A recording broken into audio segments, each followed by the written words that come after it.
Chapter 434. Every number on Tokasaki Kurumi's angel represents a type of time ability. For example, the bullet of 4 can reverse time by shooting a bullet into one's body. After using the bullet of 4, no matter how much damage Tokasaki Kurumi suffered, he would be able to recover in an instant unless the golden clock on his left eye ran out. Otherwise, if Tokasaki Kurumi succeeds in using the bullet of 4 and shoots it into her body, Tokasaki Kurumi will return to her original state. Unlike the bullet of 4, the bullet of 1 is an ability that can be used on the user.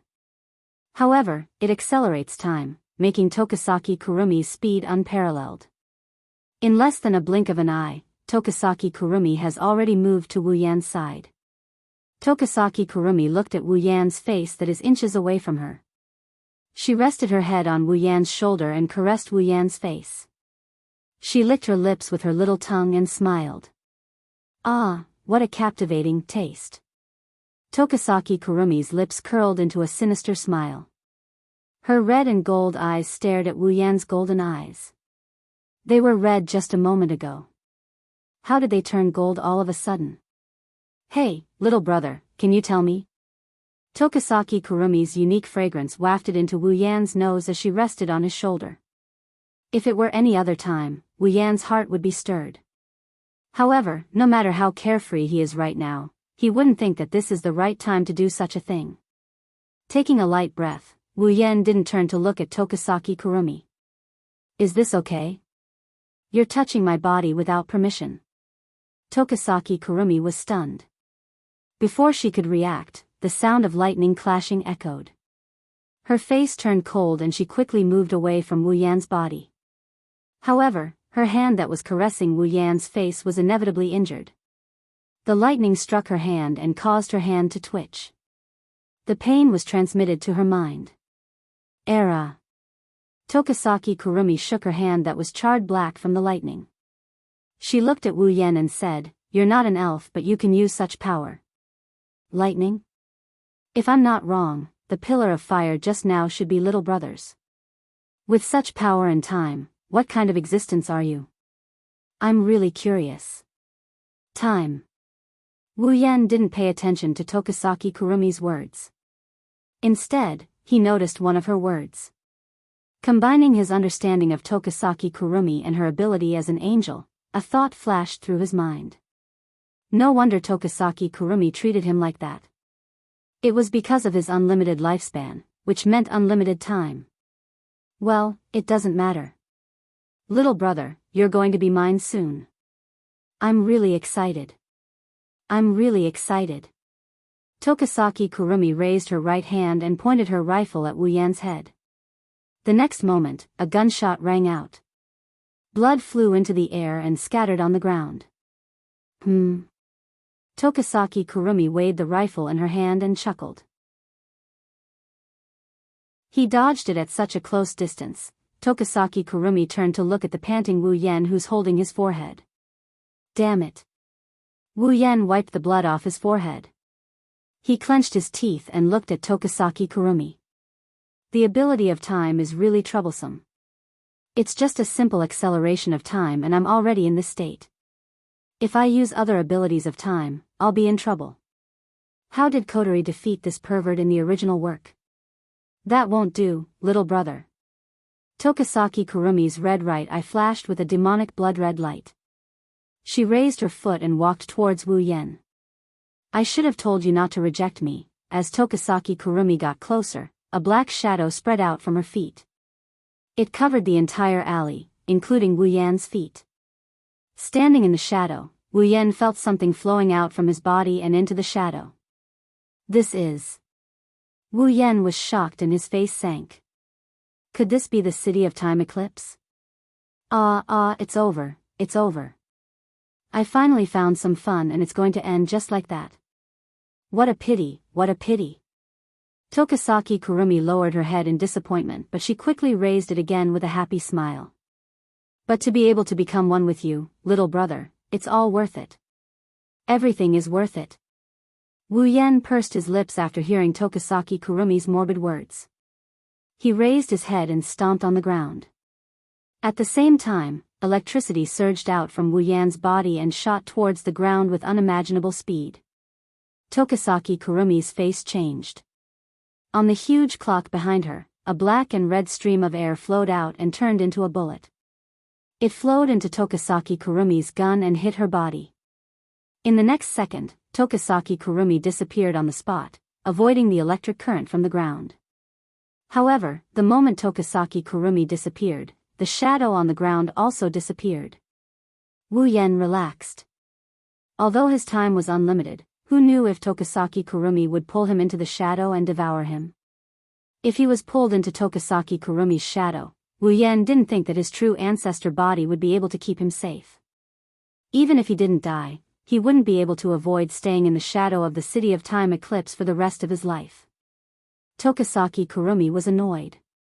She came in front of Wu Yan and the clock in her left eye started spinning again. A huge clock appeared behind Tokisaki Kurumi. On the number 8, 2 black and red streams of air flowed out and were shot out by Tokisaki Kurumi. Bullet of 8, Chet. A shadow spread out from under Tokisaki Kurumi's feet. However, this time, the shadow wasn't the City of Time Eclipse. Pale red glowing arms extended from the shadow. Then, as if they were crawling out of a hole, they supported themselves on the ground. Tokisaki Kurumi crawled out from the shadow and looked at Wu Yan with an evil smile. Bullet of 8, Chet, the ability to recreate one's past self in different timelines. Seeing the Tokisaki Kurumi walking towards him, Wu Yan couldn't help but smile bitterly. No way, you're using a cheat. Seeing Wu Yan's bitter smile, Tokisaki Kurumi felt her heart ache. She raised her hand and tapped her chin. But, what she said only made Wu Yan's bitter smile even more bitter. This time, I won't let you escape. I won't let you escape. Bullet of 7, Zayin. The number 7 on the clock lit up. Black and red streams of air flowed into the guns in Tokisaki Kurumi's hands. Then, Tokisaki Kurumi shot the bullet of 7 at Wu Yan. Not good. Wu Yan quickly retreated and dodged the bullet of 7. His heartbeat quickened. The bullet of 7's ability can stop time. If he's hit by the bullet of 7, he won't be able to move and can only be dragged into the City of Time Eclipse by Tokisaki Kurumi. Bullet of 7, Aleph. However, just as Wu Yan dodged, Tokisaki Kurumi's voice rang again. Before Wu Yan could react, Tokisaki Kurumi appeared in front of Wu Yan. She raised her rifle and pointed it at Wu Yan's forehead. Bullet of 7, Zayin. Looking at Tokisaki Kurumi, who had a sickly smile on his face, his golden pupils constricted as he stared at him. Chapter 435. When he felt a cold sensation between his eyebrows, Wu Yan finally saw the rifle in front of him. His golden pupils shrunk and in the next second, the sound of a gunshot reverberated through the empty alley. Bang! Clang! At this critical moment, a crimson spatial ripple appeared between Wu Yan's eyebrows. Black iron particles quickly floated out from it and condensed into a small ball of iron particles at the muzzle of Tokisaki Kurumi's rifle.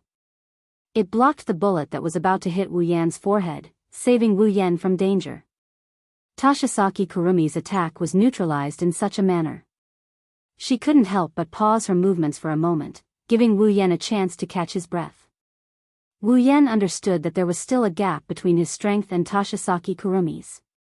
After all, he was only comparable to someone at the beginning of rank 8. Tokisaki Kurumi, on the other hand, was level 75 and had a powerful angel-like Zafkiel. If things continued like this, he would only end up as fertilizer. A trace of ruthlessness flashed in Wu Yan's golden pupils. Instead of retreating, he charged forward. Electricity surged from his body. He stretched out his hand and pressed it on Tokisaki Kurumi's forehead. All the electricity in his body was transferred to Tokisaki Kurumi's body in an instant. Tokisaki Kurumi didn't expect that her prey would choose to counterattack instead of running away. When the chaotic electricity hit Tokisaki Kurumi's delicate body, she couldn't help but cry out in pain. After a while, her fair and smooth skin was charred black all over. Wisps of smoke rose from her body as if she was just cooked meat. A faint smell of stew wafted from her body. The reincarnations of Toshisaki Kurumi in the past finally reacted. They raised their guns and fired wildly at Wu Yan. Bullet after bullet entered Wu Yan's body. In a short moment, Wu Yan's body was filled with black holes. Blood flowed out from the holes and stained Wu Yan red. Ha! Wu Yan gritted his teeth. He endured the pain coming from every part of his body. He yelled and he sent Toshisaki Kurumi flying with a kick. The consequence of this was naturally a new round of frenzied shooting. Bang bang bang bang bang, the continuous gunshots were accompanied by blood that floated into the air. The random gunshots echoed in the empty alley. When the gunshots stopped, the bloodied Wu Yan was already half kneeling on the ground. The intense pain constantly invaded Wu Yan's mind, causing the ruthlessness in Wu Yan's eyes to become more and more intense. It even turned into madness. Wu Yan ignored the injuries on his body and raised his fist. Lightning flashed from Wu Yan's body again. The violent electric current rushed to Wu Yan's fist, causing it to shine. Then, Wu Yan punched the ground fiercely. Boom! After a loud bang, the ground collapsed with the fist as the center. The ground in the empty alley collapsed into pieces of broken stone slabs. The surrounding ground turned into a huge pit. The reincarnations of Toshisaki Kurumi in Wu Yan's timeline were all caught off guard and fell into the pit. At this time, Wu Yan flew into the air. Above Wu Yan, a crimson spatial ripple expanded as Wu Yan soared into the sky. Along with it, the hilt of Nyedan Shana emerged. Wu Yan flew to the crimson spatial ripple and grabbed it, pulling it out with force. Burn it all up.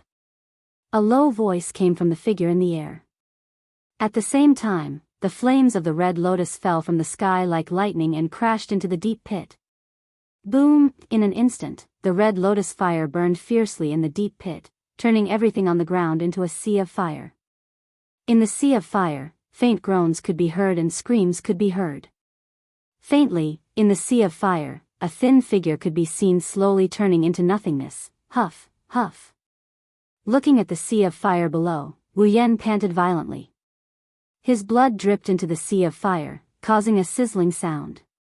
But if one looked closely, one would notice that the holes on Wu Yan's body were slowly recovering until there was no trace of injury left. At this time, a somewhat intermittent voice drifted into Wu Yan's ears. Looks like I've underestimated you, little brother. Hearing this voice, Wu Yan closed his eyes for a moment before turning his head to look. At the source of the voice, Toshisaki Kurumi's charred body crawled up from the ground. Her red right eye stared straight at Wu Yan. She didn't seem to have any reaction to the destruction of her past body. Instead, she seemed excited. Under Toshisaki Kurumi's excited gaze, Wu Yan couldn't help but feel his scalp tingle. He cursed in his heart and his hand that was holding the Enyamano no Shana turned blue. Wu Yan knew Toshisaki Kurumi wouldn't be easy to deal with. But, now that he's facing her, Wu Yan knew that she's not just a tough nut to crack, she's a tough nut to crack. Bullet of 4, Dalit. Toshisaki Kurumi used the bullet of 4 again on his head. The charred body of Toshisaki Kurumi disappeared at a speed visible to the naked eye and returned to its original state. Seeing this, Wu Yan couldn't help but smile bitterly. Who's the one with the immortal body? I'm tired of this game. Toshisaki Kurumi's face showed some impatience. The shadow under her body expanded and pale red glowing arms started waving wildly around her body. Hey, little brother, are you happy to be dragged into the city of time eclipse? Are you happy? Toshisaki Kurumi laughed maniacally. Her sweet voice sounded like it was filled with ice, chilling the hearts of those who heard it. Sighing deeply, Wu Yan could only praise his own luck. He was assassinated when he went out to buy something, killed a rat and then met a sickly girl. He raised the Enyamano no Shana and faced Toshisaki Kurumi. Red lotus flames burned on the blade and lightning flickered on his body. Crimson spatial ripples appeared behind him. At this moment, Wu Yan is going all out. Even if Toshisaki Kurumi is much stronger than him after using the Zafgil, Wu Yan still wants to let her know that she can't bully others just because she's a cute girl. Era, so scary. Tokasaki Kurumi looked straight at Wu Yan's face. She held her cheeks with her hands and blushed. Little brother, you're so strong yet you're bullying a weak girl like me. Wu Yan's lips couldn't help but twitch. He wanted to teach Tokasaki Kurumi a lesson. If she's a weak woman, then what's a man like me who risked my life to leave a mark on her body? What's the big deal? Let us get along well, get along well. Tokasaki Kurumi crossed his arms and raised a long gun and a short gun. The clock in his left eye spun crazily and the Zafkiel behind him slowly lit up. On the edge of the Zafkiel, the phantom-like wheels and gears on the huge clock spun as well. A black and red aura swirled in the air. Wu Yan's heart tightened. His golden eyes were filled with vigilance. The lightning on his body and the flames on the Yamano no Shana also surged up. The atmosphere in the alley reached a critical point again. So much so that the two of them didn't notice that a bright light was shining above their heads.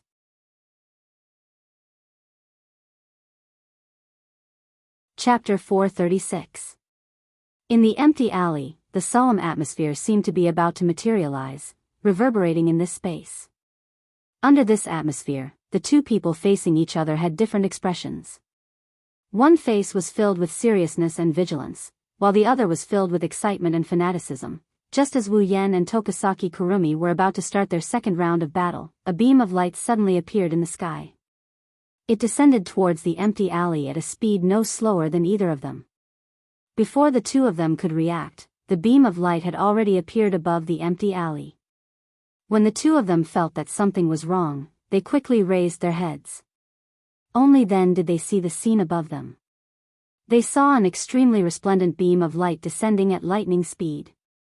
In the next moment, the beam of light landed on Wu Yan, who had just raised his head and enveloped him. What's going on? Wu Yan was shocked. He waved his Nyedan Shana, in an attempt to cut off the beam of light that enveloped him. However, the Nyedan Shana seemed to have cut through the air and did nothing. Wu Yan furrowed his brows. When he felt that the beam of light had no effect on him, Wu Yan let out a sigh of relief. On the ground, Tokasaki Kurumi looked at the beam of light that enveloped Wu Yan. He seemed to have thought of something and his expression changed. He subconsciously reached out his hand and shouted, "Wait!" However, just as Tokasaki Kurumi's voice rang out, the beam of light suddenly lit up. The resplendent light illuminated the entire dark alley like it was daytime. The dazzling light caused Tokasaki Kurumi to raise his hands to block in front of him. One of his red and one of his gold eyes involuntarily closed. Within the resplendent light, the beam of light shook and retracted at a speed several times faster than when it came. It returned to where it came from and disappeared in the blink of an eye. However, the same thing happened to Wu Yan, who was enveloped by the beam of light. When Tokasaki Kurumi recovered from the dazzling light and opened his eyes, both the beam of light and Wu Yan had disappeared. All that was left was the ruins and the 5 members of the AST sniper team who were knocked down by the shockwave. Tokasaki Kurumi's expression turned gloomy. It was obvious that someone had taken away Wu Yan. Clutching her forehead, Tokasaki Kurumi chuckled softly. Her laughter grew louder and louder until it reverberated throughout the empty alley. Tokasaki Kurumi's red right eye flashed with a demonic blood-red color as he laughed maniacally. "No matter where you run to, you'll become mine in the end. You can't escape, you can't escape." Behind Tokasaki Kurumi, the clock, Zafkiel, disappeared without a trace as soon as she finished her sentence. Tokasaki Kurumi lightly sighed and pursed his lips into a smile. Seriously, I'm getting hot in advance. However, the good stuff should be saved for last, so it's you again? At this time, an indifferent voice was heard from behind Tokasaki Kurumi.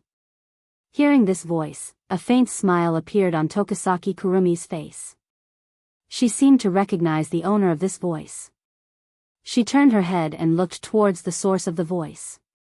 A petite girl of about 14 years old with dark blue hair tied in a ponytail and a mole under her left eye stood not far from Tokasaki Kurumi. Her brown eyes scanned the empty alley.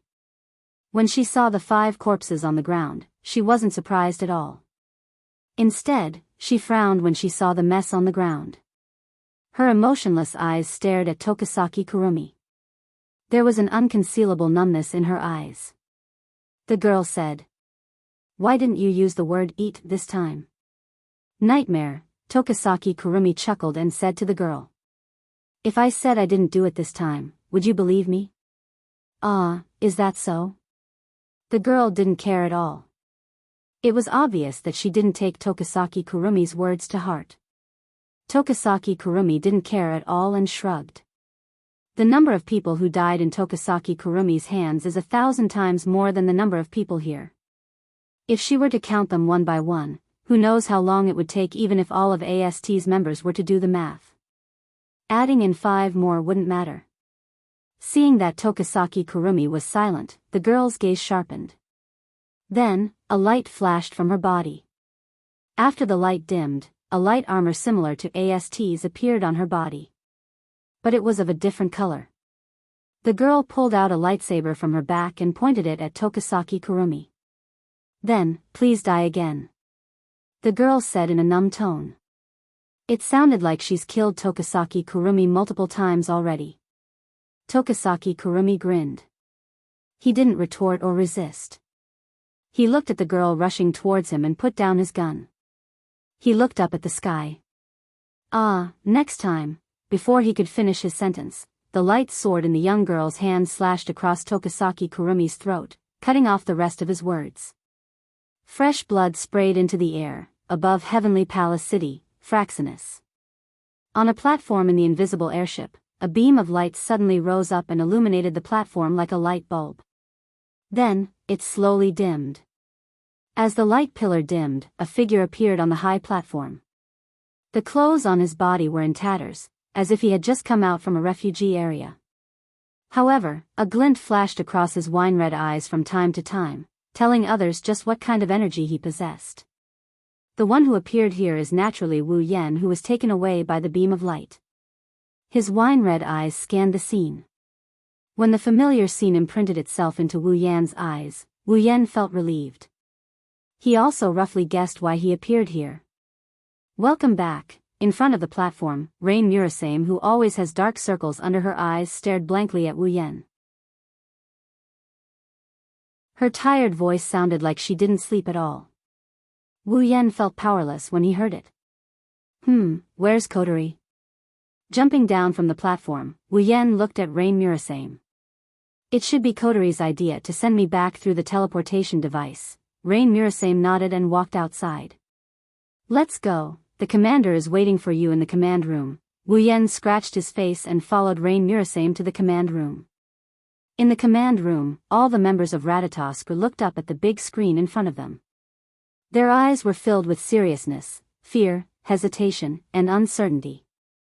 They all fell silent, causing the command room to become silent.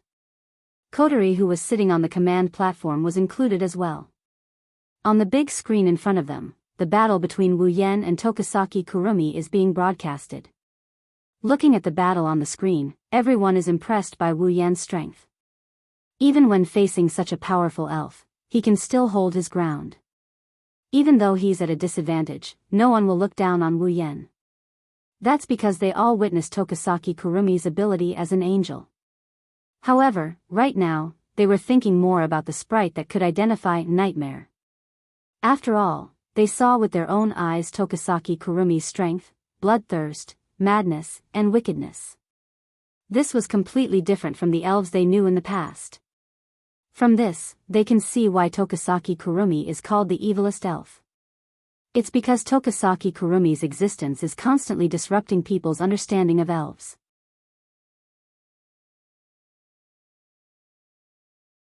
Chapter 437. Kurumi's divine spiritual equipment appeared on her body.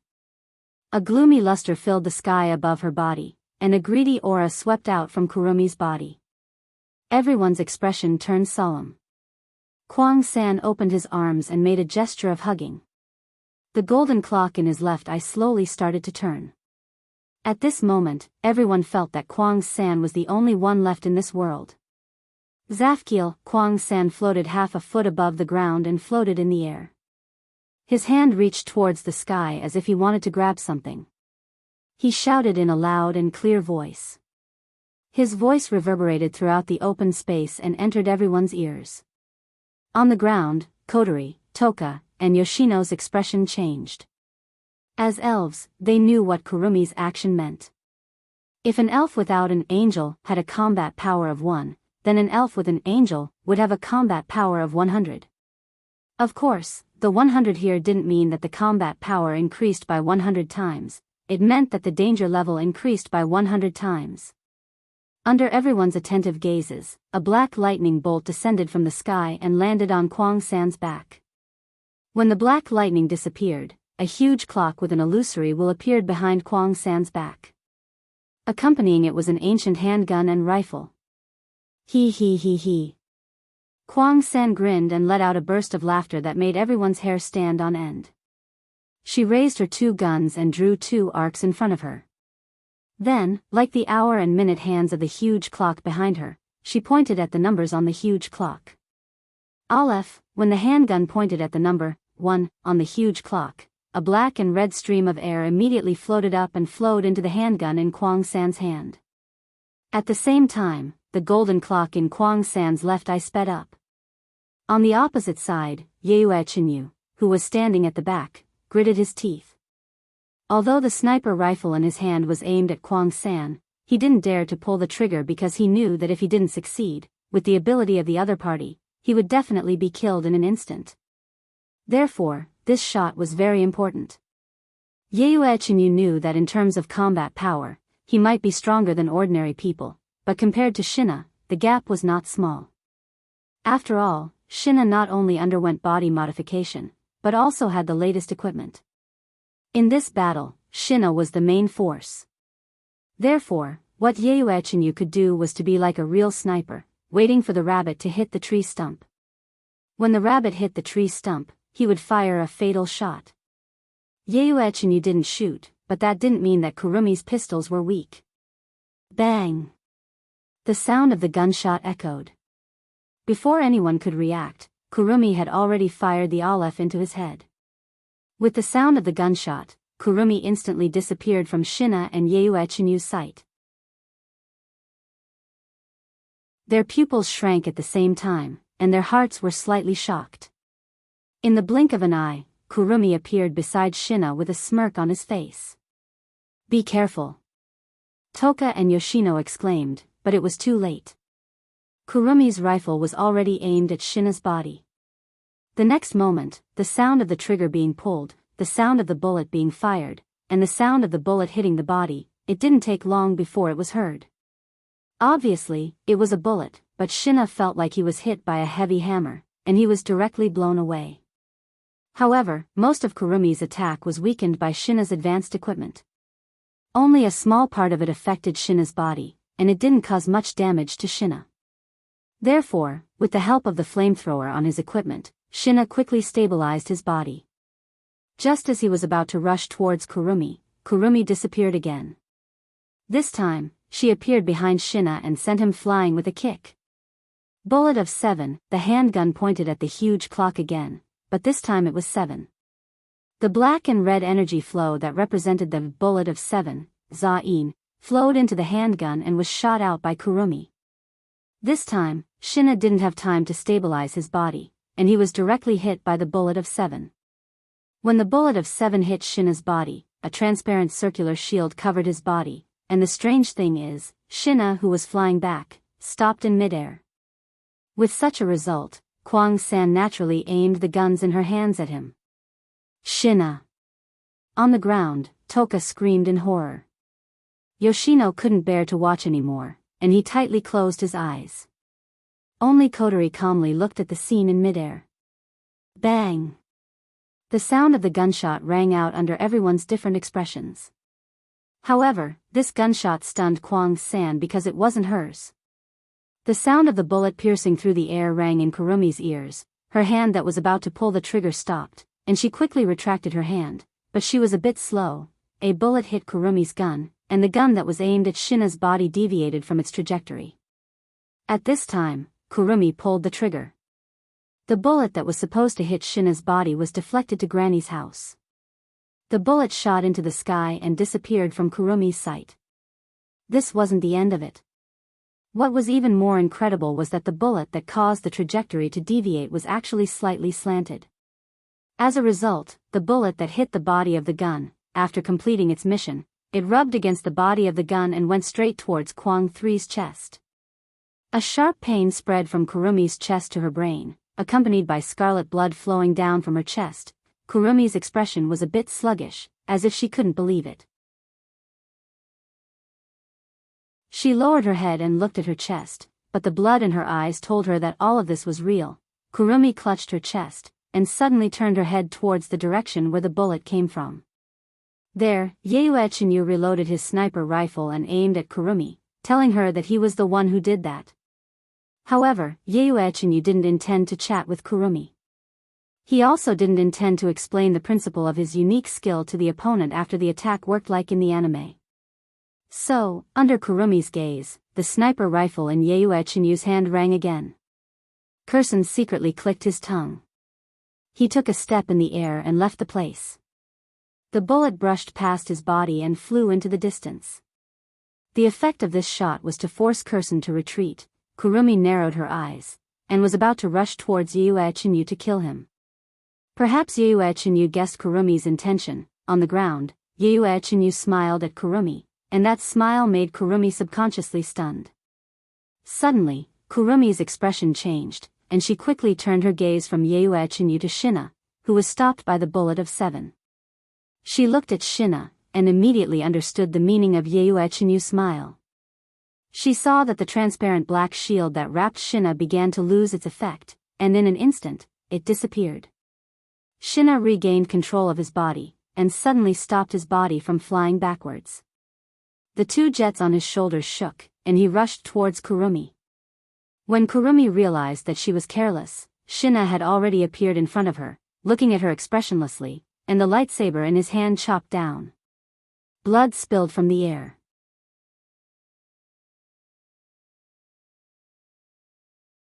Chapter 438. After Kotori made the decision, someone in the command room responded and went to carry it out. Tozaki Kurumi will be the main target of Ratatosk's surveillance. At the very least, Tozaki Kurumi's sudden appearance shouldn't happen again. After Kotori finished speaking, the command room fell into silence once more. Only the symphony of battle and Kurumi's maniacal laughter could be heard on the big screen. After some time, Wu Yen suddenly recalled the assassination attempt by AST's higher-ups. Wu Yen turned to Kotori. "Oh right, Kotori, before I met Tozaki Kurumi, I was assassinated by AST's people." Kotori's eyes widened. Wu Yan's casual but frightening words almost made her swallow the candy bar in her mouth. She choked and coughed. Cough, cough. "Why didn't you tell me about such an important matter until now?" Kotori covered her throat and coughed while glaring at Wu Yen. She was so angry that the ribbon on her head shook. Wu Yen chuckled awkwardly when he heard Kotori. "I say, Ratatosk clearly broadcasted my battle with Kurumi on the big screen, so how could they not know that I was assassinated by AST? After that, I met Kwang-san."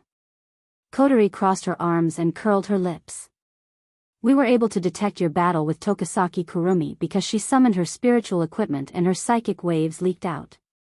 Who would have been watching you before that? Ratatosk isn't a peeping Tom." No, Ratatosk was a voyeur.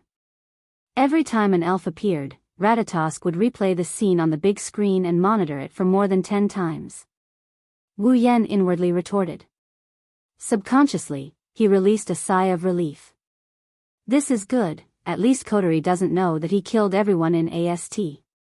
Otherwise, even if Kotori doesn't blame him in her commander mode, she would at least feel bad about it. Moreover, the kind sister mode would probably be afraid of him. Who knows? Kotori glanced at Wu Yen and said to Wu Yen. "What's going on? Why would AST assassinate you?" "I haven't received any reports of AST's movements." Wu Yen didn't try to hide anything. "The AST assassins that came to assassinate me weren't part of Kyuchi Origami's frontline unit. They were part of a sniper unit. They seemed to be under the direct command of the higher-ups of AST. Direct command of AST's higher-ups. Kotori narrowed her eyes and sneered. Ah, it's those guys' troops. No wonder I couldn't get any news. The direct subordinates of the AST higher-ups usually don't appear in the eyes of others. They only hide in the dark and secretly do things that others look down on. If it's them, then it's not strange at all. Wu Yan could hear the disdain and disgust in Kotori's words.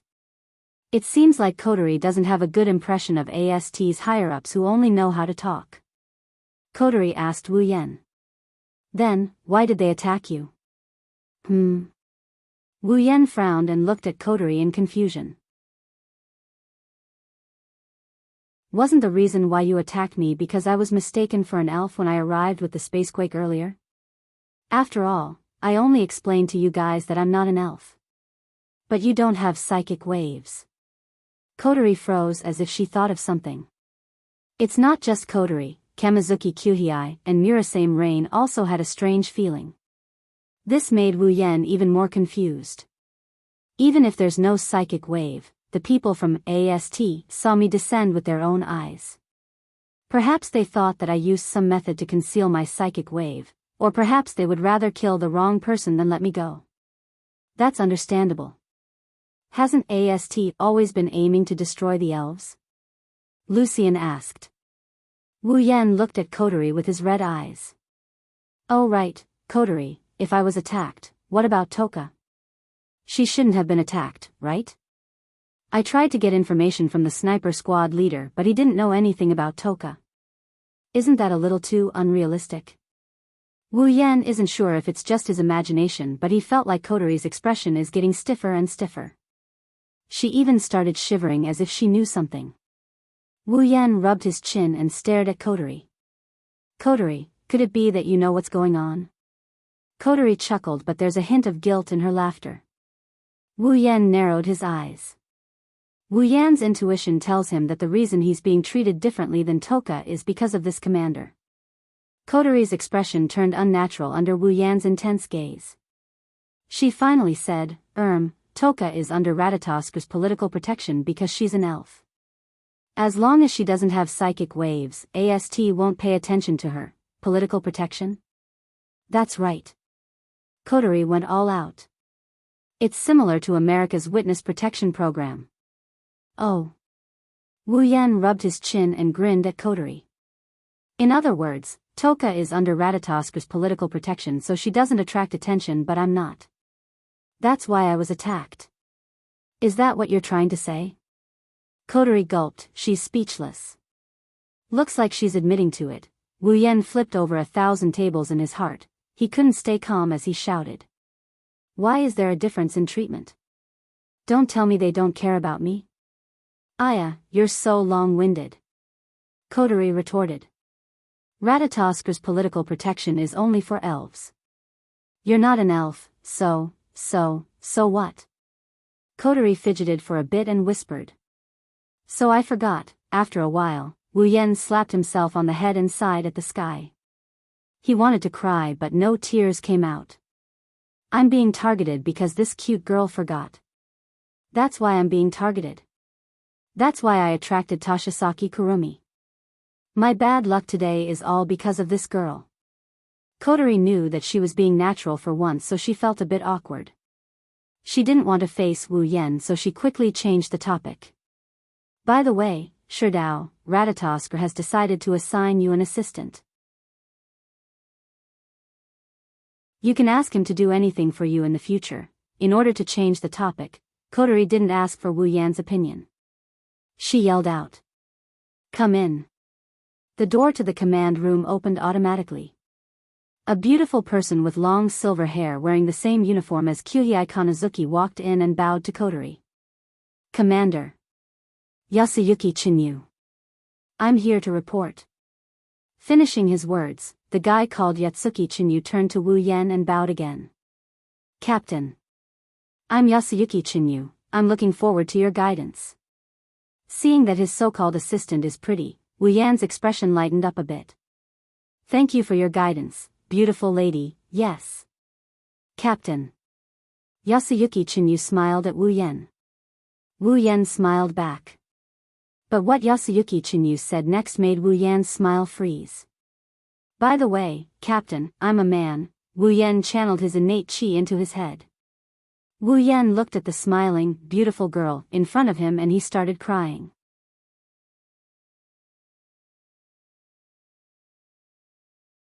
Chapter 439. Captain, this is a communicator. Yue Chinyu handed Wu Yan an item similar to a Bluetooth headset. If there's anything you need, you can use this to contact me directly. Wu Yan nodded nonchalantly. He put away the Bluetooth headset, which is also the communicator.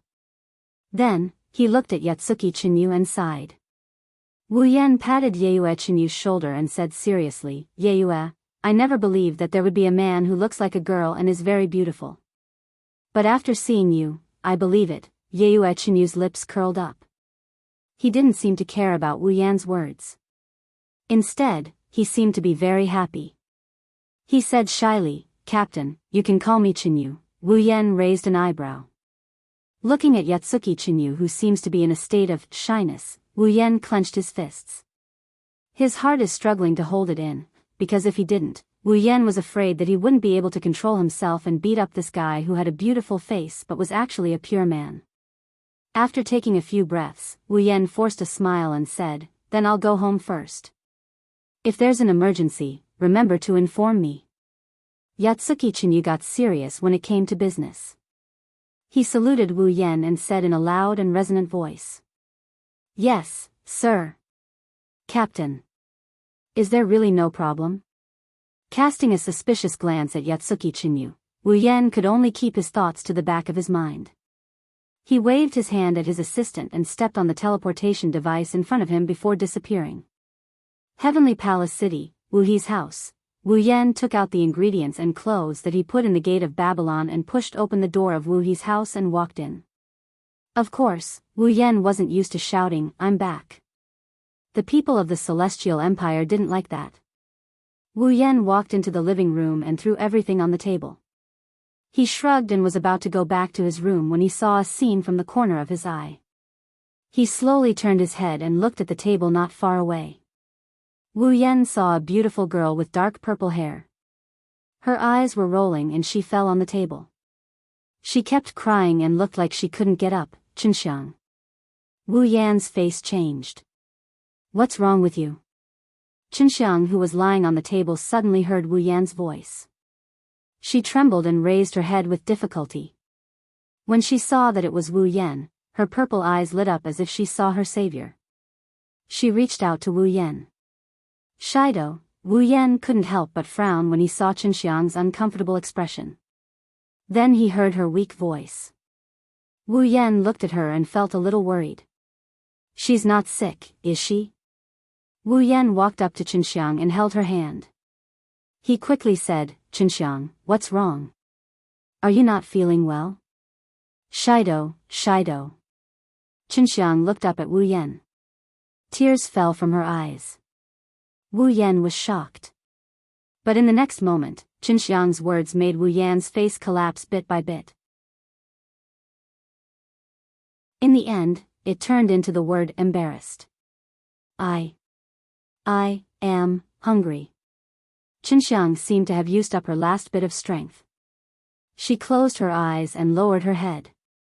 Once again, she prostrated herself on the table. Looking at the burnt toka, Wu Yan wanted to cry but no tears came out. He found out that today is really his day of suffering. Not only did he run into an assassination attempt, he ran into a sickly girl, he ran into a trap, and now, he almost got screwed over by this glutton of his. Where's Shirji? Chinxiang, don't you know how to ask Shirji to get you something to eat? Wu Yan helplessly rubbed Chinxiang's head and sighed. His tone was full of helplessness. Chinxiang didn't look up. Her muffled voice came from the table. Shirji, she said she ran out of ingredients so she can't cook. Toka struggled to lift her head. She looked at Wu Yan with teary eyes. She whimpered. Shido, dinner. Got it, I will make it for you now. Wu Yan waved his hand and he walked towards the kitchen. Toka finally smiled when she saw this. She looked at Wu Yen with eyes full of hope and anticipation. While Wu Yen was cooking, Shiori caught a whiff of the aroma coming from upstairs. She immediately came to the living room. Kotori followed behind her and she sat down with Shiori and Toka at the dining table. She looked at Wu Yen in the kitchen with glowing eyes. Smelling the aroma wafting through the air, she looked like she's intoxicated. Naturally, the three of them were very satisfied with the meal that followed.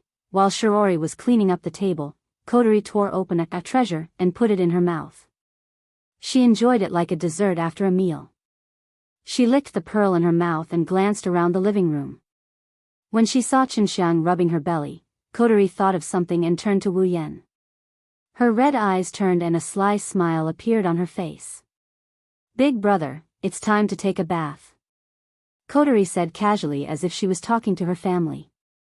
"Oh, okay." Wu Yen nodded. He stood up from the table and looked at Qinxiang. "Shixiang, I've bought your clothes for you. They're on the sofa over there. Go try them on and see if they fit." "Okay." Qinxiang nodded. She spread her arms and pounced on the sofa. Wu Yen chuckled and shook his head. She then walked to the bathroom. When Wu Yen disappeared from the living room, Kotori's nonchalant expression changed. She sneaked a glance at Qinxiang, who was happily fiddling with the clothes. She covered her mouth and giggled. "Humph, damn brother. This time, Kotori will definitely get her revenge." Kotori was still holding a grudge over what happened last time. Kotori quickly swallowed the pearl in her mouth. When she felt it was almost time, she turned to Toka. "Qinxiang, big brother should be done. You can go take a bath now." "Okay." Qinxiang didn't suspect anything. He didn't expect Wu Yen to take a bath in less than 5 minutes. He picked up a set of clothes and ran to the bathroom. Kotori giggled when she saw Qinxiang go in. She stood up and ran to the bathroom as well. Of course, she wasn't going to join them. She was just there to watch the show. Kotori schemed against Wu Yen again. She wanted to take revenge for what happened last time. It was the same as the last time she schemed against Wu Yen. She wanted to train Wu Yen. Originally, Kotori thought Wu Yen didn't need to go through so much trouble with the skill he displayed when he took down Toka. Also, last time, Wu Yen saw her naked in the bathroom and he didn't even bat an eyelid. He might be a bit shameless, but in terms of objective, Wu Yen met Kotori's requirements. This time, Kotori found out about Tokasaki Kurumi. Even Wu Yen can't do anything about this elf. Kotori herself couldn't come up with any ideas either. She could only try to stimulate this elf. Who knows, maybe she'll come up with a solution in the blink of an eye. It was because of this that Itsuka Shido was able to live a happy and painful life in the original work. Kotori hid behind the stairs and watched Toka walk into the bathroom. Kotori let out a sigh of relief. She peeked her head out and looked at the bathroom, waiting for some noise.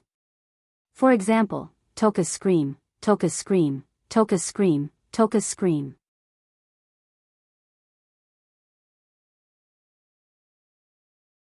Chapter 440. 10 seconds later. 30 seconds later. 1 minute later. Why is there no movement? 5 minutes later, Kotori finally couldn't hold it in any longer. She covered her head with her hands and shook her head with all her might. Her 2 red ponytails swayed in the air, and her white satin ribbons also swayed. She was unable to accept what was happening. Does Toka not mind Oni-chan's presence? Did they take a shower together? With that thought in mind, a scene appeared in Kotori's mind. Shido. Toka was wrapped in a towel, her face was flushed. She rubbed her hands together and said shyly, "Let's take a shower together." Toka.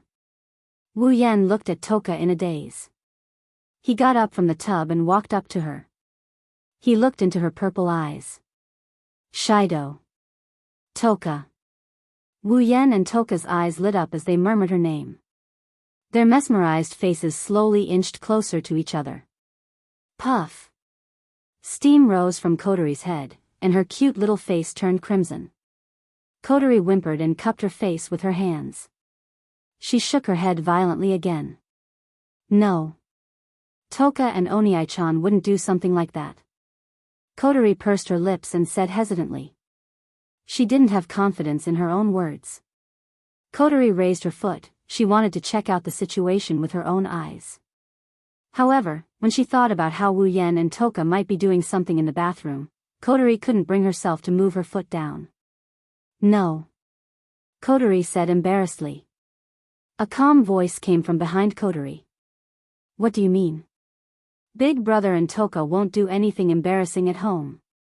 Kotori answered subconsciously, and then her whole body froze. I won't. Kotori's eyes were filled with tears. She tried to comfort herself, but this time, she wasn't talking about the bathroom. Instead, she was talking about the voice behind her. Kotori gulped. Her neck cracked as though it had rusted. She turned around slowly, and when she saw the figure looking at her with a spurious smile, all the joy in her heart flew away. Kotori crooked her head and forced a smile. Oh. Oniai-chan, oh ho ho, good morning. Wu Yan raised an eyebrow. He turned his head to the side and looked at the night sky outside the window. The moon can be seen clearly in the night sky. Then, he nodded with a brilliant smile on his face. Ah, good morning to you too. Kotori shuddered when she saw Wu Yan's brilliant smile. She looked like she's about to cry, but no tears came out. Why? Why am I here and not in the bathroom? Wu Yan narrowed his eyes and he pressed down on Kotori's head. He chuckled. Haven't you heard that the same move is useless against a Saint Seiya? No, I mean, against me, your brother. Plus. Wu Yan rubbed his chin and he chuckled as he reminisced. What's more, you failed the first time you used the same move. Kotori shuddered when she saw the smile on Wu Yan's face. She didn't forget the price she had to pay when she fell at the hands of her older brother. Kotori whimpered and said meekly, Be big brother, I know I was wrong. Wu Yan's face turned cold when he heard that. You know you were wrong? I remember that you said the same thing the last time. Do you think I'll believe you? Gulp. Kotori gulped and forced a smile. Brother, you'll forgive Kotori, right? Kotori is your cute little sister. Yeah, my cute little sister. Wu Yan caressed Kotori's red hair, his lips curled into a grin that sent chills down Kotori's spine. So, my cute little sister, how do you want me to punish you in order to forgive you? Punish. Punishment, punishment, punishment, punishment. Kotori's face paled. Was this so-called punishment referring to the one from last time? Kiss. A blush crept up Kotori's neck and covered her entire face. Kotori's face turned red when she saw the smile on Wu Yan's face. She screamed and she turned around to run. However, with her power sealed, Kotori is just a normal human.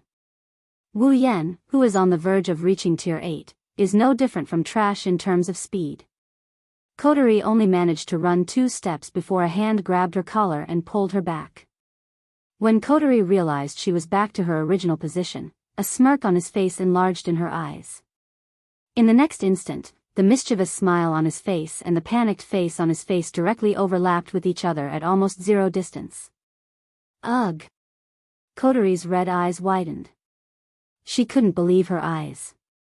Her first kiss was taken away by her cheap older brother just like that. His arms encircled Kotori's waist and he squeezed her soft and petite body into his embrace.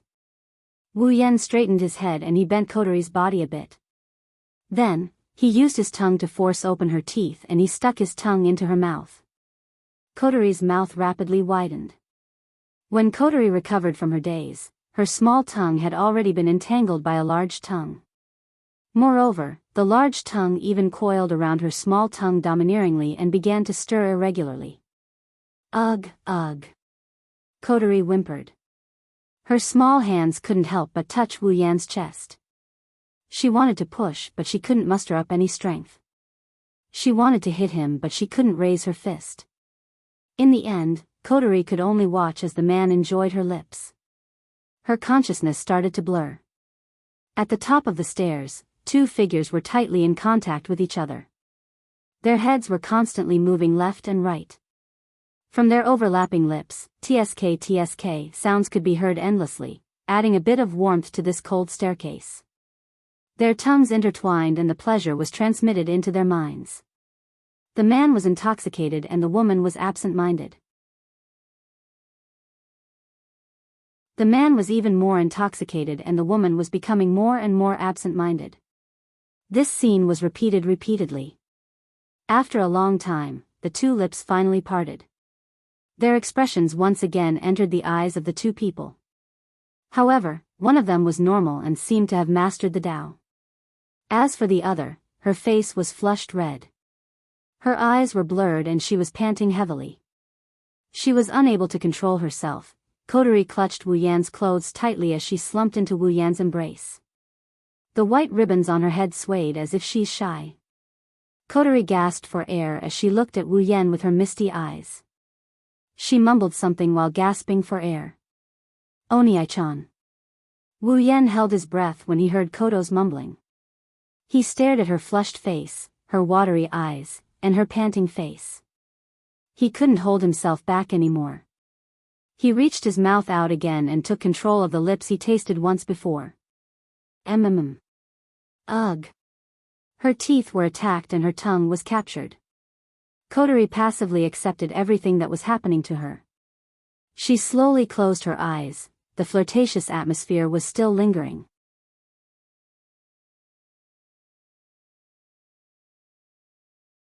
Chapter 441. The next morning, the sky once again turned gray. The originally good weather was completely covered by the dark clouds that covered the entire sky. The earth also seemed to have dimmed a little, and the vitality also dissipated a little. Everything became a little listless. Looking up, people can only see the dark clouds rolling in the sky. The birds also seemed to be frightened by something and flew away. Everything looks so listless, only experienced people know that it's about to rain. On a street in Heavenly Palace City, Wu Yan, Coterie, Toka, and Shiori are walking towards the school. At this time, Toka is beside Wu Yan, happily eating a piece of bread in her hand. Wu Yan is lazily yawning. He looks like he didn't sleep enough. Coterie walked in front of everyone. She didn't even look back. Her usual cheerful expression is gone, replaced by a blush from time to time. Ever since they left the house, the four of them have been walking in the same manner. Shiori has been staring at Coterie ever since she left the house. Her eyes flashed with a thoughtful light. When they were about to go their separate ways, Shiori turned her head and whispered into Wu Yan's ear, "Shido, don't you think Coterie is a bit strange today?" "Is that so?" Wu Yan blinked his eyes that are already tearing up from yawning as he replied nonchalantly.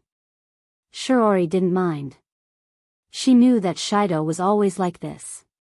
They would never have the energy to wake up in the morning, so she continued, "Normally, Coterie is always smiling when she goes out, and it's inevitable that she would jump up and down when she walks.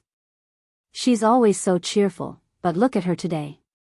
Not only is she smiling, she doesn't even say anything. She just keeps walking forward. She's not like the usual Coterie at all." Shiori continued, "Also, Coterie was acting strangely in the morning. Usually, Coterie's laughter is heard at home." Wu Yan looked at Coterie who is walking in front of him. His wine-red eyes scanned every inch of Coterie's body. When he noticed that Coterie's face is slightly red, he couldn't help but chuckle. Coterie's abnormal behavior is most likely due to the kissing scene last night. Coterie woke up from the kissing scene and screamed with a red face. She ran into her room and didn't come out. She only came out in the morning after Shiori called her. She didn't even dare to look at him. Wu Yan found it funny. Coterie in her younger sister mode is so innocent and fun to play with. Of course, Wu Yan has to thank Shiori for this. If it wasn't for her presence at home, Coterie wouldn't dare to use the black ribbon and turn into commander mode. Otherwise, he would have lost a few pieces of flesh last night. Silently thanking Shiori, Wu Yan laughed. "Well, girls, there's always a day or two when they're not normal." Shiori almost fell to the ground. She gritted her teeth and looked at Wu Yan, obviously blaming him for being indecent. Wu Yen scratched his head and laughed apologetically. Shiori snorted. She looked at Kotori and said thoughtfully, Kotori couldn't have been taken advantage of by a boy in school, right? Wu Yen was shocked. He quickly turned his head and pretended not to know anything. However, his admiration for Shiori has increased by several levels. Although it wasn't at school, Kotori was indeed taken advantage of by a boy. It's said that a girl's sixth sense is very accurate. He didn't expect a feminine main character to have such a special ability as well. It's really admirable. In Class 4, Grade 2 of Duli Lichon High School, a morning class passed quietly in such a gray weather. At this time, it was already raining outside the window. Shido. Toka had a lunchbox in her hand. She moved her table to Wu Yan's side and joined them together. Let's have lunch together. Wu Yan nodded with a smile and turned to Shiori. Shiori, come here and eat with us. Oh, okay. Shiori paused for a moment before replying. She moved her desk over as well, intending to merge it with Wu Yan's desk. However, before she could merge her desk, another desk suddenly swept out from behind and inserted itself in front of Shiori. Before Shiori's desk could merge with Wu Yan's desk, it stopped right beside Wu Yan's desk. Wu Yan, Toka, and Shiori were stunned. They reflexively looked behind the table. In the next second, Toka's expressionless face entered their line of sight. Yorushi-san. Shiori looked at Yorushi-san in surprise. She didn't know what to do. Toka was also shocked. She frowned and said, What are you doing? I want to join you. Tabichi Origami used a flat tone, but it's not hard to hear the tone of her voice. Her blue eyes stared at Wu Yan, causing goosebumps to rise all over Wu Yan's body. 10 Fragrance could not help but pout in dissatisfaction. She did not have a good impression of Yuichi Origami, who would chase after her every time she descended. She said rudely, Don't get in my way. Kite Origami immediately said, That's what I want to say. Toka and Toka's eyes shot out electricity. Wu Yan, who was sandwiched in the middle, was trembling. Shiori quickly said, Everyone. Let's eat together, okay? Tabichi Origami was the first to answer. Tabichi Origami was the first to sit down. Tabichi Origami had nothing to say and sat down with Shiori. As a result, a very strange scene appeared. Shiori sat up straight like a high school student. She picked up her lunchbox nervously. Toka stared at Tabichi Origami with unconcealed hostility. Tabichi Origami stared at Wu Yan with an emotionless expression. Wu Yan started sweating profusely. With trembling hands, he opened his lunchbox, but no matter how hard he tried, he couldn't move his chopsticks. Tabichi Origami's calm gaze is too oppressive. Wu Yan is under a mountain of pressure. What's worse is that Tabichi Origami's eyes are filled with undisguised hostility. However, the hostility in Tobarama's eyes was different from that of looking at an enemy. The hostility in Tobarama's eyes was more like looking at a love rival. He nervously picked up a piece of meat and put it into his mouth. Wu Yan couldn't stand Toichi Origami's gaze, so he put the lunchbox to his mouth and buried his head in it. He started eating without caring about anything else. Toka was finally satisfied. She turned around and opened her lunchbox. She looked at Shiori, who was busy eating. She picked up a piece of food and brought it to Shiori's mouth as she spoke calmly. Please eat. The air suddenly froze. Shiori stared blankly at the expressionless Tokichi Origami in front of her. She then stared blankly at the chopsticks in front of her. She couldn't help but swallow her saliva. She forced a smile and said, Tokichi, just call me Origami. Huh? Shiori looked at Toka awkwardly and said, Origami, I have my own lunchbox, please eat. As if she didn't hear Shiori's words, Tabichi Origami continued in a declarative tone. She stared at Shiori with an oppressive gaze. This time, Shiori finally got a taste of what Wu Yan felt just now. Shiori hesitated for a while and then ate the dish that Tobi Origami fed her. She chewed it with a strange expression. Tobi Origami then sent another dish to her mouth.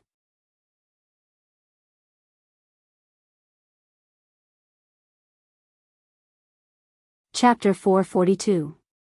Looking at Shirori sullenly accepting Tabichi Origami's feeding, Wu Yan didn't feel happy at all. Instead, he felt a deep sense of sympathy for Shirori. Although Tashiichi Origami was also a cute girl, the pressure of having no subordinates was already very high. When he was facing it, he almost broke out in a sweat, let alone Shirori. The scene in front of him and the way Tokichi Origami looked at Wu Yan as if she was looking at a rival made Wu Yan very certain. Tokichi Origami really became a lesbian. Wu Yan's thirst for gossip is burning. He's curious about what happened between Tabichi Origami and the main character of this world for her to be so stubborn. In the original work, she was constantly thinking about pushing down Atsuka Shido. In this world, the main character became a Yuri girl due to the feminization of the main character. These two must have a dark history. With that thought in mind, he stopped paying attention to the two lovey-dovey girls. Ignoring Shiori's pleading gaze, he calmed down a bit. Shido, that guy is really strange. Tokichi Origami said to Shido while eating her lunch. Even Shirori became a bit strange. Let's not worry about it. Shirori isn't in any danger anyway. Wu Yan said. Inside, he's grumbling. For Shirori, this is probably the biggest crisis she's going to face. Her sexual orientation was changed. At this moment, the warning signs of a spacequake have been detected in this area. Please go to a nearby shelter as soon as possible. This is not a training, this is a real warning. Please go to a nearby shelter as soon as possible. Please go to a nearby shelter as soon as possible. I repeat, the warning signs of a spacequake have been detected in this area. The shrill warning sound from outside the window made everyone in the classroom, except for Tokichi Origami, stop what they were doing and look outside the window. That included Wu Yan and Tokichi Origami. Spacequake warning. Shirori was shocked and stood up from her seat. Keeping the chopsticks in her hand, Tabichi Origami walked out of the classroom without saying a word. She didn't even say a word to the others and disappeared from the classroom door. This made Shirori unhappy. What? Student Yuani, no matter when, why is her behavior always so strange? Last time, she didn't pay attention to anyone, and this time, it's the same. To think that I thought that she really wanted to be with us. No, not with us, it's with you. Ah, that's right. Wu Yan stood up from his seat and looked at Tokichi, who was still calmly eating. He helplessly pulled her up. Shirori, take Tokichi Origami to a shelter. Shelter? Tokichi Origami's head tilted in confusion. She didn't seem to understand why. Shirori heard Wu Yan's words. Shido, what about you? I have something important to do. Wu Yan patted Shiori's shoulder and said to Tokichi Origami, be a good girl and don't run around. You have to go with Shirori, okay? Hey. Tokichi Origami said unwillingly. I want to go with you, Shido. Wu Yan bitterly smiled. It's not that he didn't want to take Tokichi Origami with him. After all, Tokichi Origami was not the original Tokichi Origami who was unstable after her power was sealed. In this world, Tokichi Origami was wearing the sealing ring. As long as Wu Yan wanted to, Tokichi Origami could release 100% of her power at any time. If he didn't want to, he could also seal her power back in an instant. Compared to the unreliable original where he had to worry about losing control of his power, Tokichi Origami's seal was different. In this world, bringing Tokichi Origami with him is equivalent to bringing a powerful ally. However, in the original work, Tokichi Origami had seen the protagonist interact with the descending elf and developed a great deal of jealousy. Although the main reason was because the protagonist accidentally kissed the elf and Tokichi Origami saw it, Wu Yan didn't want such a scene to happen to him. In order to prevent any accidents, it's better not to bring Tokichi Origami with him this time. Tokichi Origami, have you forgotten? Wu Yan smiled at Tokichi Origami and said confidently, I am very strong. 10 Fragrance was startled. Only then did she remember that the man in front of her had blocked her attack the first time she met him. Even if that attack was done casually by her, an ordinary human would definitely not be able to block it. At that moment, 10 Incense could only mutter. I understand. Wu Yen nodded and looked at Shiori. Shiori, I'll leave Tokichi Origami in your care. Be careful. Shiori said. She didn't object to Wu Yan's actions anymore. Even so, it's still a little irrational for someone who doesn't know anything. She's also a little worried. Under the gaze of the two girls, Wu Yan ran out of the classroom and headed outside. No one noticed that after Wu Yan turned a corner, his body flashed with an illusory light. After the light flashed, Wu Yan's figure disappeared from the spot, above Heavenly Palace City, inside Fraxinus. The automatic door to the command room opened and Wu Yan ran in, attracting everyone's attention. After all, Wu Yan is the most important part of Ratatosk's strategy against the elves. On the command platform, Kotori, who is wearing a black ribbon, saw Wu Yan's arrival in her commander mode. However, unlike the others, Kotori's face is cold. She looked at Wu Yan with a dangerous glint in her red eyes. It's like she's looking at a bitter enemy. She can't wait to bite off a piece of flesh from this person. It was natural for her to react this way. Commander mode Kotori wasn't as soft as little sister mode Kotori. She hated Kirin for kissing her so much that her teeth were itching. Last time, he had seen her naked in the bathroom. This time, he had stolen her first kiss. What about the next time? Next time, wouldn't he push her onto the bed?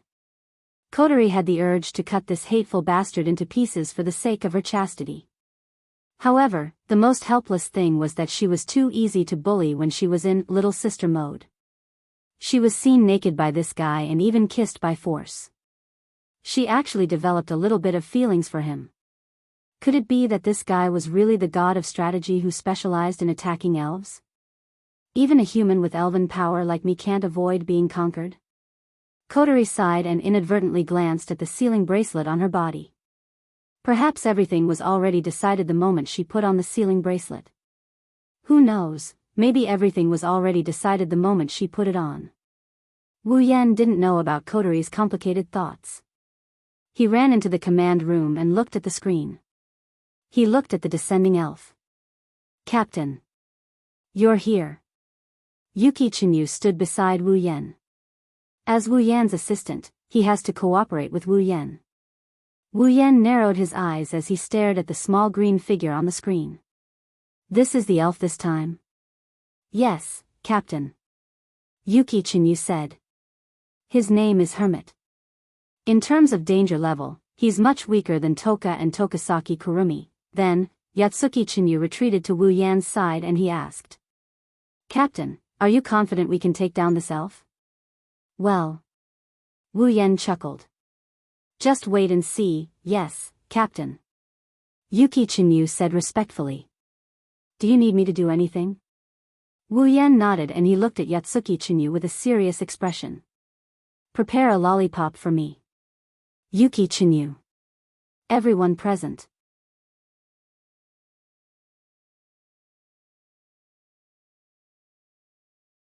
Chapter 443. On the big screen in the command room, a small figure with a height of about 144 centimeters wearing a green bunny ears and a hooded cloak was standing in the middle of a large crater. She was holding a doll in her hand. Her entire body was shrouded in green light. Under the sci-fi rendering on the big screen, she looked like a character from a painting. That's the elf who descended this time. Her identification name is Hermit. She's a little lowly. While the atmosphere in the command room was tense with Wu Yan, a red alarm flashed on the big screen. It startled the Ratatosk members on the left and right of the screen. Commander. AST has arrived. As soon as the voice fell, the people in the command room saw a large number of light spots flying from afar towards Hermit, who was standing in the middle of the crater. When their armor-like attire was imprinted in everyone's eyes, they raised their weapons at the same time. In the next moment, countless cannon fire blasted towards the small figure in the middle of the crater. Under the watchful eyes of every member of Ratatosk, the little green figure flew out from the deep crater that was shrouded in smoke and artillery fire. It dashed out of the encirclement of AST, but what greeted it was an even fiercer barrage of artillery fire. For a moment, the entire sky was filled with the sound of cannon fire. The hermit was flying rapidly under the cover of the cannon fire. The sound of the hermit flying through the air to avoid the attacks also soared into the sky. Under the gray clouds, the light of the fire kept flashing. Looking at the small figure who was constantly struggling under the cannon fire without any resistance, Wu Yan's heart was filled with anger. An inexplicable murderous glint flashed across his wine-red eyes. The temperature of the scene suddenly dropped to freezing point. Everyone in the command room felt a chill run down their spines. At this moment, Wu Yan's favorable impression of AST dropped by dozens of points. Since the other party was an elf and they were only following orders, it was their duty. However, if they could indiscriminately attack a little girl like this, at least Wu Yan could not use such a rational reason to convince himself to understand AST. Sherdao. Feeling the pressure coming from Wu Yan, Kotori hurriedly called out to him, telling him to calm down. Otherwise, the ordinary people in the command room would have to lie on the ground. Captain. Yatsuki Chinyu patted Wu Yan's shoulder. Wu Yan's aura is only a tiny bit, but Yatsuki Chinyu is just a normal person. It's no wonder Kotori assigned Yatsuki Chinyu as her assistant if he can remain calm under such a small amount of aura. He was the combat officer, and as the assistant of the combat officer, how could Yue Chinyu not have any combat ability? Wu Yan came back to his senses and noticed the heavy expressions on the faces of the people in the command room. He took a deep breath and slowly calmed down the anger in his heart. Kotori. Wu Yan turned to Kotori, and for the first time in the command room, his face was serious. Give the order for the next operation. That child, I must bring her back. Kotori smiled, even if it was just a small smile, it was enough to let others feel how happy Kotori was at this time. As expected of my brother. Kotori suddenly stood up, and the aura of a superior spread from her petite body throughout the command room. There was no doubt that at this moment, Kotori's body was full of endless majesty. Everyone. Prepare for the first level of the strategy. Yes. Everyone present was infected by the pressure and majesty displayed by this pair of siblings. Their blood was boiling, and there was a fire burning in their hearts. Everyone's face was flushed red, and they were eager to give it a try. The atmosphere in the command room was also raised to the highest point. Kotori turned to look at Yue Chinyu below the platform. Sherdao, you are in charge of full support. Yes. Commander. Yue Chinyu ran out of the command room, and before that, when Kotori gave the first order, Wu Yan already ran out of the command room. Kotori looked at the excited people in the room, and she smiled with satisfaction, looked up at the big screen, Hermit, and AST, and her eyes were burning with fire. Let's start the war between us. Heavenly Palace City, under a commercial building, two figures surfaced from a corner. They raised their heads and looked at the commercial building in front of them. After which, they scanned their surroundings. Although the surroundings were very quiet and there was not even a single person in sight, the two of them knew that if they were not careful, this quiet place would be bombarded with countless cannon fire. Is that Loli in here? Without turning his head, Wu Yan rubbed his chin and asked Yatsuki Chinyu who is behind him. Ha! Yue Chinyu laughed, no longer paying attention to the word little Loli in Wu Yan's mouth. His face became serious. Fraxinus has sent word that Hermit has indeed entered the house. The AST around the house has also entered standby mode. They seem to think that it's not worth destroying the house just to deal with Hermit. After all, the reconstruction work is not only troublesome, but also expensive. Unexpected reality. Wu Yan commented, then reached out his hand. Did you bring what I asked for? Yes. Yes. Yue Chinyu said a bit unnaturally, took out a lollipop from his pocket and gently put it in Wu Yan's hand. There's a trace of helplessness on his face. Wu Yan weighed the lollipop in his hand, his wine-red eyes looked at Yue Chinyu with deep meaning. You're quite good at taking out lollipop, you must have done this a lot, right? Yue Chinyu almost hit his head on the wall. Captain. Can you not make this kind of joke? Wu Yan clicked his tongue. I'm praising you, as a necessary skill for the 21st century's youth, to be able to practice it to such a level. Yue, you have a bright future. And you could only make an ugly smile, he said helplessly. Captain, are you sure you want to use this lollipop to deal with an elf? Yue, this is where you don't get it. Wu Yan patted Yu's shoulder and he continued in a serious tone. Any creature that is related to Loli, even if it's a fairy, Lolita's destructive power is limitless. Is that so? Yu's face was full of doubt, but since his captain said so, Yu had nothing to say. Then I wish you success, Captain. Well, just wait and see. Therefore, from the corner, a lightning-like figure flew out from it and streaked across the sky. With a slight whoosh sound, the figure flashed into the commercial building in front of him, leaving behind a young girl who was struggling with the lethality of the lollipop. She was hesitant there. In the commercial building, Wu Yan pressed the wireless headset in his ear. He flew upstairs. He said, Coterie, where's Hermit? Coterie's voice came in not long after. It's just one more level up. One floor up. Wu Yan looked ahead. There's a big door at the corner. Is it there? Ah, it's in there. Yu's voice came from a small communication device in Wu Yan's pocket. Captain. AST's troops haven't shown any signs of movement, but there's no way to guarantee that they won't. Wu Yan nodded. He stood in front of the door and pushed it in without hesitation. Suddenly, a dark hall appeared in front of Wu Yan.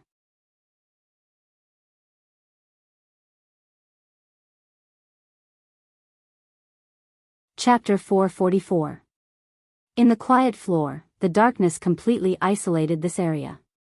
Walking here, one could clearly hear their own footsteps, and even a trace of echoes. Around them, there were some mannequins standing in different postures. In the dark environment, these mannequins seemed to be shrouded in a layer of shadow and coldness, making the atmosphere in the entire space a little strange. Even Wu Yan felt a bit nervous in this eerily silent environment. Perhaps every building has the potential to become a haunted house at night. Wu Yan looked around and tilted his head. Where is she? No, where is the elf? Wu Yan pressed the wireless earpiece and asked, Coterie, are you sure the elf will appear here? The environment here is pretty much the same as the original work. However, the original work didn't specify which building the lowly elf went into. Also, unlike the original work, Wu Yan didn't meet the elf before she descended. Thus, it wouldn't be strange if the plot changed. According to the results of the analysis, Hermit should be there. Can you be a little more patient? Don't tell me you're afraid. Wu Yan raised an eyebrow at Coterie's taunting. As expected, Commander Mode Coterie needs to be taught a lesson. Suddenly, a bunny doll fell from the sky in front of Wu Yan and hung upside down in front of Wu Yan. Are you here to bully Yashina too? The sudden appearance of the doll in front of him and the voice gave him a fright. He almost shot out an electric shock gun. Luckily, Coterie's voice came from his wireless earpiece. Otherwise, things would have gotten out of hand. Looking at the bunny doll, Wu Yan lifted his head to look at the ceiling. He saw the sprite he once saw on the big screen, and now, it's the sprite he saw on the big screen. It was a beautiful young girl who looked like a French doll. Her long blue hair was slightly curly, casually scattered in front and behind her, looking like two blue torrents. A green cloak with rabbit ears covered her small body, all the way to her calves. She wore a pair of green boots on her feet, and behind her, there was also a tail-like accessory connected to a white fur ball. At this moment, the rabbit-eared hoodie was still on her head, covering her head under the hoodie. As long as she lowered her head slightly, she would be able to cover the area above her nose. Under the hoodie, a pair of large eyes were looking forward. They were the same sky blue pupils that looked as if they were formed by a lake. It was very captivating. She has a dreamy appearance and a petite figure. She's about the same age as Flandrechan. She's also holding a bunny doll with a black eye patch that looks like a pirate's eye patch on one of its eyes. Without a doubt, this was a very adorable little girl. In terms of appearance, even if there was an unconcealable immaturity, there was no way to hide her lovable temperament. Compared to little Flandrechan, she was only on par with her. She was simply too adorable. Yoshino, level 70, Hermit. Yoshino. The water and ice elf. Looking at this girl who looks like she just walked out of a manga, she's a manga character, even though he's been through the baptism of at least 10 girls who aren't any less beautiful than Yanban, Wu Yan couldn't help but be dazed for a moment. He has to admit, this elf girl in front of him is too cute. After all, this is the first time he met her. The scene in front of him is the same as in real life. Of course, it was only for a moment, not even 0.1 seconds. The elf girl in front of Wu Yan didn't notice it. The fairy who was hanging upside down on the ceiling stared at Wu Yan with her blue eyes. He couldn't see any emotion in her eyes, it's as if she had nothing to do with this. She lifted her leg and landed on the floor. She looked at Wu Yan while raising the rabbit plushie in her hand. She's Yoshino, so this is Yoshino, right? Wu Yan narrowed his eyes as he looked at the single-eyed bunny doll in Yoshino's hand.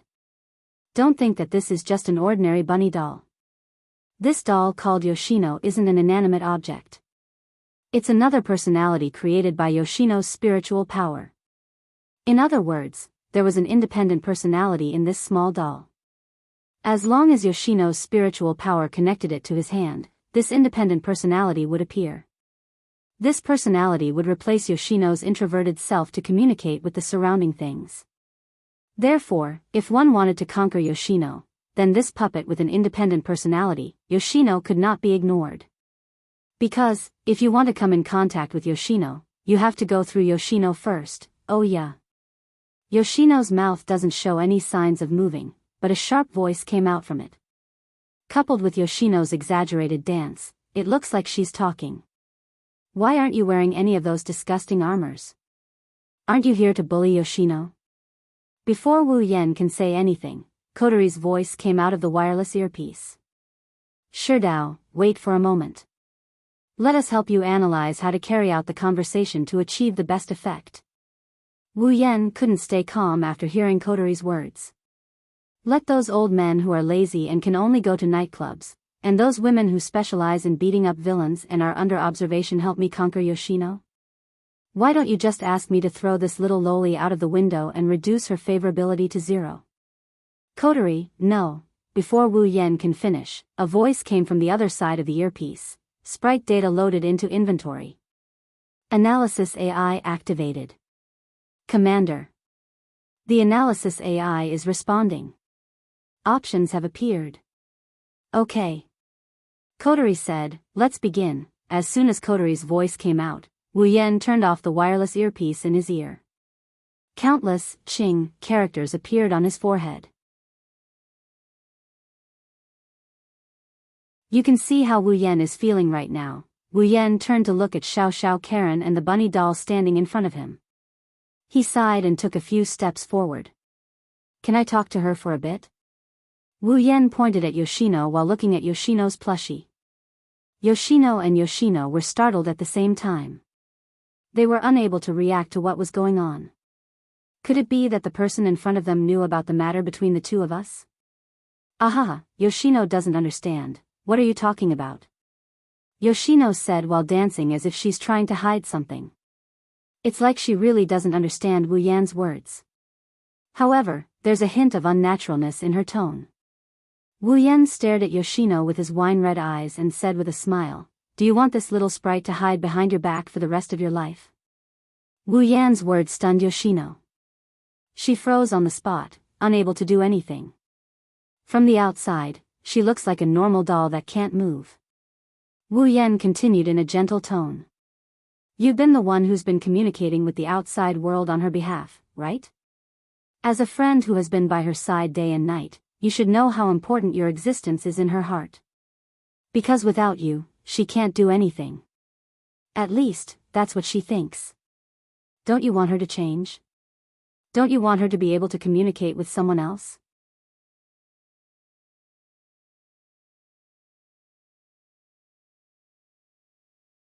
Chapter 445. Don't tell me you don't want her to change. Don't you want her to communicate with others? Hearing Wu Yan's words, Sharona was silent. How could Shino not understand the situation of the two of them? Sharona is a docile and timid person. She almost doesn't dare to talk to people directly. She's very afraid of humans. She's so afraid that just a little contact will make her shrink her body like a snail. Because of this, Sharona was born. Due to Yoshino's extremely introverted character, he would usually communicate with others through Yoshino. When it came to external matters, Yoshino would also be the one to deal with it. However, due to Yoshino being the one to deal with external matters, Yoshino himself did not have the slightest bit of contact with others. This caused Yoshino's mind, which was originally afraid of strangers, to directly enter a closed state. Just like what Wu Yen said, Sharona knows what kind of position she has in Shiona's heart. It can be said that Sharona herself is Shiona's goal. Because Sharona is weak and timid, Sharona, who has a strong personality and is cheerful and talkative, is equivalent to spiritual support in Shiona's heart. Once she loses Shiona's support, Sharona will easily panic as if she has lost everything. Even her mental state will be a bit off. At this time, as long as there's a little stimulation, Sharona will lose her mind and reflexively attack. However, Sharona is a docile person. In her heart, she actually hopes that she won't hurt anyone because Sharona is a person who hates pain and fear very much. So, Sharona doesn't want to bring pain and fear to others. Sharona can't leave Shiona's side because she will be afraid. Once she's afraid, her spirit energy will go out of control and hurt others. Sharona was born by relying on Sharona. Once she leaves Shiona's hand, without the support of Shiona's spirit energy, she will fall into a state of slumber and can't appear. The two of them rely on each other and support each other. Actually, Shitonai knew that the reason why Shitonai treated her as his spiritual support was because of her personality. Shitonai deeply longed for her personality. In Shitonai's heart, she hoped that she could be as strong as Shitonai and not be so cowardly, but the problem is, Sharona doesn't dare to communicate with others. How can she become strong? That's why when Wu Yen said, "Don't you want her to change? Don't you want her to be able to communicate with someone else?" Shino fell silent. How could it not want to toughen up the four Jinai? This is Shiona's wish. Of course, after thinking so much, it was only a moment of silence outside. Sharona has already raised her head and said to Wu Yen, Why do you know so many things about Sharona?"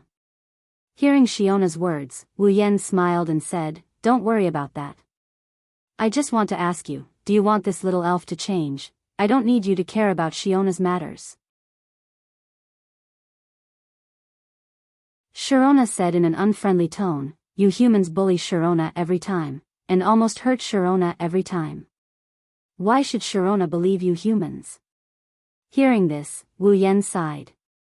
"Indeed, I don't have anything worthy of your trust, but I trust you." "Trust us?" Sharona is stunned. "Yes." Wu Yen nodded firmly. "I believe that an elf like Sharona is definitely not a bad guy. So, I want to help you." As soon as he finished speaking, the entire place fell into silence. Although there is no way to see any changes on Shiona's body except for her tone, Wu Yen can feel that Sharona is carefully observing him, sizing him up. Not long after, Sharona said, "Why do you trust Sharona?" Wu Yen chuckled, raised his head and looked at the ceiling. "Because, in my home, there is such a kind, pure, and adorable elf." "There is an elf in your home?" This time, Sharona is surprised. "Impossible. Aren't humans very hostile to elves?" "So they have been attacking elves, and elves are also very hostile to humans because humans are constantly attacking elves. How can humans and elves live together?" Indeed, in the beginning, she was very hostile to humans. Wu Yen bitterly smiled and shook his head, but then he smiled and said, "But, when she recognized the gentleness of this world, she became my family." "The gentleness of this world, yes." Wu Yen nodded and said, "Among elves, there is Sharona, and Sharona who are gentle and kind. Among humans, there are also people who are not hostile to elves, but you haven't met such people before, so you are afraid and hostile to humans. Now, I am here. As long as you trust me, then, in this world, no one will bring you pain and fear." Looking at the smiling Wu Yen in front of her, Sharona lowered her head and became silent again. Following Shino's silence, this space once again became silent. In this dark environment, only the faint sound of breathing could be heard clearly. It wasn't until a long time later that Sharona said, Sharona, in fact, also hopes that she can be strong, and Sharona also hopes that Sharona can be strong. After that, Sharona raised her head and looked at Wu Yan. Can you help Sharona? Wu Yan smiled. Of course. After pondering for a moment, Sharona said, but, what should I do to make Sharona change? That's why I want to talk to her. Wu Yan shifted his gaze from Yoshino to the quiet Yoshino. He didn't know if she didn't hear anything or if she couldn't understand their conversation. He continued. I want her to know that interacting with others is a very joyful thing. Happy.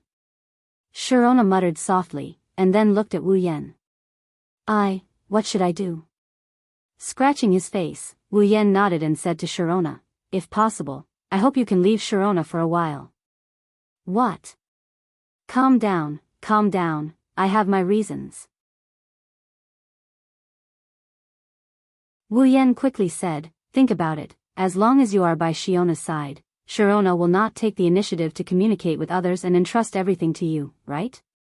In that case, if you are not here, Sharona will have to use her own mouth to communicate with others. This way, she can slowly change Sharona. But Sharona hesitated. She had no choice but to hesitate. She knew very well what would happen to Sharona if she left. To put it bluntly, once she left, Sharona would be afraid. If something went wrong, this place would very likely be razed to the ground by Sharona. This was not only what Sharona didn't want, but also what Sharona didn't want. How could Sharona be at ease and leave Sharona alone? As if seeing through Shiona's heart, Wu Yan said softly, don't worry, leave everything to me. Soon, you will be together again. Moreover, the next time you face me, you won't be alone, but together with Sharona. Staring at Wu Yan for a long time, Sharona finally nodded her head, the corner of his mouth raised into a smile, and at the same time, he breathed a sigh of relief. He stretched out his hand and directly took Sharona from Shiona's hand.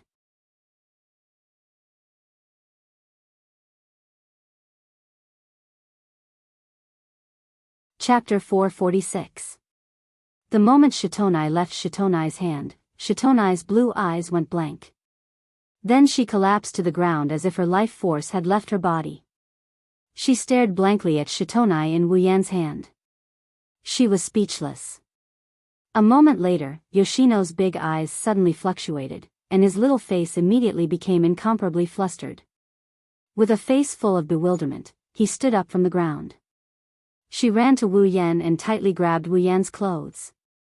She looked at Shitonai in Wu Yan's hand and whispered, please, give it back to me. His wine-red eyes were filled with Shitonai's helpless and pitiful little face. Seeing Shitonai's flustered expression, Wu Yan felt an inexplicable pain in his heart. He suddenly felt guilty as if he had done something unforgivable. Wu Yan quickly rubbed the little loli's head and said softly, don't be afraid. Shitonai won't leave you. Hearing this, the panic on Siyu's little face calmed down. However, her blue eyes were still filled with nervousness. She did not know what to do next. Wu Yan lowered his body. The wine-red and blue eyes looked at each other. Then, Wu Yan said, Shitonai should have heard my conversation with Shitonai. Shitonai stared blankly at Wu Yan for a while. After a long time, Shitonai slowly nodded her little head. The bunnies on her head also nodded. Coupled with Shitonai's cute lolicon face, it almost made Wu Yan's nose itch. Wu Yan awkwardly rubbed his nose. After making sure he didn't lose his composure, he exhaled and said to Shitonai, then, you should know that Shitonai wants you to be strong. That's why she chose to leave you temporarily. Now that you want to take Shitonai back, do you want to disappoint Shitonai? I don't want to disappoint Shitonai, that's more like it. Wu Yan squatted down and rubbed Yono's head through the hood of her cloak. So, in order to not disappoint Shitonai, leave Shitonai with me first, okay? Seeing that Shitonai was still a little flustered, Wu Yan smiled and said, Shitonai, as long as you listen to me today, I'll return Shitonai to you tomorrow. How about it? Is that true? Yono tightened her grip on Wu Yan's shirt. Her eyes were filled with anticipation and nervousness. Seeing how cute Shitonai was, Wu Yan couldn't help but smile. Of course it's true. After all, Shitonai is Shitonai's hero. She's also Shitonai's ideal self, right? Shitonai blinked her eyes and nodded with a slightly red face. Then, as if to confirm, she nodded again. She was really cute. Wu Yan smiled and stroked Shitonai's hair. He looked straight into Shitonai's eyes and said, "Then, today, you have to work hard." Hearing Wu Yan's words, Shitonai became anxious. "I will be okay, alone? Don't worry." Wu Yan smiled and shook his head. He said softly, "Even without Shitonai, your hero will not disappear. At least for today, let me be Shitonai's hero." Shitonai raised her head and looked at Wu Yan's face. Shitonai's blue eyes flickered. Then, she nodded. "You're pretty good." In the command room of Fraxinus, Kotori couldn't help but smile as she watched the progress on the big screen. More than 2/3 of the favorability points had filled up the progress bar of Fraxinus favorability points. As expected of the commander's older brother, Kanazuki Kyuhei looked at Wu Yan on the screen like he was on a pilgrimage. He almost knelt down and put an incense stick in his mouth. Even though he's a fake, not everyone can fake the commander's older brother. Kotori's smile widened when she heard Kyuhei's words. She froze when she heard Kyuhei's words. It's a good thing he's the commander's brother. He won't do anything to the commander. Otherwise, the commander might have been taken down by him too. Kanazuki Kyuhei patted his chest. He didn't notice Kotori's darkened expression and continued talking to himself. Well, that's true. Even if he's a fake, they're still siblings. Why would he lay his hands on his sister? Even if he did, the commander wouldn't fall for his older brother. It's not like he's a prostitute. As soon as he said that, a giant foot came down from the sky and kicked Kyuhei in the face, sending him flying and crashing into the wall behind him. Why? Kanazuki Kyuhei said as he collapsed against the wall. Kotori's face was livid as she stared at Kyuhei. Thinking about what he said, Kotori's anger rose even higher. Why? How dare he ask why? What do you mean he won't lay his hands on his sister? That guy did it with his mouth. Also, what did he mean by, "It's not like he's a prostitute"? Isn't that the same as calling me a prostitute? Kotori completely forgot that Kyuhei said, "It's not like he's a prostitute" under the premise that he won't fall for his older brother. Kotori snorted and looked back at the screen. Her face reddened as she thought of something. As for Kyuhei, he fainted. Inside the commercial building, Yatsuki Chinyu stared blankly at the cute loli hiding behind Wu Yan. He still hasn't recovered from the shock. No way. Yatsuki Chinyu's lips twitched. He couldn't stay calm. That's it? Oh my god, it's only been 15 minutes. Time isn't going to stop my great career. Wu Yan looked at Yatsuki Chinyu with disdain. Ever since Wu Yan found out that there's a real man under that pretty face, he's been a lot more casual with Yatsuki Chinyu. Yatsuki Chinyu didn't care about Wu Yan's disdain. Instead, he looked at Wu Yan with admiration. "Captain, how did you do it? Please teach me." Wu Yan pursed his lips and smiled. He didn't answer Yatsuki Chinyu's question. Instead, he pointed at Yoshino and pushed Yoshino, who was hiding behind him, a little bit so that Yoshino's head was exposed to Yatsuki Chinyu's eyes. Yatsuki Chinyu was petrified. At this moment, Yoshino was holding a lollipop in his hand. He was slowly licking it. Although there was no expression on his face, one could faintly see a bit of joy in his blue eyes. Yatsuki Chinyu's mouth opened into an O shape. Don't tell me, he was defeated by a lollipop. After that, Yatsuki Chinyu looked at Wu Yan. At this moment, Yatsuki Chinyu's admiration for his captain was like the water of the Yangtze River. No wonder he's called the god of strategy by all the members of Ratatosk. After that, Yatsuki Chinyu secretly glanced at Yoshino, who was licking the lollipop. He secretly remembered this trick in his mind.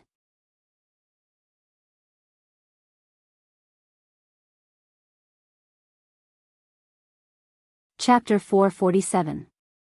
Opposite the commercial building, on the top floor of a building, two AST girls were standing there with weapons in their hands, glaring at the opposite side like a tiger watching its prey.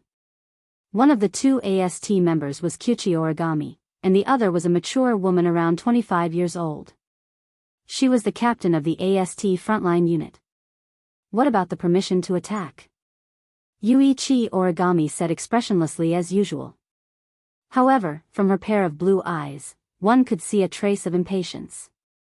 It was as if as long as elves existed in front of her eyes for a second, she would not be able to tolerate them. The captain of AST seemed to have gotten used to the former's way of speaking, so he replied nonchalantly, "I don't think so for the time being. After all, our opponent is that cowardly hermit. It's not worth it for us to destroy such a big building and send out a reconstruction team. It's different from that powerful Princess Pasha." After saying that, she seemed to have thought of something and turned to look at Tokichi Origami. "But it's really unbelievable. No matter how you look at it, there's a girl who looks like a princess who transferred to Duli Zen High School that you're studying in. Not only is she in the same class as you, but there's also no elfin reaction on her, and there's nothing suspicious about her household registration. What's going on?" The captain of AST didn't know that all of this was Ratatosker's handiwork. Ratatosker had activated the political protection plan against the elves, completely concealing her identity and hiding among the masses. As long as Toka didn't show any psychic waves, AST would at most treat her as a girl who looked like a princess. There would be nothing suspicious about her, and AST would have an excuse to kill the wrong person rather than let her go. From this, one could see how brilliant Ratatosker was. Perhaps AST didn't know that they had an opponent hiding in the dark. Unfortunately, the powerful Ratatosker had a commander who was usually very astute but would occasionally go against nature. As a result, a certain true ancestor would be shot when he was walking. Tabichi Origami opened her mouth slightly when she heard her captain. After a while, she regained her expressionless face and looked at the building in front of her. No one knows what she's thinking. It was not until a certain moment that a voice came from their radio that the two of them turned their attention back to the conversation. "Captain." Hermit spotted. The two of them froze at the same time and turned their heads to look in the direction of the commercial building. Then, the two of them quickly discovered a green figure running out of the commercial building and running towards the other side of the street. The captain of AST could not help but frown. Hermit has come out of hiding? Why isn't there any psychic wave? Moreover, why didn't they fly but run instead? While the captain of AST was muttering, Toichi Origami stomped on the ground and fired the propellers on her back at full power. She flew towards the green silhouette on the ground at full speed. "Wait!" The captain of AST was shocked. He gritted his teeth and shouted, "This origami kite always acts without permission." Seeing that Koichi Origami was already on the move, the captain of AST could not let him deal with the elves alone, so he could only follow. "Everyone, attack!" Suddenly, the sound of ejectors firing continuously rang out from the top of the building surrounding the commercial building. They rushed towards the green figure running on the ground. At the same time, continuous artillery fire also rang out. The originally undamaged street was mercilessly attacked by the cannons. The sound of explosions echoed through the sky and smoke covered the entire street. After the cannon fire subsided, the previously undamaged street became riddled with holes. Amidst the smoke, the green figure rushed out. Other than some dust on her body, nothing else happened to her. Seeing this, AST no longer hesitated and continued to fire at the figure on the ground. However, under the barrage of attacks, the green figure was like a vigorous warrior. He dodged left and right, dodging the incoming attacks. At the same time, he continued to move forward unwaveringly. It was this movement that allowed him to evade the earth-shattering barrage of attacks, the AST captain clenched his teeth as he looked at the heavily damaged street. His heart was filled with hatred. Originally, AST did not want to cause too much damage to the cowardly hermit. That was why they did not make a move when Hermit entered the commercial building. Who would have thought that Hermit would be so cunning? Instead of attacking them from the sky, he chose to run on the ground like a rat, causing damage to the streets. It seems that the reconstruction team will have to be mobilized this time. Flying in the sky, Origami Kitsune mercilessly pulled the trigger of her cannon. She continuously fired at the green figure on the ground. Seeing the figure nimbly dodging the cannons, Origami Kitsune frowned. She felt that something was wrong. However, Yuichi Origami's hatred for the elves quickly suppressed the uneasiness in his heart. Yuichi Origami's figure flashed, and the frequency of the heavy cannon in his hand increased by a few notches. What Origami didn't know was that the feeling she had in her heart was right. If one were to take a closer look, they would notice that the green figure running on the ground was twice as tall as Hermit. Unfortunately, the AST members could only vaguely see a green silhouette flying high up in the sky. They were unable to discern its exact height. On the ground, the figure in the green cloak was dodging the incoming cannon fire as she dashed into the distance. From the perspective of the AST members, a beautiful face was buried in the green cloak. She looked like she was about to cry, but no tears came out. 10 minutes ago. What? Yeyuechinyu looked at the green cloak in his captain's hand in disbelief. He shouted. You want me to distract AST? Is there a problem? Wu Yan said matter-of-factly. Yeyuechinyu almost jumped up. There's a big problem. Captain. It's not like you don't know how strong AST's firepower is. Even the elves might not be able to avoid it. If you want me to go, won't I die? Well, don't say that. Wu Yan smiled and patted Yeyuechinyu's shoulder. You might not be as strong as the elves, but I believe you can still avoid them. If you can't even do that, Kotori wouldn't have arranged for you to be my assistant. But Captain, isn't it safer for you to come? I have no problem with that. Wu Yan pursed his lips at Yoshino. As long as you have the confidence to appease Yoshino. Yeyuechinyu recalled the conversation 10 minutes ago. Yeyuechinyu was sweating profusely while dodging the cannons. Why don't I have the ability to pick up girls? As Yeyuechinyu ran for his life, the AST members gradually disappeared at the end of the street. Inside the commercial building, Wu Yan held Yono's hand as he strutted out of the building. He looked at the rubble on the street and he silently prayed Amen. Brother. Shido. Yoshino said uneasily. Is that person okay? Wu Yan smiled. It's okay. That uncle won't die that easily. Uncle. Well, you can call him that from now on.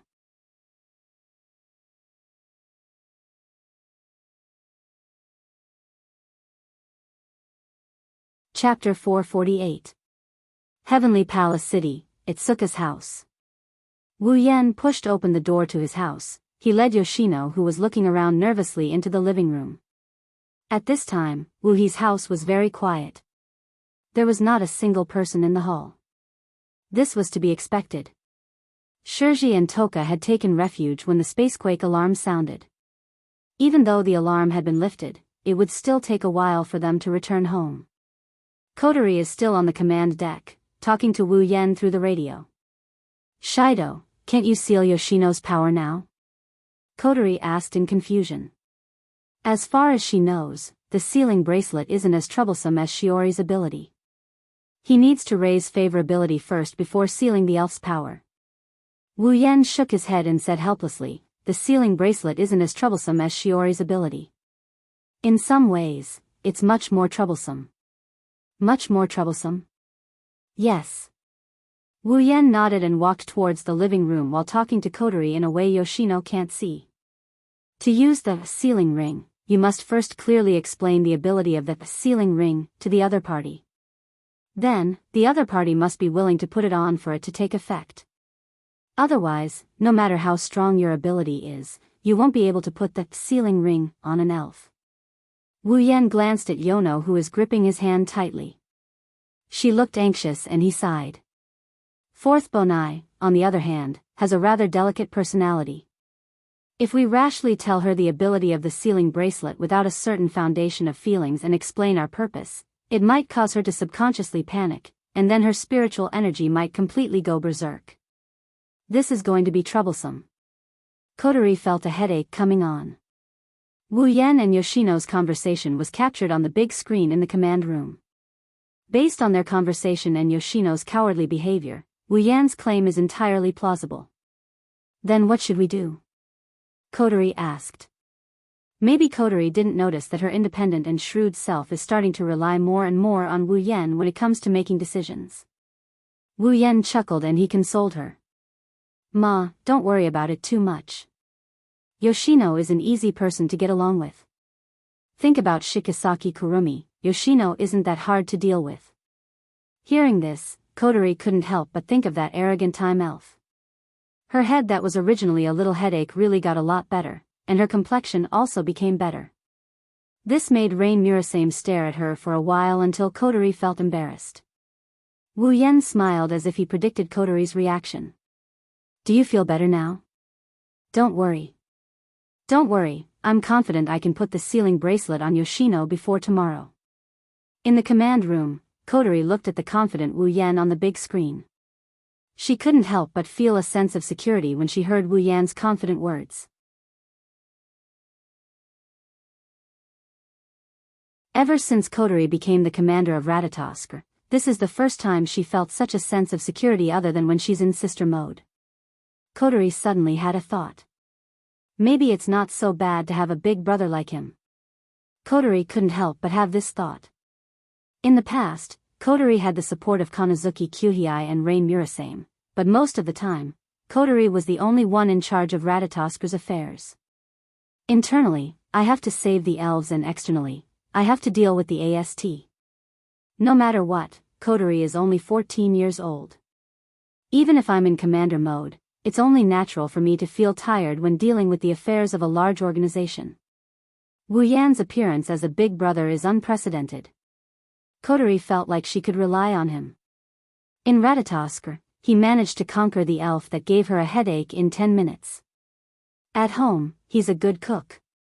His combat prowess is on par with the elves. Although his personality is a bit unsettling, it's undeniable that Kotori is slowly starting to accept him as her big brother. She's starting to rely on him.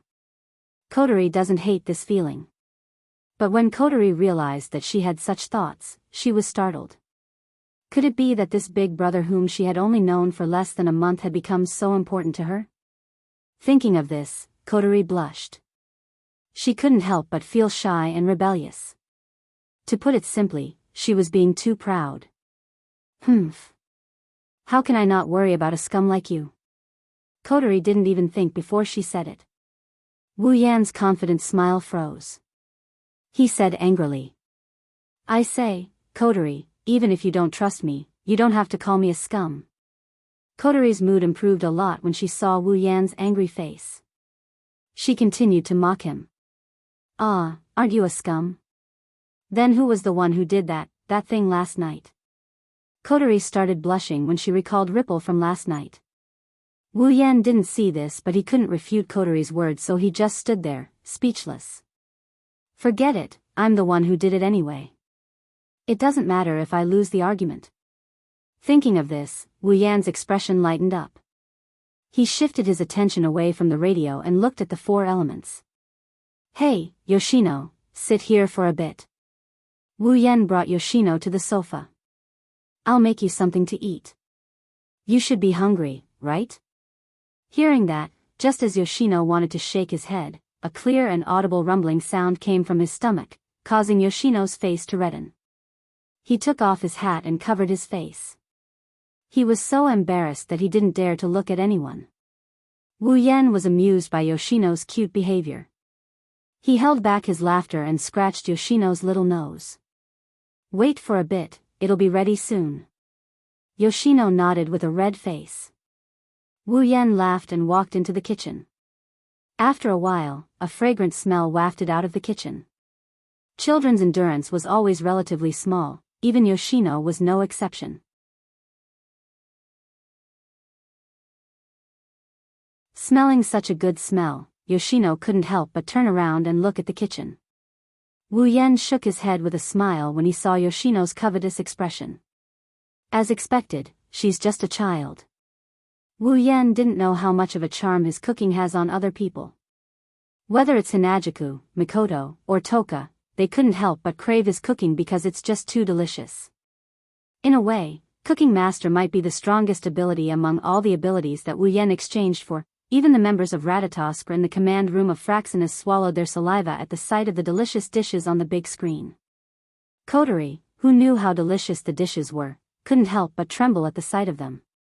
When the strange sound entered Wu Yan's ears through the wireless earpiece, Wu Yan knew what's going on. He laughed and said, "Come back if you want to eat, it's not like I won't let you eat." Hearing this, Kotori couldn't hold herself back any longer. She jumped off the podium and ran out of the room. Everyone in the command room looked at each other when they saw Kotori's reaction.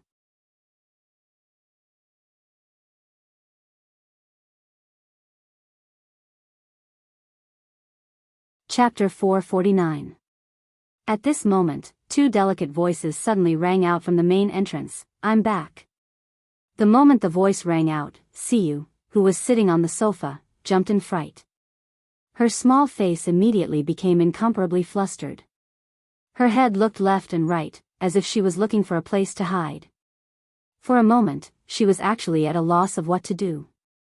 When the footsteps began to sound and were getting closer and closer, the corners of Yoshino's eyes couldn't help but tear up. She really didn't know what to do, so she lowered her head. At the same time, a cold air was emitted from Yoshino's body.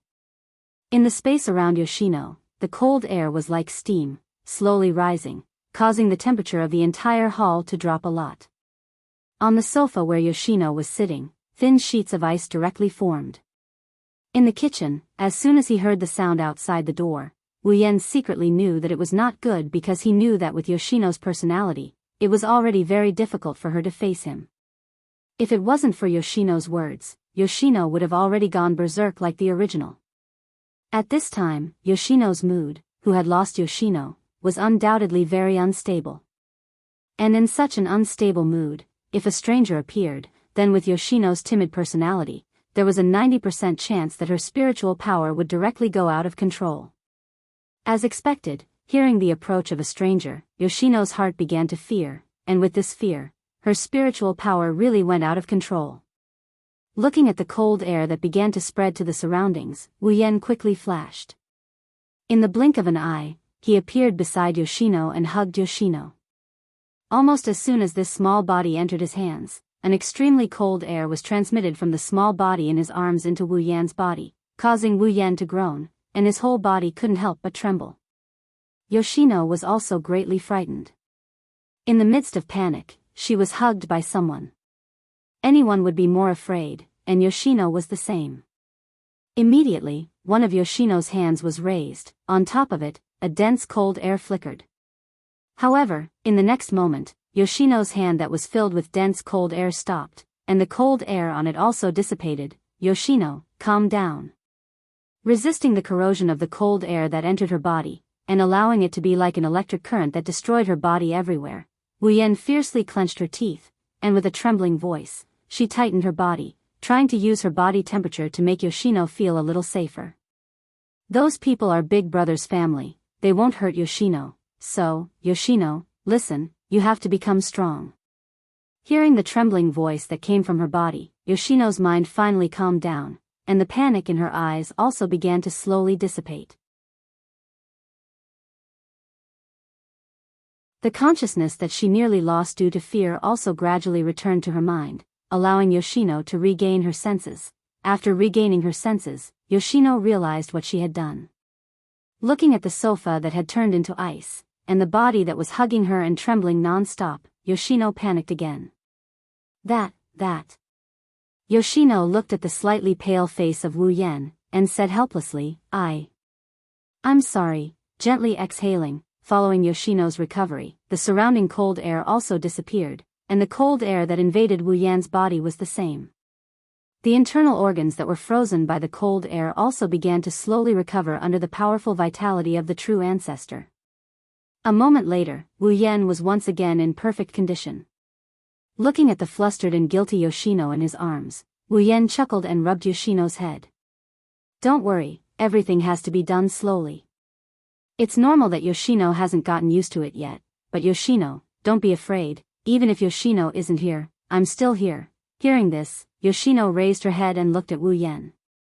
Although there was still guilt in her big blue eyes, most of the fear and panic had disappeared. She touched Wu Yan's body, and only when she confirmed that Wu Yan was fine, did Yoshino relax. Seeing this, Wu Yan also let out a sigh of relief. He looked around the hall that was almost frozen, and the sofa that was already frozen. Hearing the approaching footsteps outside the door, he quickly waved his hand. A scarlet spatial ripple appeared in front of Yoshino's surprised eyes. The handle of the Enrich shana extended out and was held in Wu Yan's hand. In the next second, following a soft muffled sound, the red lotus flame burned on the Enrich shana. The temperature in the hall that was a bit cold due to Yoshino's ability immediately rose up. Yoshino's small body began to tremble. Seeing the red lotus flame on the Enrich shana, Yoshino grabbed Wu Yan's clothes in fear. For Yoshino, who can control ice and water, the red lotus flame of the Enrich shana is like her natural enemy. If Wu Yan wasn't holding her, Yoshino would have lost control again. He waved his hand that was holding the Enrich shana in front of him. The red lotus flame exploded into sparks and landed on the sofa and various parts of the hall. After that, the thin ice disappeared at a speed visible to the naked eye.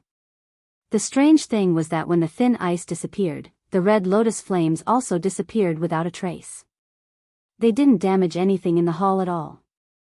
When all the thin ice disappeared, Wu Yan immediately put away the Enrich shana and put the frightened Yoshino back on the sofa. At this time, at the entrance of the hall, the owners of the two voices finally appeared. It's Toka and Shirji. Shido. Toka squealed in delight. Back in the shelter, Shirori told her how dangerous it is outside after the spacequake alarm went off.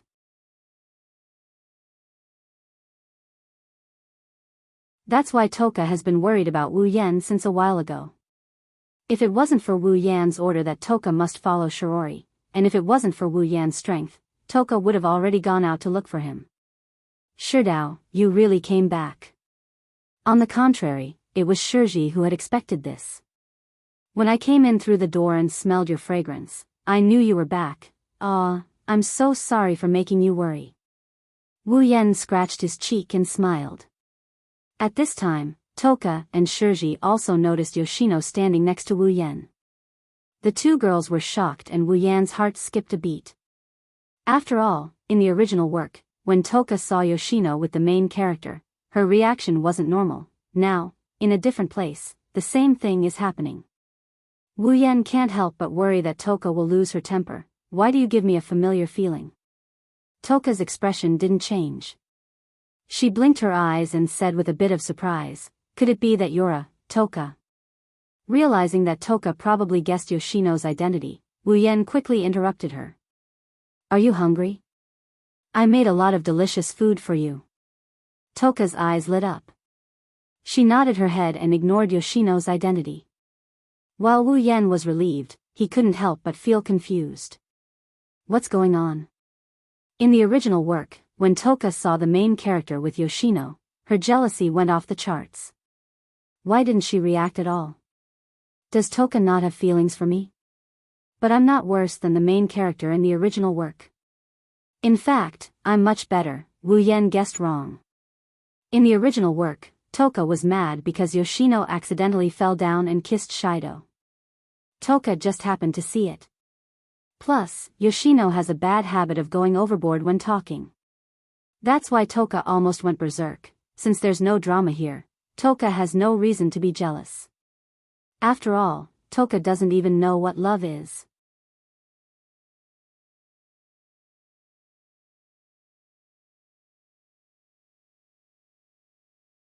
Chapter 450. What's your name? Shiori's blue pupils secretly glanced at Shirori, then immediately lowered her head and said in a small voice, I am Shiori, Yono. What a cute name. Shiori smiled and moved closer. Hey, Yono-chan, where's your family? Mom and dad? Family? Shiori couldn't help but raise her head and blinked her big eyes. She looked so cute that it almost made Shiori's eyes twinkle with stars. I have no family. Shiori flinched and the smile on her face slowly faded away. What replaced it was a look of pity. She turned around and looked at Wu Yen. Shido, is Yono an orphan? Wu Yen bitterly smiled at Shiori's words. She's right, at least Wu Yen never heard of elves having parents. You can say that. Shirji's face was suddenly filled with love. She looked at the four nuns with a strange look in her eyes. It was obvious that her motherly nature had been triggered. Then this child. Shirji hesitantly glanced at Sifu and frowned. Since Sifu was an orphan, didn't that mean that this child might not have anywhere to go? It's no wonder Wu Yen brought Yono back. If she was in his shoes and met such a cute and lonely child, she wouldn't be able to resist the urge to bring her back. It's not just out of sympathy, it's also because a child with such good looks who has nowhere else to go would have a high chance of being targeted by human traffickers. Shiori didn't know that if Yono did encounter a human trafficker, unless Yono ran away as usual, the human trafficker would be turned into a popsicle. Kotori pitifully cried when she saw Shiori's intention to take Yono in. Sister, she's so pitiful, can we let her stay at home? In theory, Wu Yen is the one who can make the decisions in this house. However, this isn't Wu Yan's house, it's Shiori and Kotori's. So, it's better to let the head of the house make the decision. Shiori agreed without hesitation. Wu Yen, on the other hand, couldn't stay calm. He pulled Kotori's sleeve and whispered into her ear. Hey, Kotori, don't tell me you want all the elves to live in our house? His warm breath made Kotori shiver. Not only did her ears turn red, her face turned red as well. Kotori almost ran away when she saw Wu Yen so close to her. After all, her first kiss was taken away by this so-called older brother last night. Kotori, who is in her younger sister mode, still can't face Wu Yen with a straight face. Kotori blushed and stammered. I can't do anything about it. The house for the elves isn't ready yet. I can only arrange for them to stay with us so that way we can observe them. Wu Yen rolled his eyes at Kotori when she stuttered. But, he didn't mind. If Toka and Yoshino stayed here, it wouldn't matter to him. In fact, he might even be able to take advantage of them. From the very beginning, Yoshino had been observing the crowd's performance the entire time. To the timid Yoshino, this was the first time that she had personally interacted with so many people. However, at this time, Yoshino couldn't help but think that the three girls in front of him weren't as scary as he imagined. Moreover, each one of them was as gentle as Brother Shidao. Hey, aren't you going to eat? Shido's cooking is the best. Toka kept stuffing food into her mouth. Ever since she discovered Yoshino's identity, Toka subconsciously felt close to her. After all, they're both elves. Yoshino lowered her head and whispered. I'm full. But you don't look like you're eating much. Toka said in a surprised manner. She stuffed a meat bun into her mouth and swallowed it. Wu Yen couldn't help but grumble inwardly. Do you think that everyone is a foodie like you? Since you're full, Yono-chan, do you want to take a bath with me? Shiori looked at Yoshino expectantly. Who knows if she was treating Yoshino as a real doll? Yoshino was shocked, she shook her head without hesitation. Shiori was disappointed, but she can't be blamed. Yoshino is afraid of strangers, it would be strange if she accepted Shiori's invitation to take a bath. However, Fourth Uncle's next words caused the people at the dining table to no longer be able to remain calm. I'll take a bath with Brother Shido. Pfft, Toka and Kotori spat out their food at the same time. The food in their mouths exploded like fireworks on the table. Only Shiori, who didn't have any food in her mouth, managed to escape. As for Wu Yan, he wanted to spit out his food, but the food got stuck in his throat. Pounding his chest with all his might, Wu Yan hammered his chest so hard that it made pong-pong sounds. Finally, he managed to swallow the food in his mouth, but the result was him panting like a dead dog. But he didn't care about any of this. At this moment, he is looking at the reddened Yonko with an astonished expression. The expression in his eyes can only be described as marvelous.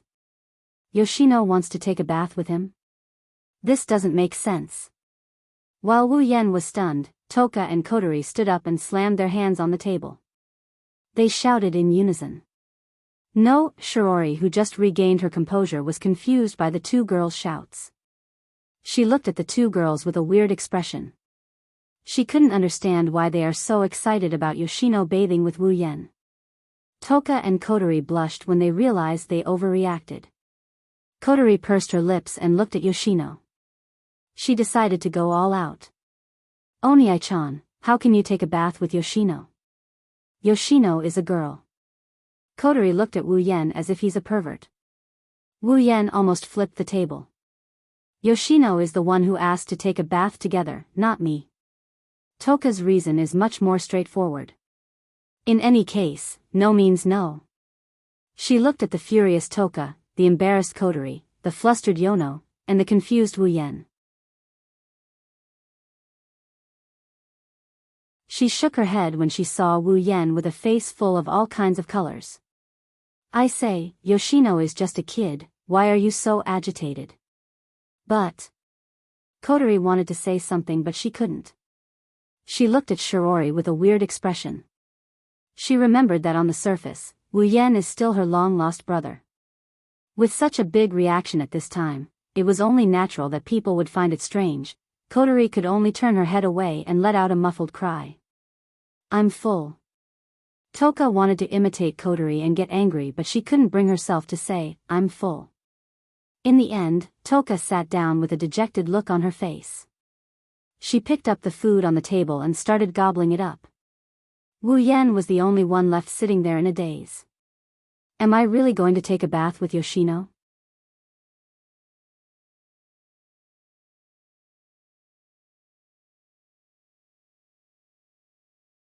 Chapter 451.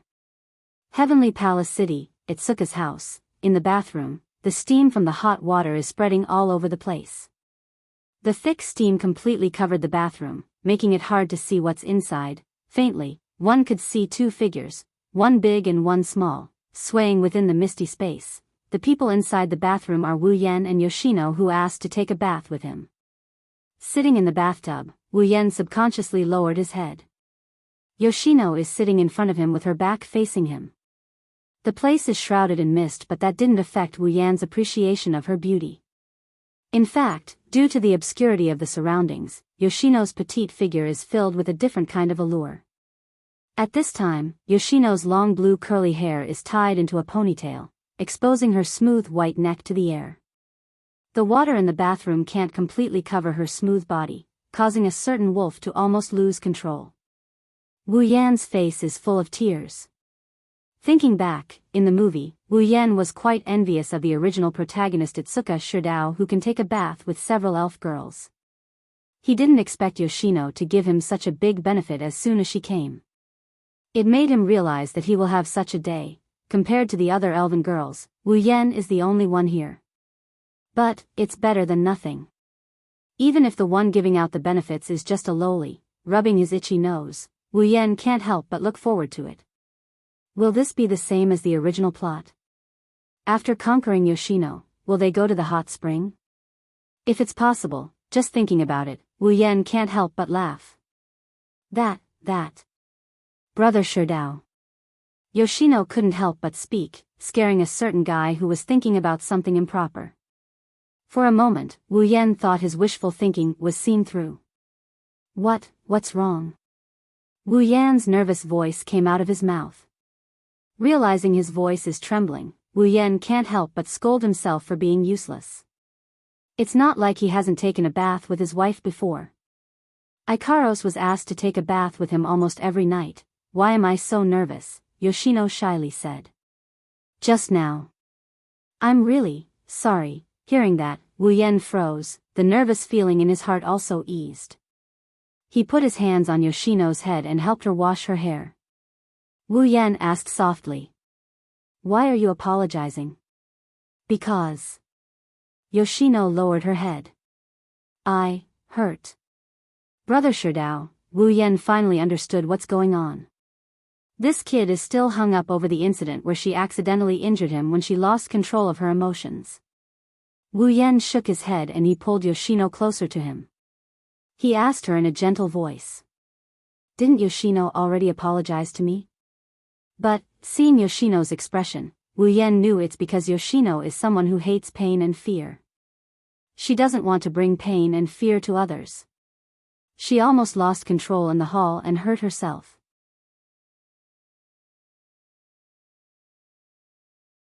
Maybe she's blaming herself, Wu Yan sighed. Yoshino, if it's Yoshino, would you apologize to her? Yoshino froze. She didn't expect Wu Yan to suddenly ask such a question. She blinked and pondered for a moment before shaking her head. Wu Yan shook his head as well when he saw the 4 nuns shaking their heads. He chuckled. Because Yoshino is Yoshino's hero, Yoshino has never said sorry to Yoshino, is that right? So, you don't have to say sorry to me. Because when Yoshino isn't by Yoshino's side, your older brother is Yoshino's hero. Yoshino raised her head and looked at Wu Yan's wine-red eyes. She felt it was the most beautiful eyes in the world. Because Yoshino could see the love and tenderness in his eyes, Yoshino immediately lowered her head shyly. Yes, seeing Yoshino lowering her head shyly, Wu Yan couldn't help but laugh. This girl is really cute.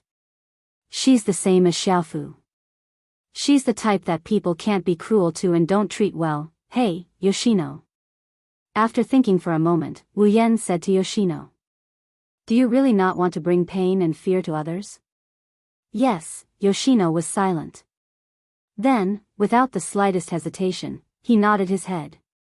It could be seen that Yoshino truly hoped from the bottom of his heart that he wouldn't harm others. He also hoped that he wouldn't bring the emotions that he hated to others. Seeing Yoshino nod her head, Wu Yan closed his eyes. Soon after, as if he had made a decision, he suddenly opened his eyes. Yoshino, if your older brother has a way to make you not harm others, but the price is that you will lose all of your fairy powers, are you willing to do that? Yoshino's body trembled. She quickly turned around. Her large blue eyes were staring straight at Wu Yan's face. There was a trace of hope and hesitation in her eyes. Wu Yan didn't say anything. Just like that, he looked at Yoshino. Quietly, they looked at each other from a distance. It was as if they were communicating with their eyes. In fact, Wu Yan's heart was also very nervous. After all, Yoshino was easily scared. It wasn't easy for him to make Yoshino accept him. If this sudden request made Yoshino afraid, she might go berserk this time. If he didn't feel that his relationship with Yoshino had improved a lot, Wu Yan wouldn't dare to rashly ask such a question. Moreover, Wu Yan couldn't bear to see her lose control of her emotions and hurt others. Then, he would secretly feel guilty. That would be too cruel. Therefore, Wu Yan decided to take a gamble. Fortunately, his gamble didn't seem to be in vain. At least, Yoshino didn't show any signs of fear. After a long time, Yoshino said a little anxiously. Really, can I? There's hope. Wu Yan was happy. He nodded at Yoshino. Then, he told Yoshino about the existence of the sealing ring and its effects. He didn't hide anything.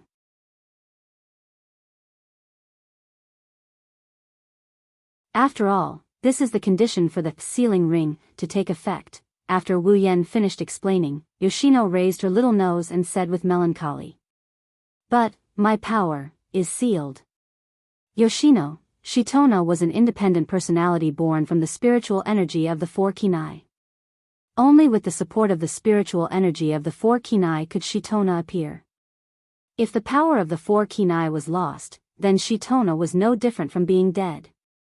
In the original work, the reason why Yashina could still appear after Yashina's power was sealed was that after Shido sealed the power of the elf, an invisible connection would be formed between him and the elf.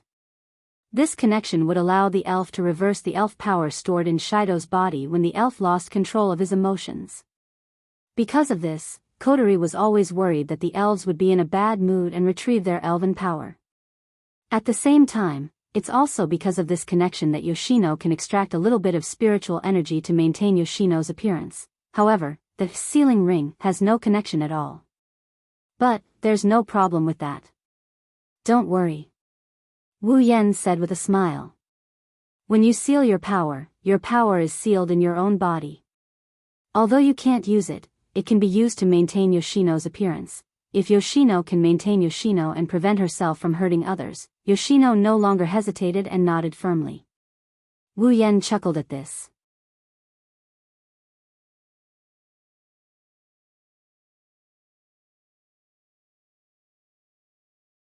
Chapter 452. This is, Siwon looked at the sealing bracelet on her wrist with a bit of surprise. Her big blue eyes were filled with curiosity and surprise. She could feel that when the red bracelet was put on her wrist, the spiritual force in her body had completely sunk into her body. In the past, he could sense the water vapor and cold air all the time. At this moment, he could no longer sense them, let alone use them.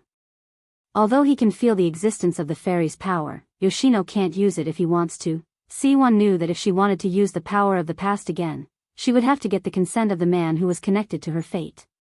There was no other way. Towards such a situation, Shino did not have any thoughts of resisting. Instead, he was faintly happy. In this way, he would no longer do excessive things to everyone when his mind was in a mess. After sealing Yoshino's energy, Wu Yan let out a sigh of relief and smiled. But when he saw the row of sealing bracelets on his wrist, Wu Yan bitterly smiled. The sealing bracelet paired with Flandre-chan, Toka paired with Yakuni, and the sealing bracelet paired with Toka.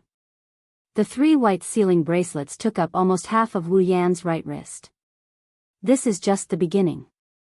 Kotori and Tokasaki Kurumi might have their own bracelets in the future. When that time comes, 5 sealing bracelets might fill up his entire right wrist. Wearing 5 bracelets would definitely look out of place, wouldn't it? Sighing, Wu Yan muttered to himself. Forget it, I'll just wear it as a wrist guard. Speaking of which, when the sealing bracelets are linked together, it does look a bit like a wrist guard. How do you feel? You should be able to get used to it, right? Wu Yan grinned at Yoshino. He no longer has to worry about her losing control like before. Yoshino slowly nodded, but then she shook her head. She opened her mouth, but she didn't know how to describe her feelings. For a moment, she revealed a conflicted expression. Wu Yan laughed when he saw this. Wu Yan pulled Yoshino in front of him and said with a smile. Well, you can slowly experience it in the future. After all, no one will attack you anymore.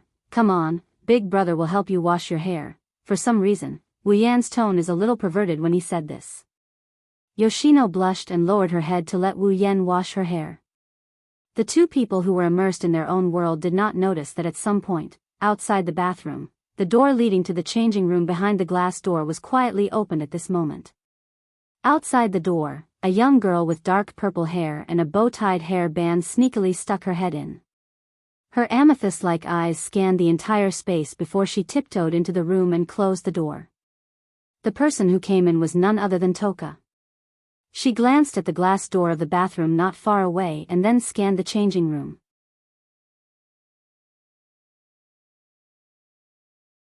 When she saw Wu Yan's clothes in a basket, she couldn't help but feel angry.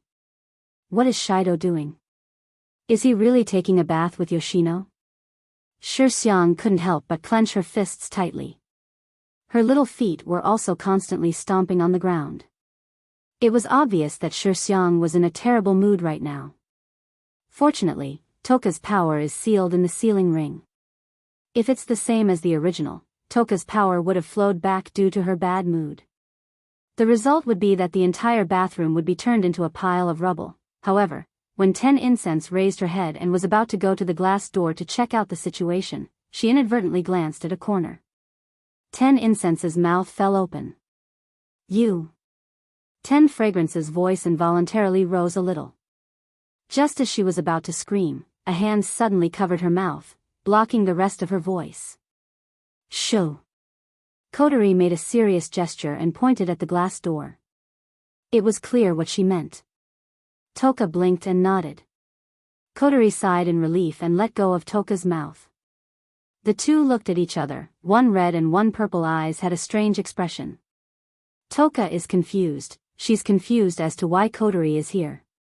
She's here because Wu Yan and Yoshino are taking a bath together. It made her feel uncomfortable. Kotori is here too, does she feel uncomfortable? As for Kotori, she's embarrassed that her behavior was discovered. She can't explain it to Toka, but it's true that she felt uncomfortable when she heard that Wu Yan and Yoshino are taking a bath together. The two women had a tacit understanding and didn't talk at this time. Instead, after they looked at each other, they went to the bathroom's glass door and leaned their ears against it. That.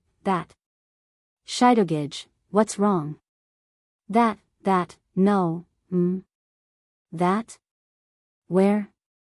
Here. No, why? It hurts, bear with it, it'll be over soon, yes. Kotori and Toka immediately widened their eyes. Kotori felt a fire burning in her heart as she listened to the conversation and strange sounds coming from the glass door. Toka bit her lips. Her face was filled with anger, causing her mind to go blank. Unable to hold back her anger, Toka pushed the glass door open. Kotori, who was leaning against the door, screamed and fell to the ground. She angrily looked into the bathroom. Tears hung from the corners of her eyes as she shouted, "Sherdao! What are you doing?" After shouting, Toka was stunned and couldn't speak anymore. Not only Toka, but Kotori on the ground and the two people in the bathroom were also stunned. You! Wu Yan pressed his hand on Itsuno's head. He looked at the two uninvited guests, he didn't know how to react. Yoshino blushed and she dipped her head into the water. The moment she moved, Yoshino yelped in pain and she covered her head. Wu Yan's hand that was pressing down on her head is now tangled with her hair. Kotori was the first to understand what happened.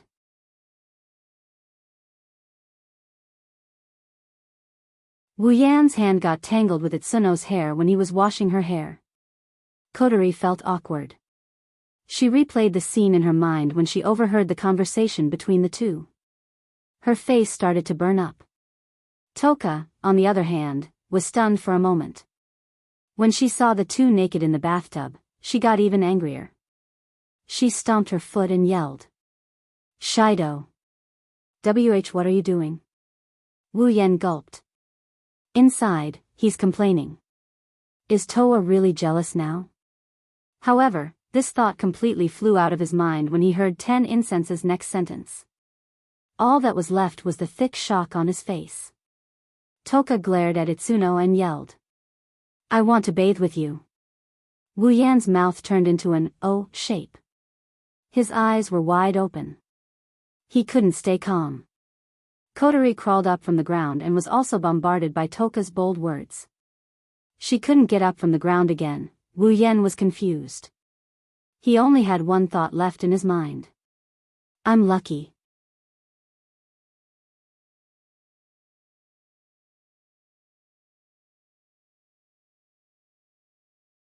Chapter 453. Shirori looked at Wu Yan, Toka, Kotori, and Yoshino in surprise. She asked with uncertainty. Hot springs? Yes. Yes. Wu Yan sighed, he didn't know whether to laugh or cry at the surprised Shirori. When he was bathing with Yoshino last night, Wu Yan was thinking about how the protagonist went to a hot spring with a few elf girls in the original work. He wondered if he would have the chance to enjoy the same benefits. Who would have thought that the thought that flashed through his mind would actually come true? It can't be helped, he can't bathe multiple times in one night. He already took a bath with Yoshino last night. When Toka asked to bathe together, Wu Yan couldn't do it. Although the request is tempting and Wu Yan is willing, Kotori was there at the time. The bathing incident was supposed to end like this, but Toka seemed to have gotten serious. He made a big fuss and insisted on bathing with Yi Ci even if he had to die. Kotori almost changed into a black satin belt to keep the situation under control. Thus, Wu Yan yelled out loud. "Why don't we all go to the hot springs together tomorrow? That way we can all bathe together." This sentence spread throughout the bathroom, causing everyone to quiet down. In the end, it was actually decided just like that. That was why the scene before them was happening, hot springs. Shiori couldn't help but fall silent, her heart faintly moved. For girls, hot springs were always a very attractive place, even Shiori was no exception. But the problem is mixed baths. Shiori carefully looked at Wu Yan, her eyes flickered. It's like she's looking at a good youth who's about to go astray. Wu Yan's mouth twitched. However, Shiori's question made him swallow all the words he wanted to say. After all, their goal this time is indeed to soak in the mixed bath. Shiori saw Wu Yan's silence. She knew what the answer is. Her expression became strange. At the same time, the way she looked at the three girls changed to that of Wu Yan.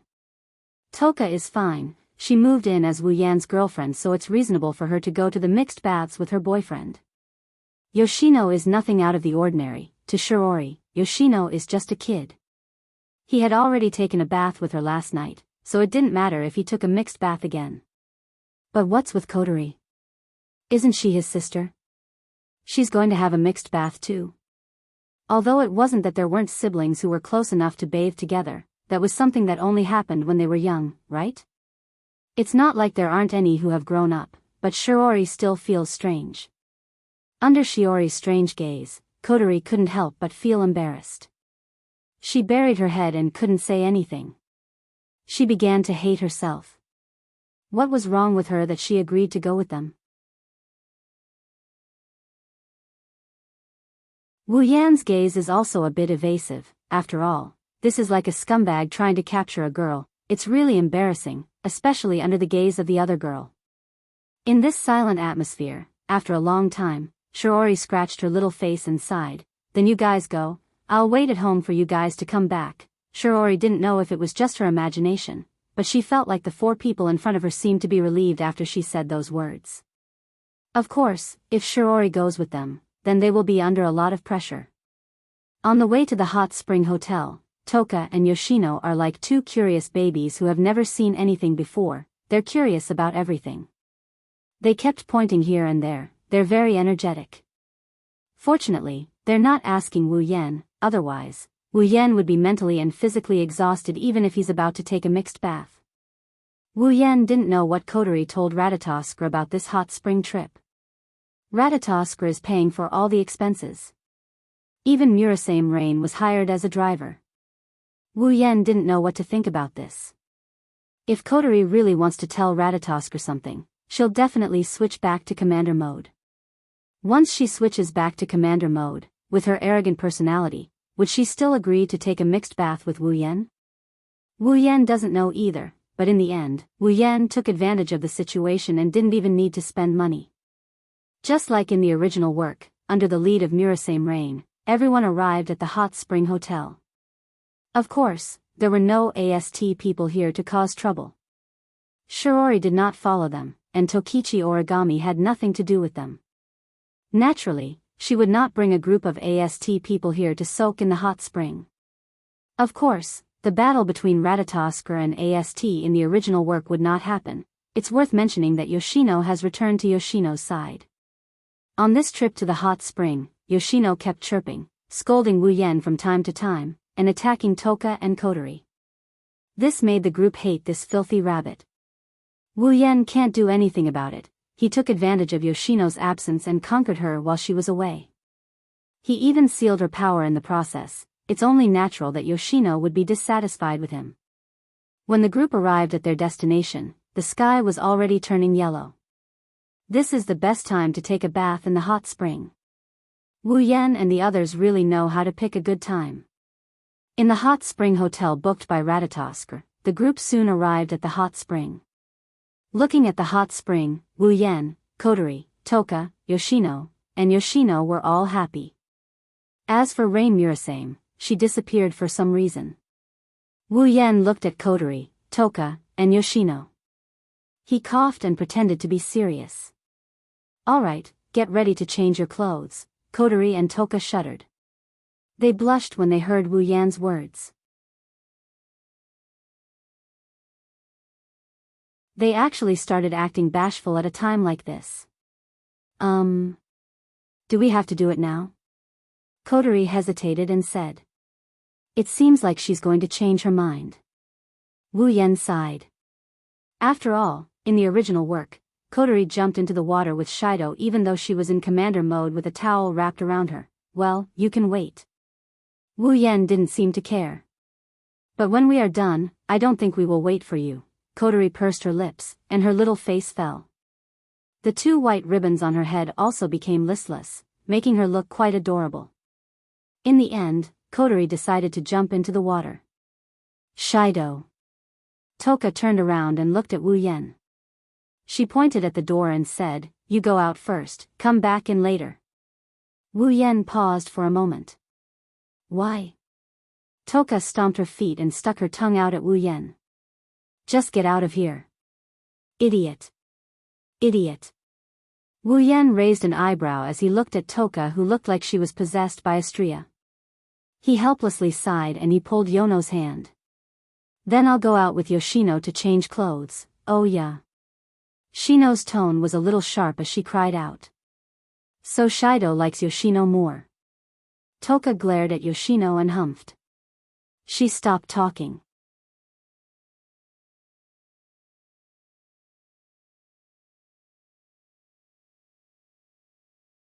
Chapter 454. In the changing room outside the hot spring, Wu Yan helped Yono take off her clothes while she blushed. Her tender body that he saw last night was revealed to him. Even though he saw her once last night, Wu Yan couldn't help but turn his head away. It's not that he's pretending to be serious, but if he doesn't do this, he's afraid that he'll lose his composure. Shideo-san, you're shy. Siono smiled and teased. Wu Yan rolled his eyes and ignored her.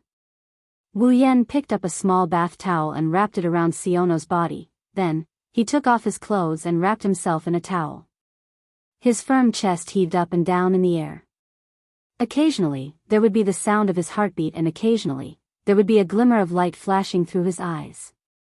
He looked very well built. Touching his chest, Wu Yan couldn't help but laugh.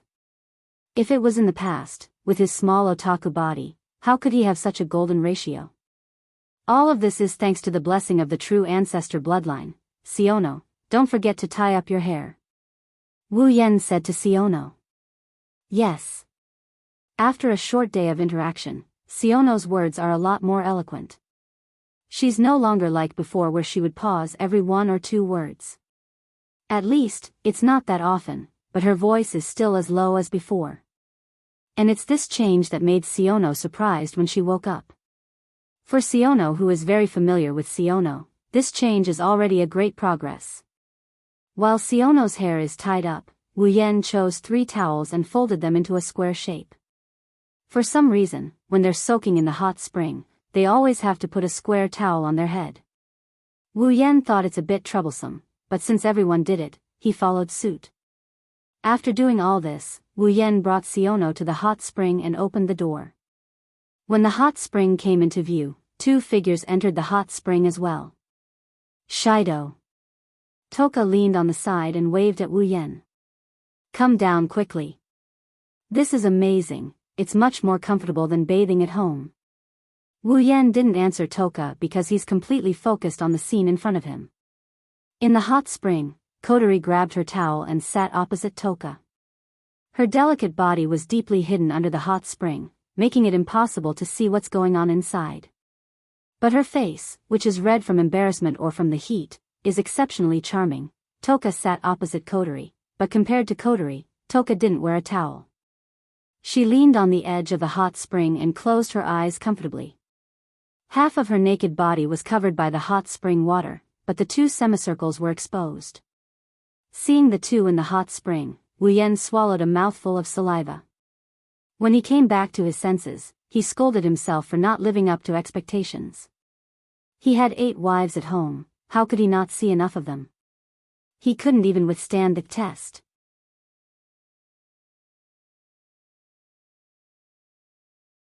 While despising himself, Wu Yan's body shrunk back unnaturally. Because seeing the two women like this, Wu Yan couldn't hold back his lust and raised the flag. He didn't want to let anyone see the tent under his towel. It looks really comfortable. Shatona shouted while dancing with joy. Shatona also wants to try it. When she heard Shino blinked her eyes, and then she walked towards the hot spring. When her little feet soaked in the hot spring, her large eyes couldn't help but narrow slightly while a flush appeared on her face. It seemed that the effects of the hot spring were rather outstanding for Shino. Yoshino quickened her pace and slowly submerged herself in the water. She swam to Toka's side and sat down. Seeing Yoshino enter the water, Wu Yan's restless heart was released. He couldn't wait to get into the water. Looking at him, he almost shouted, "I'm coming." Wu Yan glanced at Toka and Yoshino, then at Kotori. A wicked light flashed in his eyes. Then, without hesitation, Wu Yan came to Kotori's side and sat down. Kotori shrunk back and looked at Wu Yan sitting beside her. Her face blushed even more. She tightened her grip on the towel and her gaze became unnatural. But she didn't leave. After Wu Yan entered the water, the hot spring became quiet. Toka, Yoshino, and Yoshino's eyes were closed as if they were asleep. Kotori envied them. She also wanted to close her eyes and enjoy the hot spring. However, Wu Yan made her nervous. She couldn't calm down and enjoy the hot spring. After a while, Wu Yan suddenly said in a voice only Kotori can hear. "Kotori, you didn't bring a black ribbon to the hot spring, right?" Kotori was stunned. She tilted her head in confusion. She didn't understand why Wu Yan suddenly asked this, but she answered honestly. "No, I brought a ribbon, it would get wet." Wu Yan's wine-red eyes flashed with a brilliant light as he grinned. Kotori's body stiffened. She made a strange sound like a hiccup. Her red eyes flashed with disbelief. She slowly turned to look at Wu Yan. She wanted to prove that Wu Yan didn't do it. Unfortunately, all she saw was a face with a hateful smile. "Onii-chan, you." Kotori's face turned red. She wanted to scream when she saw Wu Yan's face, but Wu Yan's words stopped her. "Toka and the others are still on the other side." Kotori swallowed the scream she was about to blurt out. She pouted and wanted to cry, but no tears came out. Wu Yan's hand on Kotori's breast started to slowly move. A scorching sensation traveled from Wu Yan's skin into Kotori's body. Her heart trembled violently. The hand that seemed to have a very high temperature seemed to have some sort of magical power. Kotori almost moaned. Kotori bit her lips and looked at Toka and Yoshino, who had their eyes closed. She was so embarrassed that tears welled up in her eyes. Kotori was extremely afraid. She was afraid that Toka and Yoshino would open their eyes and see what happened. If that happened, she wouldn't be able to face them anymore. Kotori quickly stopped Wu Yan's mischievous hand and looked at Wu Yan pleadingly. "Onii-chan, don't be like this." Wu Yan raised an eyebrow. He glanced at Toka and Yoshino before turning back to Kotori. He ignored Kotori's attempts to stop him and he started caressing Kotori again. He used his actions to answer Kotori's question. Kotori's body trembled again and again. She reached out and pressed Wu Yan's hand. Unfortunately, Wu Yan's hand seemed to have infinite strength. He didn't care about Kotori's attempts at stopping him. He continued moving without any hindrance. "Onii-chan. Onii-chan. Don't. We'll be discovered," Kotori said to Wu Yan with a trembling voice. She didn't dare to speak too loudly for fear of waking up the two women. Will Wu Yan agree? The answer is no.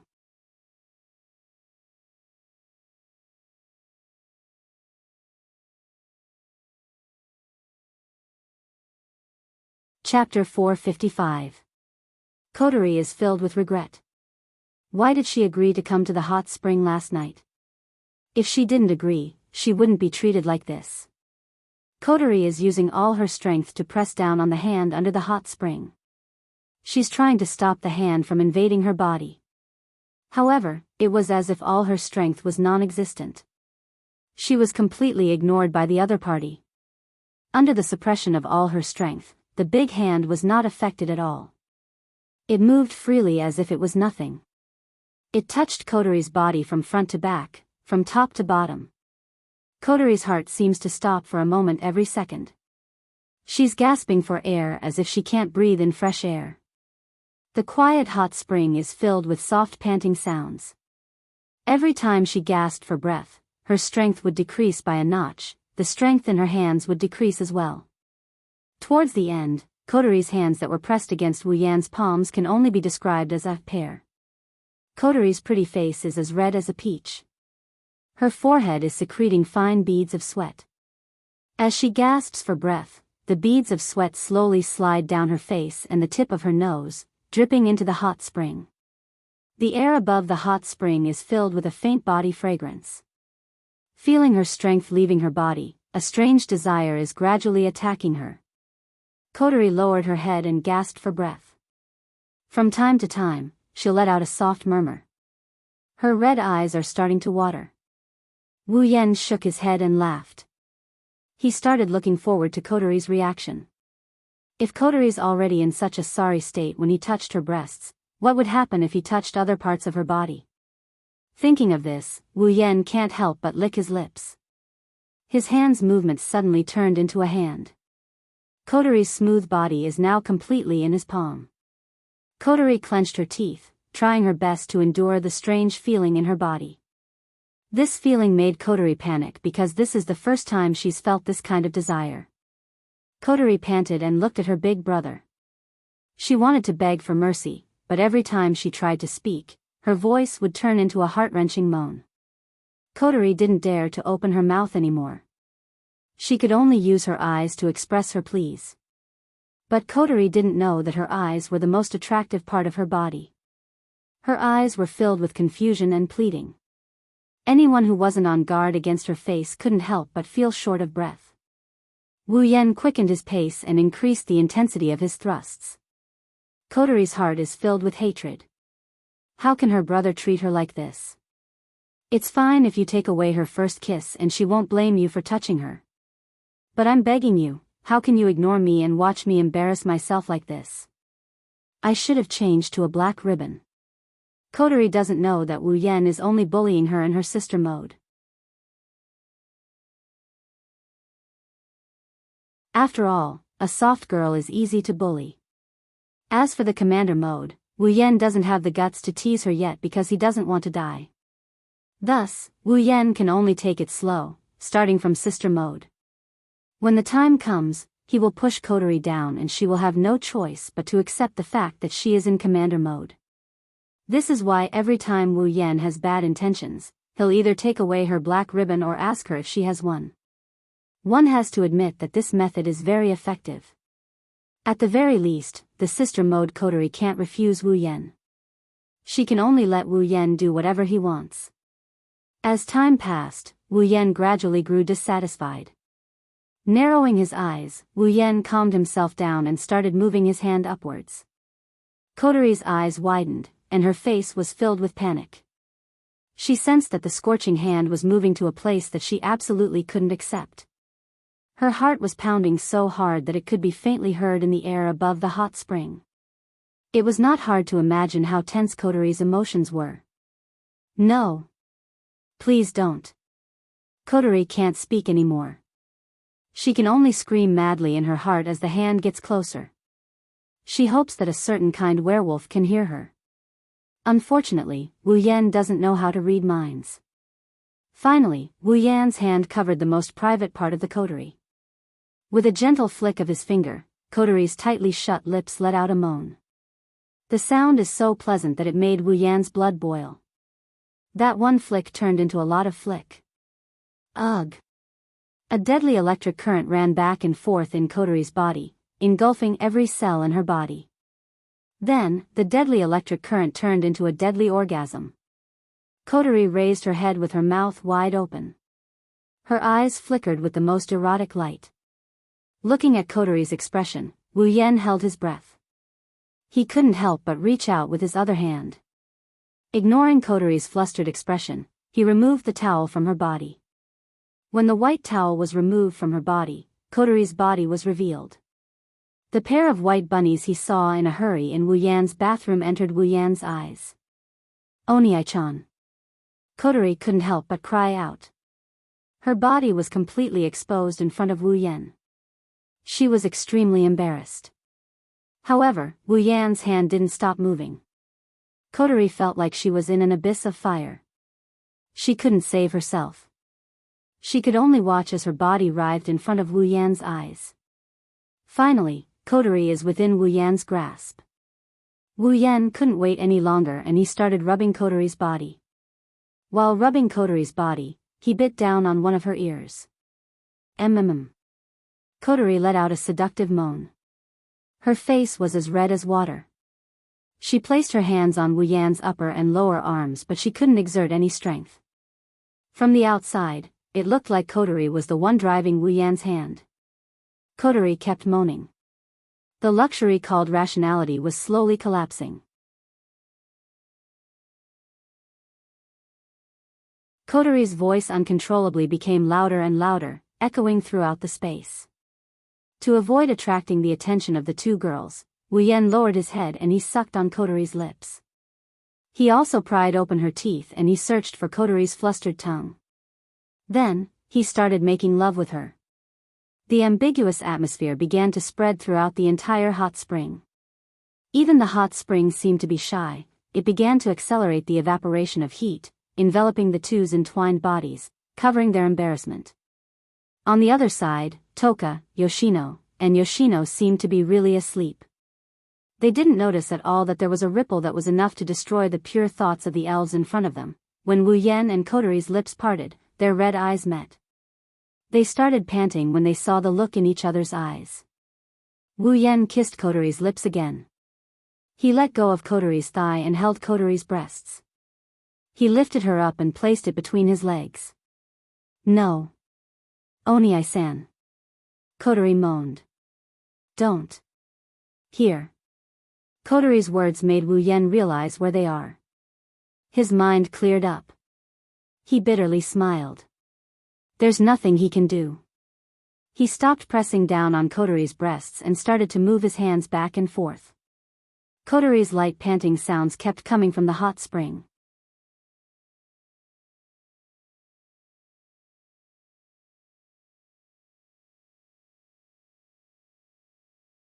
Chapter 456. Hot Spring Hotel. At a certain moment, the door of the hot spring was finally opened. 10 Fragrance and Si-Wen-Nai walked out of the hot spring with a towel wrapped around their bodies. There was still some mist around their bodies and there was a strong sense of satisfaction on their faces, so comfortable. Toka sniffed and smiled happily. Hot spring is really good stuff. Yoshino by the side also repeatedly nodded her small head. One could see a trace of joy in her large blue eyes. For Yoshino, who was temporarily unable to properly express her emotions, this kind of expression was already an extremely happy expression. Oh, where's Shido? Yoshino waved her rabbit hands, reminding the two elves who were immersed in the hot spring world not to forget a certain someone. Ah. Toka was shocked. Yeah, where's Shido? Siyu tilted her head in confusion. She blinked her big eyes, full of question marks. It was obvious that 10 Fragrance had asked the wrong person. Thus, the two sprites, one big and one small, immediately began to stare at each other. He should still be in the hot spring. Yoshino said. She covered her mouth and secretly smiled.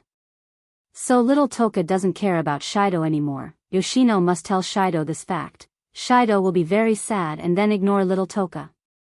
10 Fragrances immediately turned pale with fright. He shook his head frantically and shouted, "Of course not. Shido won't ignore me."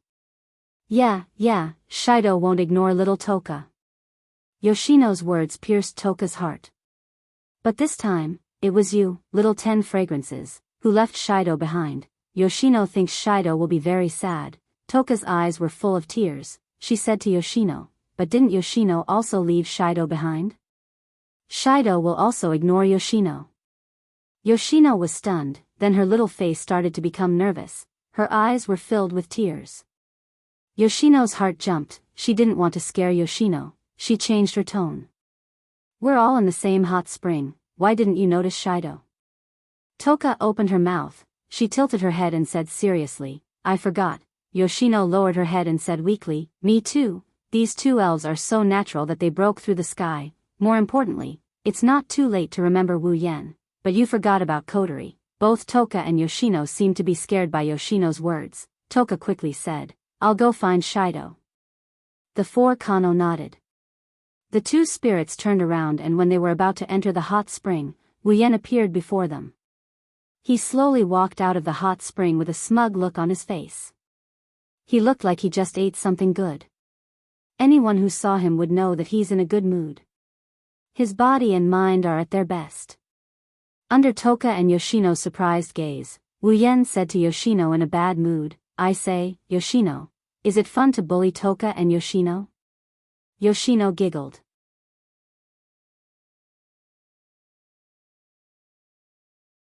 Yoshino didn't want to bully Yoshino, Yoshino only wanted to bully Toka. Toka suddenly realized, it's like she just realized she was being bullied, but the truth is, she just realized she was being bullied. She angrily looked at Yoshino and said, so you've been bullying me? Who told Toka to be so fun? Yoshino said while waving her hand, her tone is asking for a beating, that, it's not good to quarrel. Si Ning withdrew the shitonai in her hand a little and softly said. That gentle voice caused 10 Incense's anger to involuntarily subside. Wu Yen laughed and shook his head, these two elves are being bullied by a doll. If they really cared about me, they would have come to me from the start. Bang. Suddenly, a foot kicked Wu Yen from behind, it landed on Wu Yan's waist. Wu Yen didn't expect someone to attack him, he was completely unprepared. Pfft. The sudden kick landed on his waist, causing him to spit out a mouthful of saliva. He flew through the air in a parabolic arc before crashing into the ground. His toes twitched a couple of times before he went limp and couldn't get up anymore. Shido, Onie-chan. Shixiang and Si Wen-nai couldn't help but exclaim. They turned to look at the owner of the foot and couldn't help but be stunned. Kotori. Why did you suddenly kick Shido? Toka looked at Kotori. Yoshino was also anxious. Kotori's state is too strange. His red eyes were actually suffused with a black light. His face was so gloomy that it seemed as though water was about to drip from it. His body was constantly trembling, as though he was enduring something. However, there was a misty mist in his black eyes.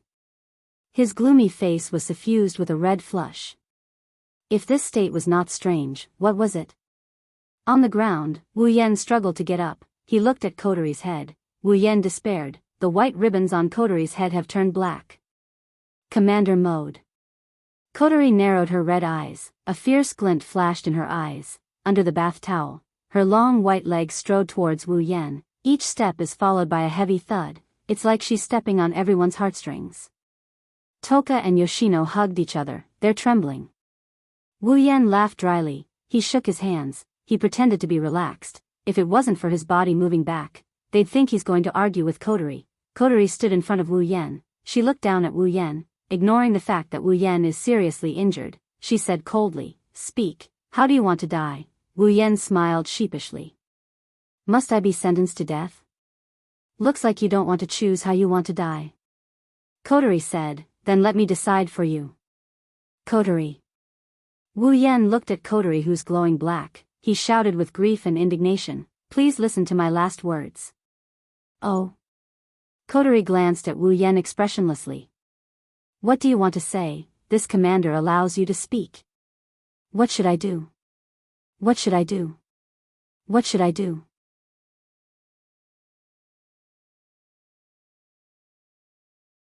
Looking at Kotori, who could turn into a dark one at any moment, Wu Yen racked his brain to think of a way to get out of this situation. However, the cruel selection process slowly extinguished his hope.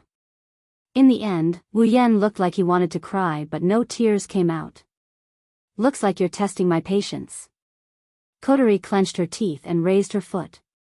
Since that's the case, let me end you. Wu Yen looked at the foot that's about to land on him. He jumped up and grabbed Kotori's hands. Kotori was shocked. She shouted, Let go. Let go? How can I let go? I'll die if I let go. He grabbed Kotori's hands and hugged her tightly. Kotori's body stiffened. Kotori pushed Wu Yan away as she glared at Wu Yan. She gasped for air as if she had used up all of her strength to push him away. She looked at Wu Yan with a dark expression on her face. After a while, Kotori snorted coldly. "You're lucky." Kotori grabbed her clothes and walked out of the changing room without looking back. The other three sighed in relief and looked at each other. Kotori's legs turned to jelly and she fell against the wall. Her face was flushed, the murderous glint in her eyes turned into a daze and her skin was flushed red. Kotori's face reddened again when she recalled what she did with Wu Yan in the hot spring. Idiot.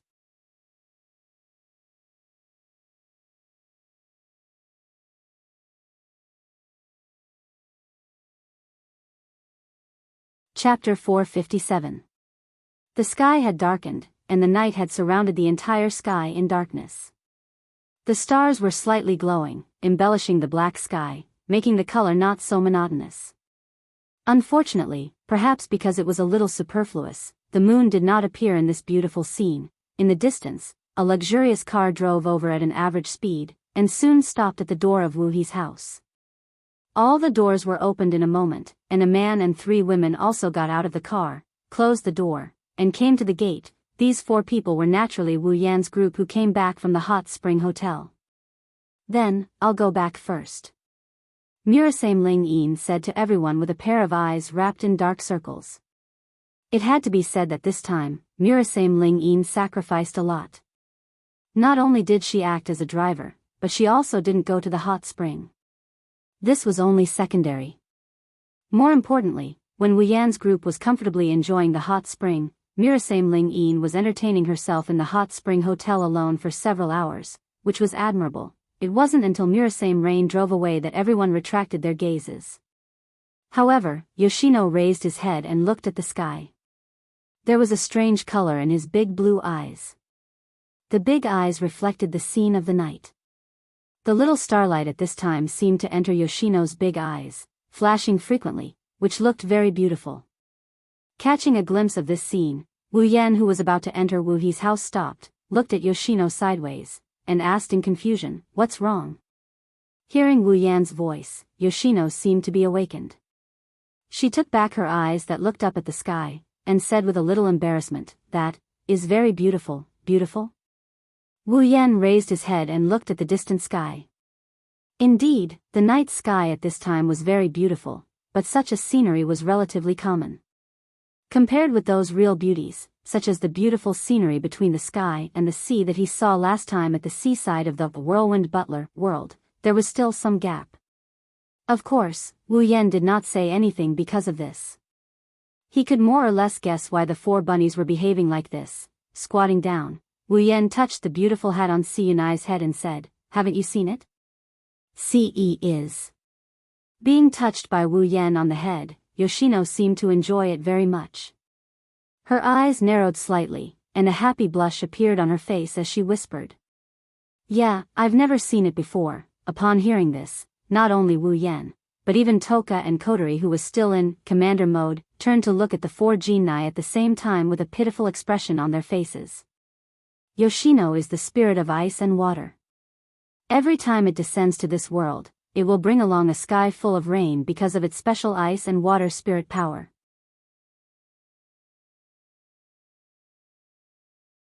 Because of this, if Yoshino were to raise its head to look at the sky in the past, it would only see the same rain and clouds.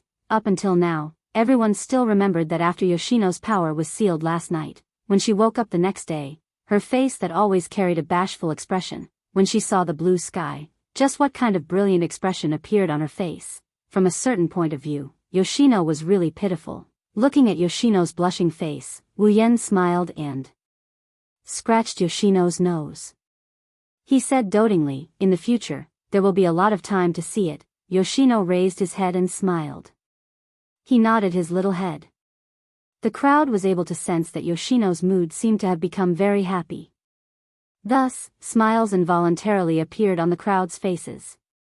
After rubbing Yoshino's head again, Wu Yan stood up and glanced at the door. He hesitated for a bit but didn't choose to enter. Instead, he turned to Kotori. I say, Kotori, aren't you going to switch back to sister mode?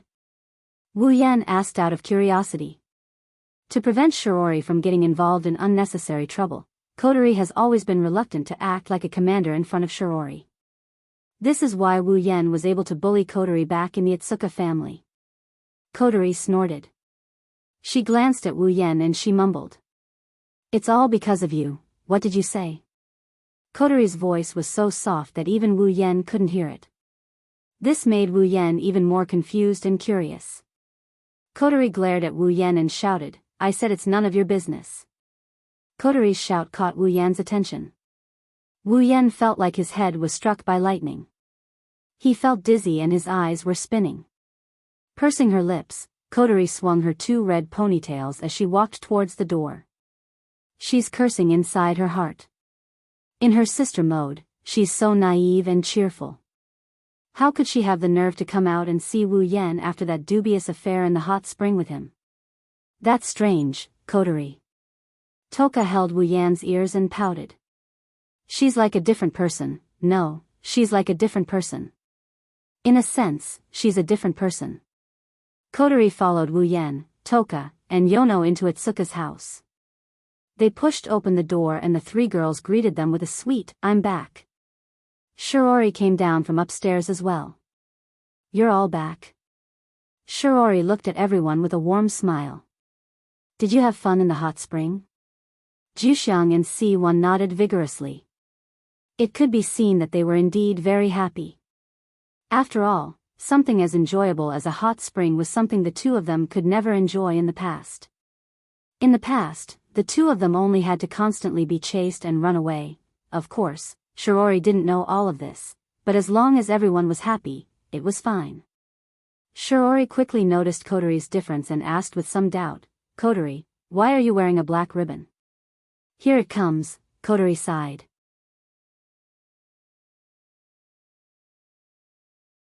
Then she showed a bright and innocent smile, just like when she wore the white ribbon. She came to Shiori's side and hugged her arm.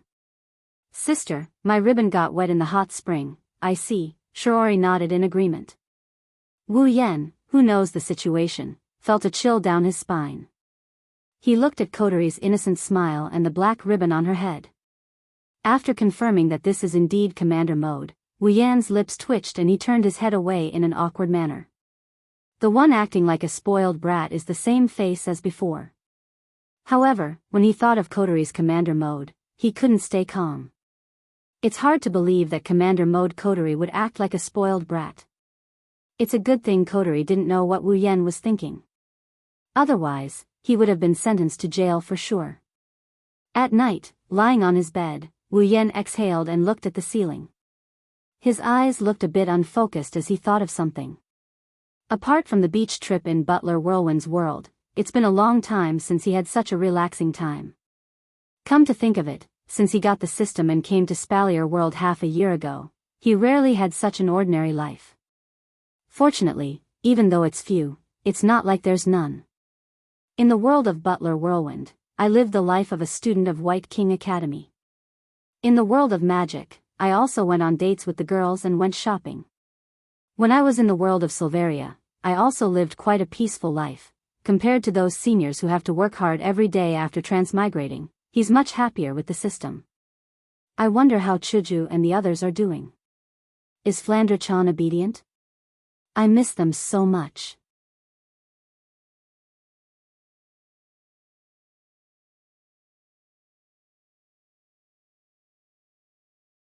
Chapter 458. The next morning, Wu Yan's house had a peaceful morning as usual. Aside from the girls being dissatisfied with Wu Yan's habit of sleeping in instead of cooking, nothing else happened. Of course, that's only for the girls. Due to some unknown reason, Kotori has been in commander mode since yesterday, even when she's sleeping. Normally, this would be inconceivable. Since Kotori is in commander mode, Wu Yan, who used to be the one to wake up in the morning, got to wake up by force this morning. After all, commander mode Kotori isn't as nice as sister mode Kotori. She'll call out Oniai-chan a few times and get bullied by Wu Yan. For Kotori, waking up Wu Yan is a piece of cake. She only needs to pull his blanket and kick his feet to wake him up. When he wakes up, he's no longer on the warm sheets, but on the cold floor. If Shiori wasn't still at home, Kotori would have ordered Wu Yan to make breakfast. After all, Kotori has always coveted Wu Yan's food. Then, after sending the 4 kunai to Fraxinus, Murasame Rain took care of them. Everyone left home and went to school separately. Tiangong City, Duralai Zen High School. Meng Meng's homeroom teacher stood on the podium and looked around at the students below. She nodded her head in satisfaction, then she opened her arms cutely and said with a smile, "Good morning everyone. Today, there will be a transfer student coming." Hearing this, the students looked at each other, not knowing what to say. Some time ago, there was already a Itsuka Shido and a Night Blade God Toka in the class. Now, in just a few days, there was another transfer student. Since when were there so many transfer students? Shiori, Toka, and Tabichi Origami didn't know what's going on. Only Wu Yan, who was sleeping at the last row, opened his eyes when he heard this. He lifted his head and looked at them. A transfer student? At this time? His consciousness slowly returned to his mind.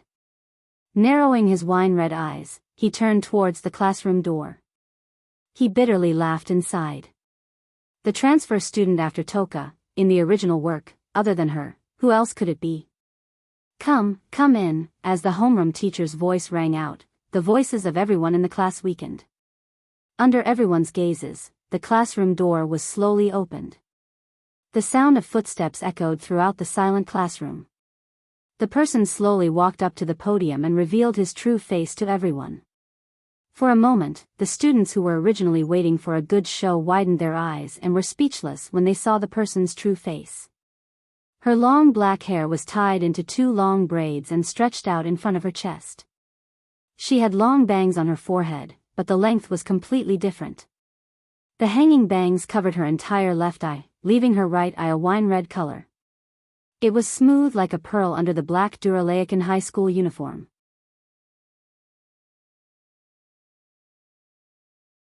A pair of black silk stockings were on her feet, making her look very charming. After writing his name on the blackboard, he turned around and smiled at everyone.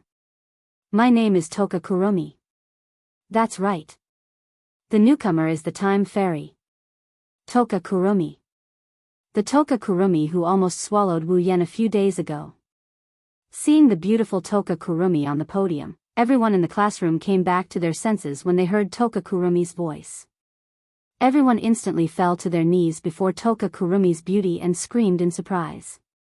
Tokasaki Kurumi didn't seem to care about the students' reactions. She scanned the classroom with her wine-red right eye until she saw Wu Yan sitting at the back of the class with an expressionless face. Tokasaki Kurumi's eyes lit up and she flashed a sweet smile. Another wave of wolf-like howls erupted from the class. Hearing the cheers in the classroom, Wu Yan couldn't help but bitterly smile. He looked at the dignified and elegant Toka Kurumi. Who would have thought that such an existence would be a fairy who personally killed more than 10,000 people? If he didn't remember the battle with Toka Kurumi a few days ago, Wu Yan wouldn't have believed that Toka Kurumi was such a crazy fairy. Toka Kurumi's lips curled up as she retracted her gaze from Wu Yan. She smiled and said, "By the way, I am a fairy." The loud cheers came to an abrupt end. Everyone was a little stunned as they looked at Shikisaki Kurumi, who was standing on the podium as if he was talking about something insignificant. They looked at each other and froze on the spot. Wu Yan, who was sitting in the back row, bitterly smiled. As for Toka and Origami, their mouths were wide open. A drop of cold sweat dripped down the teacher's forehead as he looked at the silent classroom and dryly laughed. That's a really rich self-introduction." The form teacher wiped her forehead. She was a little dumbfounded. Why were the 3 transfer students in her class so good? In order to prevent Tokasaki Kurumi from saying anything else, the homeroom teacher quickly said, "Then, please take an empty seat. Before that, can you wait?" Tokasaki Kurumi interrupted the homeroom teacher. The homeroom teacher froze on the spot and forced a smile. "What's the matter?" he asked. "I'm unfamiliar with a lot of things in this school. So, I hope someone can show me around the school. Shit. Wu Yan had this thought when he heard Tokasaki Kurumi. He couldn't keep his cool anymore. He wanted to cry but no tears came out. Tokasaki Kurumi said the same thing as the original work. She's not going to pick me, is she? Does she think I will agree? As if she didn't hear Wu Yan's inner thoughts, she didn't hear the other boys' enthusiastic invitations. Toshiaki Kurumi chuckled and she walked towards Wu Yan, who couldn't bear to watch this any longer. She walked towards Wu Yan, who was covering his face with his hands. Can I ask you for a favor?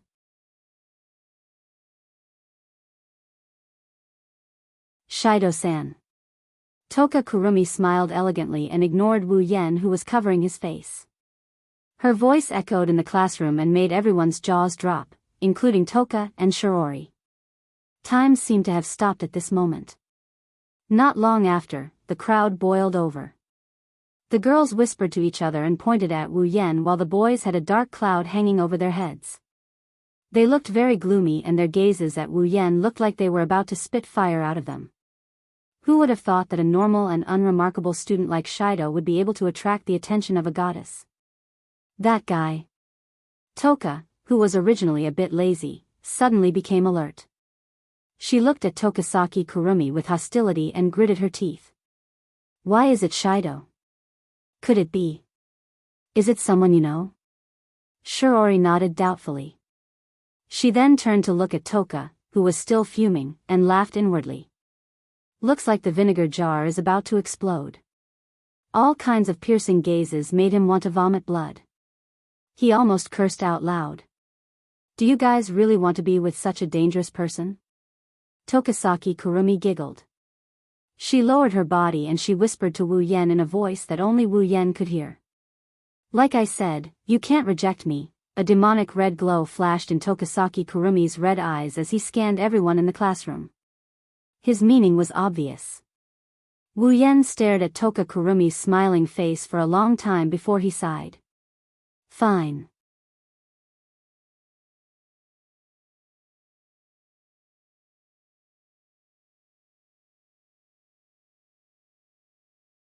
Chapter 459. In the sky above Tiangong City, in Fraxinus, Ratatosk's members are in a mess in the command room. They're looking at Tokasaki Kurumi, who's sitting in Toritsuki Zen High School's second-year class 4. Their eyes are filled with disbelief and confusion.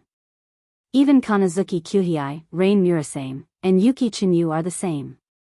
At some point, the door to the command room opened by itself. Kotori, who was in commander mode, finally walked in. Her presence was like a tranquilizer. Everyone's faces lit up with joy as they calmed down a little. One had to admit that Kotori was indeed very authoritative in Ratatosk. Commander. Kanazuki Kyuhei, Rain Murasame, and Yuki Chinyu heaved a sigh of relief when they saw Kotori. She's like Ratatosk's pillar of support. They're all relieved when she's here. What's the situation? Kotori walked to the commander's seat and sat down. She said with a heavy expression. Her red eyes stared at Shikisaki Kurumi on the screen. No one knows what she's thinking about. Nothing important has happened so far. Tokasaki Kurumi doesn't seem to want to show off in Toritsuki Zen High School. Kanazuki Kyuhei reported. He's confused as well. He doesn't understand why Tokasaki Kurumi would come to his door. Kotori opened a pearl and put it in her mouth. That Tokasaki Kurumi, if I'm not mistaken, she's here for Shido, right? That should be the case. Yuki Chinyu said calmly. He's the one in charge of assisting his captain. No one knows Wu Yan better than him. Of course, other than Kotori, Tokasaki Kurumi just invited Captain to tour the campus and Captain agreed. Yatsuki Chinyu frowned and said doubtfully. That Tokasaki Kurumi should be a very dangerous existence. She's obviously coming for Captain. It's impossible for Captain to not know. But why did Captain agree to Tokasaki Kurumi's request to be with her? Isn't that dangerous?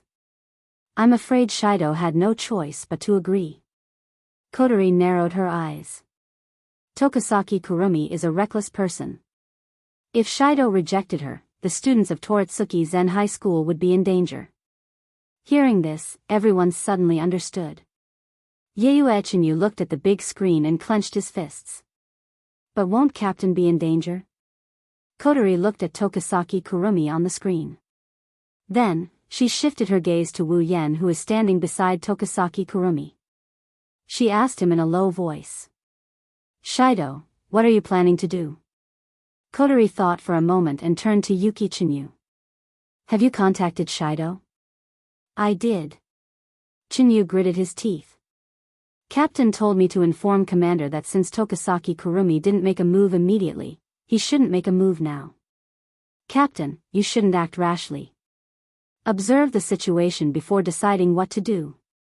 Kotori nodded. Shido's choice is correct. With that, Kotori stood up and shouted to everyone in the command room, everyone. Prepare for battle.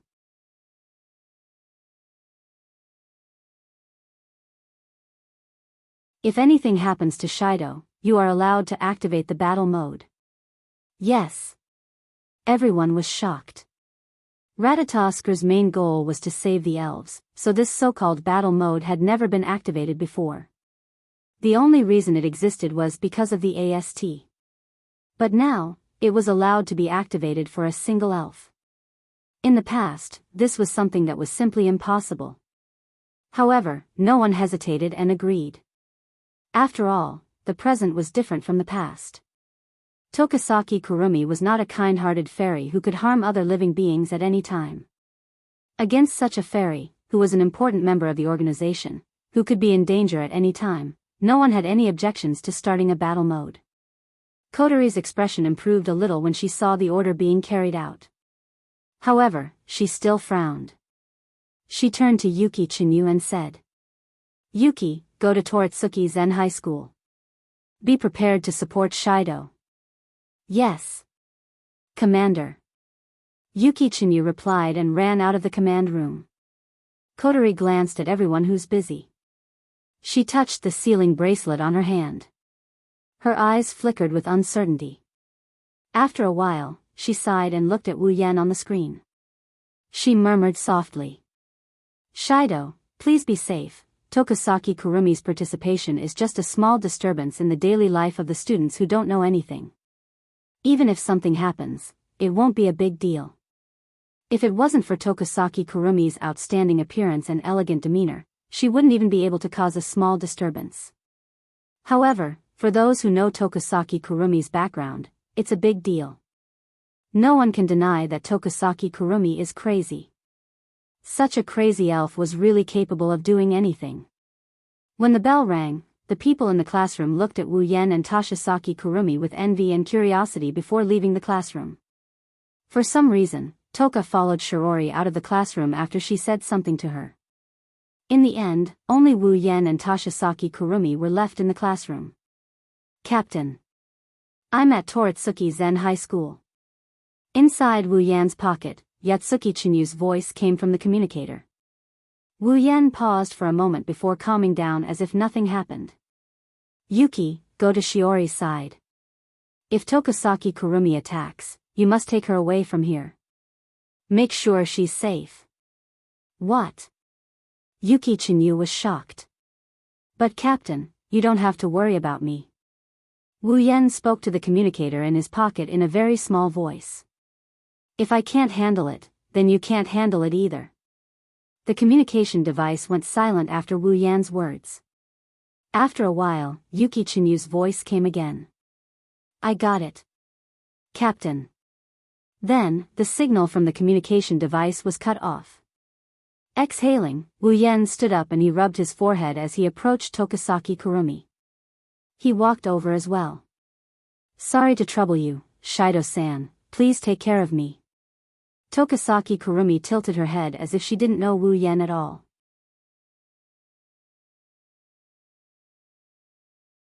She spoke in a flat tone. All right. Wu Yen sighed. Let's go. Hearing Wu Yan's answer, Tokasaki Kurumi smiled and tapped her cheek. She narrowed her eyes and followed Wu Yen out of the classroom. On the other side of the classroom, Tokasaki Kurumi looked at Wu Yen and Tokasaki Kurumi walking together. She muttered in dissatisfaction. What the hell is he doing? Why did he choose Shido out of all the girls? Toka doesn't know why, but looking at Tokasaki Kurumi, she felt an inexplicable sense of irritation. She couldn't understand why, but there was also a faint trace of unease.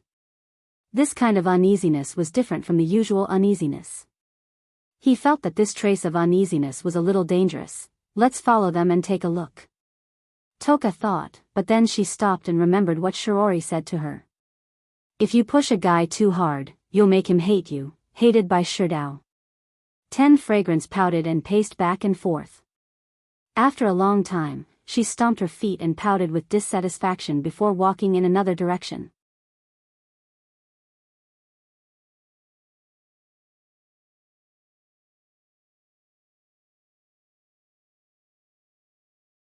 Chapter 460.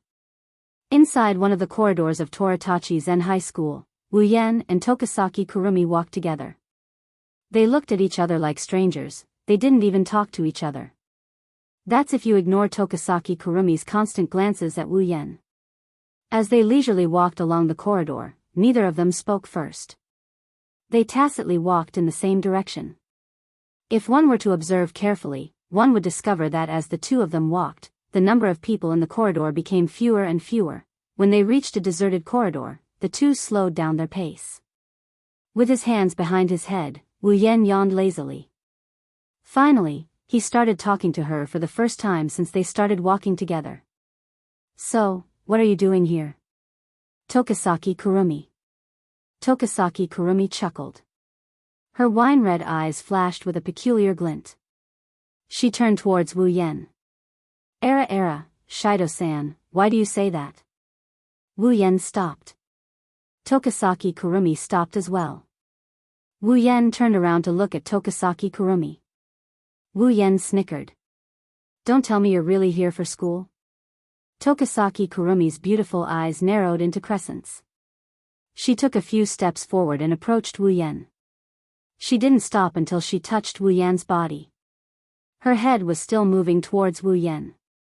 Wu Yen frowned as he looked at Tokasaki Kurumi, who was getting closer. He couldn't help but take a step back. However, Tokasaki Kurumi didn't give up and continued to press closer to Wu Yen. Wu Yen had no choice but to step back. After a while, Wu Yen felt a cold touch on his back and he couldn't retreat anymore. He could only let Tokasaki Kurumi get closer to him and fall into his arms. From the outside, it looked like a girl in love falling into the arms of her lover. Her soft body fell into Wu Yan's embrace. Tokasaki Kurumi's huge chest pressed against his chest. It gave Wu Yen a strange feeling. However, Tokasaki Kurumi didn't seem to be satisfied. She twisted in his arms and looked at Wu Yan's face. Her face flushed red as if she was aroused. That woman. In the command room, Kotori saw this scene on the big screen and crushed the jewel in her mouth. The crisp sound caused everyone in the command room to shiver. They could feel their commander's resentment from this action. It would be fine if it was another elf, but it's Tokasaki Kurumi. Kotori is very unhappy. Tokasaki Kurumi's personality is a bit of a headache for Wu Yen. However, it's an undeniable fact that Tokasaki Kurumi has a face that can drive anyone crazy. Coupled with her blushing face, Wu Yen couldn't help but feel a little restless. Wu Yen didn't know whether to laugh or cry at this. Wu Yen suppressed the restlessness in his heart and looked away helplessly. I say, what are you trying to do? What's wrong? Tokasaki Kurumi tilted her head and smiled. Don't you like it, Shido-san? Wu Yen shook his head. Don't tell me you like doing this kind of thing.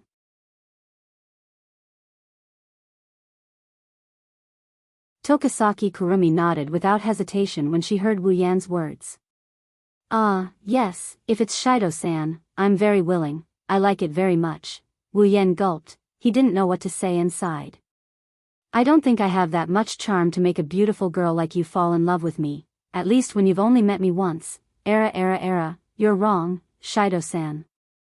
Tokasaki Kurumi's eyes glistened with tears. One could see the unconcealable blurriness in her eyes. Since the last time I saw Shirdao, I've been thinking about you. Every day, Shirdao's figure is flying and stirring in my mind. It's driving me crazy. I can't hold back my longing for you any longer. Tokasaki Kurumi wrapped her arms around Wu Yan's neck. She leaned forward and she said in a seductive voice. That's why I came to find you. This is the only way we can be together. That's right, I am very happy right now. Tokasaki Kurumi's words are no different from a confession. Wu Yan's face was stunned, he couldn't stay calm anymore. Even though he has about 10 wives, words of love like this are impossible to hear from Chuju, Mikoto, and the others. This is Wu Yan's first time in a situation like this. It's also his first time being confessed to. Wu Yan is at a loss of what to do. He's behaving like a pure and innocent little boy. No one would have guessed that this guy already has a wife, and 8 of them at that. Moreover, Tokasaki Kurumi's body kept moving closer to his as she spoke. Even a real gentleman wouldn't be able to hold himself back, let alone a fake gentleman like Wu Yan. Wu Yan could only hold back the evil fire in his heart. His face was red as he leaned against the wall like a little girl who was violated. He was about to cry. Of course, Wu Yan was having a good time, but a certain arrogant girl with 2 ponytails in the command room almost went berserk. Just like Wu Yan, she was also holding it in. Her face was red as well. Seeing Wu Yan's reaction, Tokasaki Kurumi found it very interesting. Her body moved closer to Wu Yan's chest as if she was trying to squeeze herself into Wu Yan's body. Hey, Shido-san. Tokasaki Kurumi smiled. Can you agree to my request? And the smile on Tokasaki Kurumi's face turned a little sinister at this moment. Her wine-red eyes flashed with a hint of fanaticism as she raised her head and enunciated each and every word. What about merging into one body? Tokasaki Kurumi's words were like a bucket of cold water splashed on Wu Yan's head. His burning head instantly calmed down and his face slowly turned cold. I say, Tokasaki Kurumi. Wu Yan looked at Tokasaki Kurumi and said in a deep voice. Are you joking? I'm very serious, Shido-san. Tokasaki Kurumi's eyes were filled with fanaticism and infatuation. She said to Wu Yan. As long as Shido-san accepts me and becomes one with me, we can be together every day.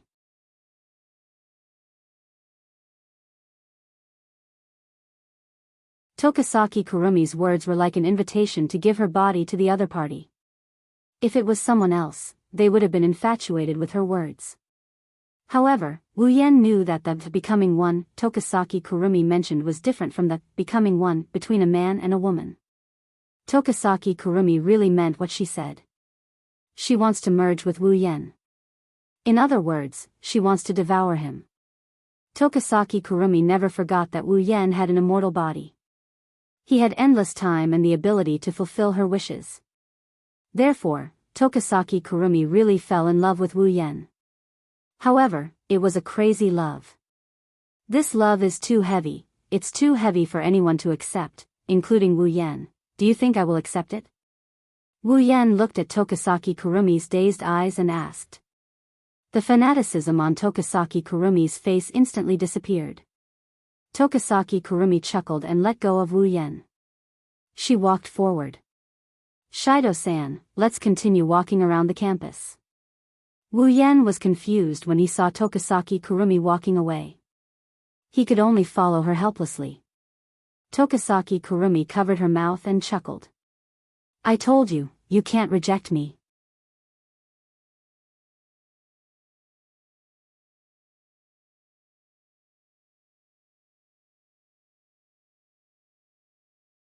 Chapter 461. After that, Tokasaki Kurumi behaved like a normal transfer student. She followed Wu Yan around the school and chatted from time to time. She didn't mention anything about what happened before, it's as if she's a different person. If it wasn't for the golden eye clock hidden under her bangs, no one would suspect that she's an elf. Wu Yan didn't say anything about Tokasaki Kurumi's actions. He acted like a normal classmate as he introduced Tokasaki Kurumi to the rest of the school. Those who didn't know would have no idea what the relationship between the two is like. Of course, even though the two of them seemed to be getting along so well, it wasn't easy for everyone in Ratatosk. Not only did they have to keep an eye on Tozaki Kurumi, but they also had to constantly analyze her mood swings. They also had to be on guard all the time and prepare a plan to deal with her at any time. Today's work was more tiring than any other day they've spent in the past. As for Kotori, she's lost count of how many pearls she chewed. She feels like she's being played by Tokasaki Kurumi. While she's on guard, Tokasaki Kurumi is leisurely strolling around the school. It's infuriating. This situation persisted for an entire day until the sun set and the sky was completely covered by dusk. Only then did the two of them end their long school trip. At the entrance of the school, Wu Yen looked at Tokasaki Kurumi standing in front of him with an elegant smile on her face. She's carrying a backpack. She's especially dazzling under the dusk. If he could, he really hoped that Tokasaki Kurumi would always be this calm. I've really troubled you today, Shido-san.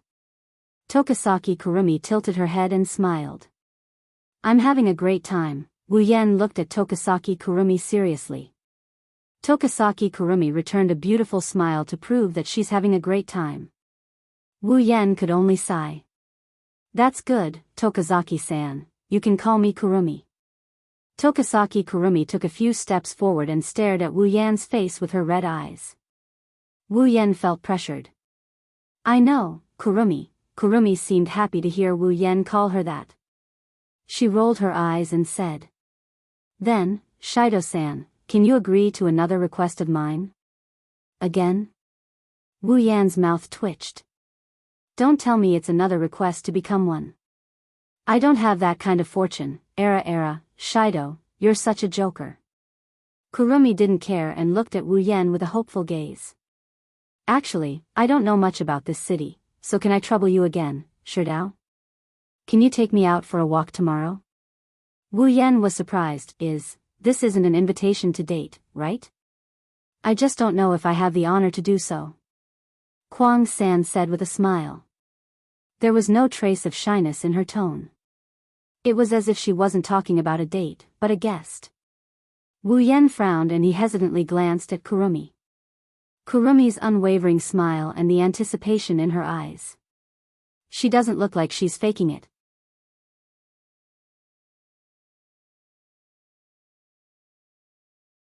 Wu Yen hesitated. To be honest, going out on a date with Kurumi is making him nervous. He's worried that Kurumi might not be able to hold back her urge to attack him and swallow him whole. But if he rejected her, let's not talk about how Kurumi would react. Let's talk about his side. Not only did he need to complete the second instance dungeon mission, but Kurumi wasn't evil to the core. On the contrary, she was actually a very kind person. Rejecting her just because her personality was a bit scary, it was a bit unreasonable. Kurumi saw Wu Yan's hesitation, so she didn't urge him. She just stood there and waited for Wu Yan's answer. The whole place became quiet. Shido, accept her offer. Kotori's voice came from Wu Yan's wireless earpiece. Wu Yan, who was contemplating whether or not he should agree to Kurumi's request, was surprised. His face remained expressionless, but there was a hint of doubt in his eyes. No matter what, Tokasaki Kurumi is still our target. If we can spend more time with her, we might be able to obtain some useful information. Moreover, this elf is still a little dangerous. It's a good thing to have her under our noses, Kotori analyzed calmly while curling her lips. Besides, if something happens, we still have Toka and Yoshino. With their abilities and your power, why should we be afraid of Tokasaki Kurumi? At this point, Kotori's voice was filled with displeasure. Unlike the original Kotori, Itsuka Shido's seal was too half-baked. Whenever the elves' emotions were unstable or they had a strong desire, they would be able to retrieve their power and regain their strength. But in this world, they can only wear the sealing bracelet. Once they wear it, there's no other way to remove the seal except for White's sealing bracelet. This was also what made Kotori unhappy. If she could use her fairy force, she would have taught Tokasaki Kurumi a lesson for acting so recklessly. Kotori is confident in her power, she won't lose to Tokasaki Kurumi. And that's the truth. Kotori's words shattered the last bit of hesitation in Wu Yan's heart. He nodded and looked at Kurumi. I understand. Tomorrow, right? I'll be there on time. Hearing this, Kwang-san finally smiled and closed her eyes. She took 2 steps back and softly said, Yes, Master Kwang-san. I'm looking forward to it. I have a date with Shido. Then, I'll take my leave. Kurumi turned around and ran away. She skipped and slowly disappeared from Wu Yan's sight. It's obvious that she's in a good mood. Wu Yan's face fell and he let out a tired sigh after Kurumi disappeared at the end of the street. Don't be fooled by the relaxed expression on his face. In fact, his mental state had been raised to the extreme for the entire day because no one knew better than him about Kwang-san's insanity. If something goes wrong, there'll be a chaotic battle in the school today that's enough to kill countless students.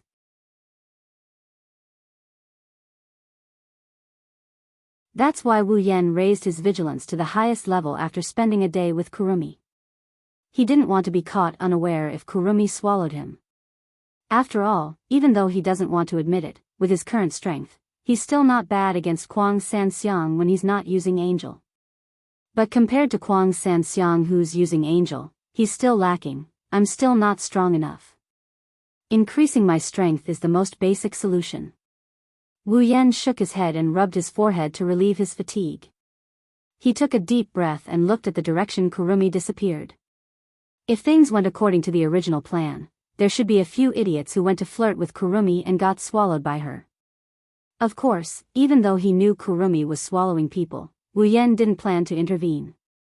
If they were innocent, he could go and plead for them. With Kurumi's attitude towards him, she wouldn't offend him for a few ordinary people. However, Wu Yan wouldn't be so kind as to save those scumbags who came to his door. Just because he has the name Itsuka Shido doesn't mean he is Itsuka Shido. He doesn't have a compassionate heart. He has killed a lot of people himself. He can save innocent people if he wants to. But if it's someone who deserves to die, he's not going to stick his nose in their business. Let's think about tomorrow's date.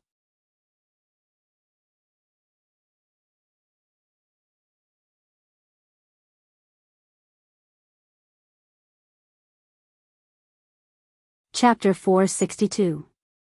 The next day, Heavenly Palace City, standing at the intersection of a certain street, he looked at the bustling crowd coming and going. He looked up at the sky and estimated the time. He couldn't help but sigh. In order to go out and have a normal date with Kurumi, Wu Yan put in a lot of effort, and only he knew how hard it was.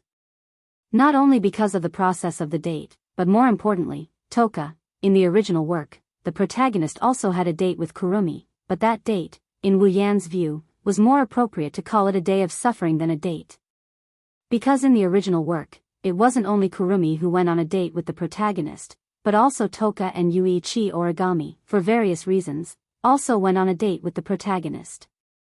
In other words, in the original work, the protagonist went on a date with 3 girls on the same day. It sounded like a perverted idea, but after truly enjoying it once, I realized that it was nothing more than torture. Not only did I have to take care of all 3 aspects, I also had to prevent the 3 girls from meeting each other in case a fire broke out in my backyard. In the original novel, the date between the protagonist and the 3 girls fully demonstrated the truth of this world is really small. Even though Heavenly Palace City was so big, the 3 girls had passed each other back and forth countless times. This made the protagonist try his best to smooth things over and exhaust himself. But in the end, he still met them, although Yuichi Origami has nothing to do with him here, and it's impossible for her to invite him on a date. He didn't want to follow the tragic path of the protagonist in the original work. As for Toka, Wu Yan put in a lot of effort. Not only did he play with her for the whole night, but he also cooked for the whole night, almost making Wu Yan's true ancestor body collapse. Fortunately, in the end, Toka was satisfied and didn't bother him this morning, allowing him to get away smoothly. Otherwise, Wu Yan wasn't sure if Toka would suddenly want to follow him and let him experience the same thing as the protagonist in the original work. Of course, Kotori definitely contributed a lot to this. After all, he was with Kurumi today, and if something went wrong, they might get into a fight. If that happens, he would need Toka's help. Kotori spent a lot of time talking to Toka about Ratatoskr and the elves, letting Toka know what Wu Yen did for the elves. This made Toka very moved, perhaps because she thought of the scene where Wu Yen saved her. It made Toka sympathize with Kurumi, who was also an elf. So when Kotori asked for Toka's help in times of need, Toka readily agreed. This made Wu Yen almost burst into tears. Sure enough, having a sister who can do and see in all kinds of ways is a very happy thing.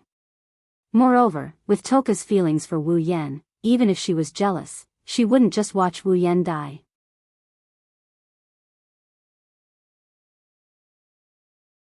Not to mention, Toka understood the situation very well, so it was reasonable for her to agree. As for Yoshino, her original words were, "Yoshino will do whatever Brother Shido says." And so, Wu Yen stood here, waiting for Kurumi's arrival. Without a doubt, compared to the protagonist in the original work, Wu Yen was much happier. "Shido, you really don't need our support? There are many experts in this field in Ratatoskr," Kotori said to Wu Yen through the radio for the umpteenth time. She sounded very confident in those so-called experts, which made Wu Yen's heart ache a little. "I really don't need it." Wu Yen firmly rejected Kotori's offer.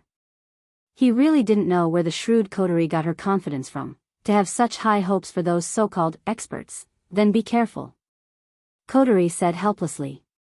"But she's not worried about her brother's abilities. At least, there are 2 elf girls who have been successfully conquered, right? Or perhaps, there are 3." After an unknown amount of time, Kurumi's figure finally appeared at the end of the street. She slowly walked towards Wu Yen, causing Wu Yen to look up. The moment Kurumi appeared, everyone on the street stopped in their tracks. Their eyes couldn't help but be attracted to her.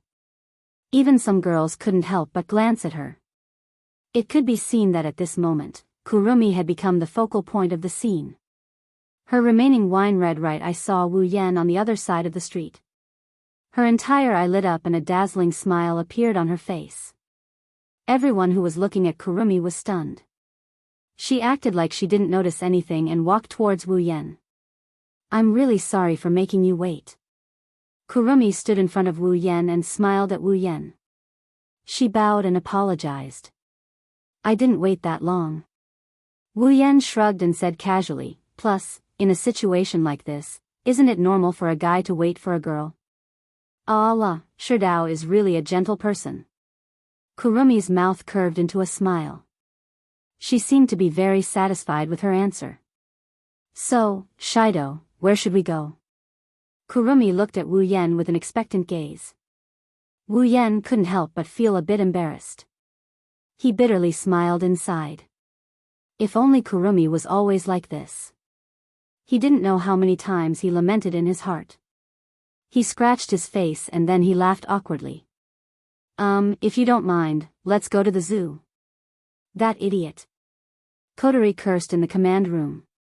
She shouted into the radio, "Are you a kid? It's a date, why go to the zoo?"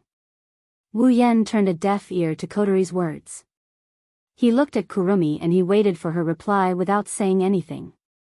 Kyuhei Kanazuki and Rain Murasame shook their heads. They thought Wu Yen made a stupid decision.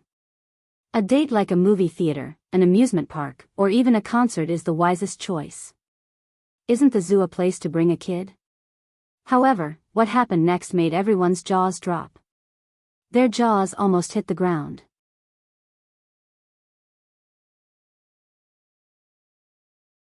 Kurumi's eyes lit up, a faint look of excitement appeared on her face. She looked like Toka, who saw a delicacy, Mikoto, who saw a Gouda, and Ikaros, who saw a watermelon. There was a deep blurred look on her face. In the command room, the people who saw this scene through the big screen were stunned. They looked at each other in dismay. "Huh, did I make things difficult for you?" Wu Yen lowered his head and said in an embarrassed tone, "I'm sorry, I like animals, so. If you don't like it, we can go somewhere else, there's no need." Kurumi interrupted Wu Yen. She looked anxious as if she's afraid they can't go to the zoo. "The zoo is great, let's go to the zoo." Everyone in Ratatoskr opened their mouths in an O shape. They couldn't react. Looking at her anxious expression, they couldn't stay calm. Is this still the arrogant Tokisaki Kurumi?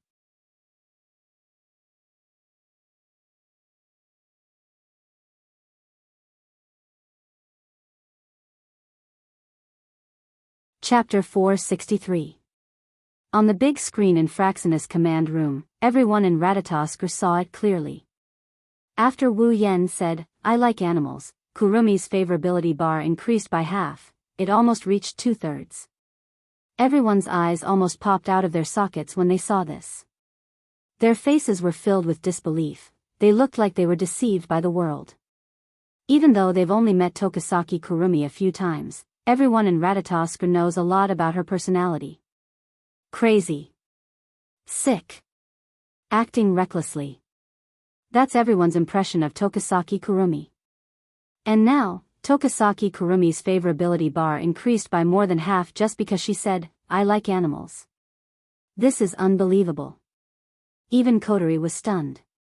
She almost forgot to keep the pearl in her mouth. It almost fell to the ground. After a while, Kotori reacted first. She raised her eyebrows and looked at Wu Yen, who was walking towards the zoo with Kurumi.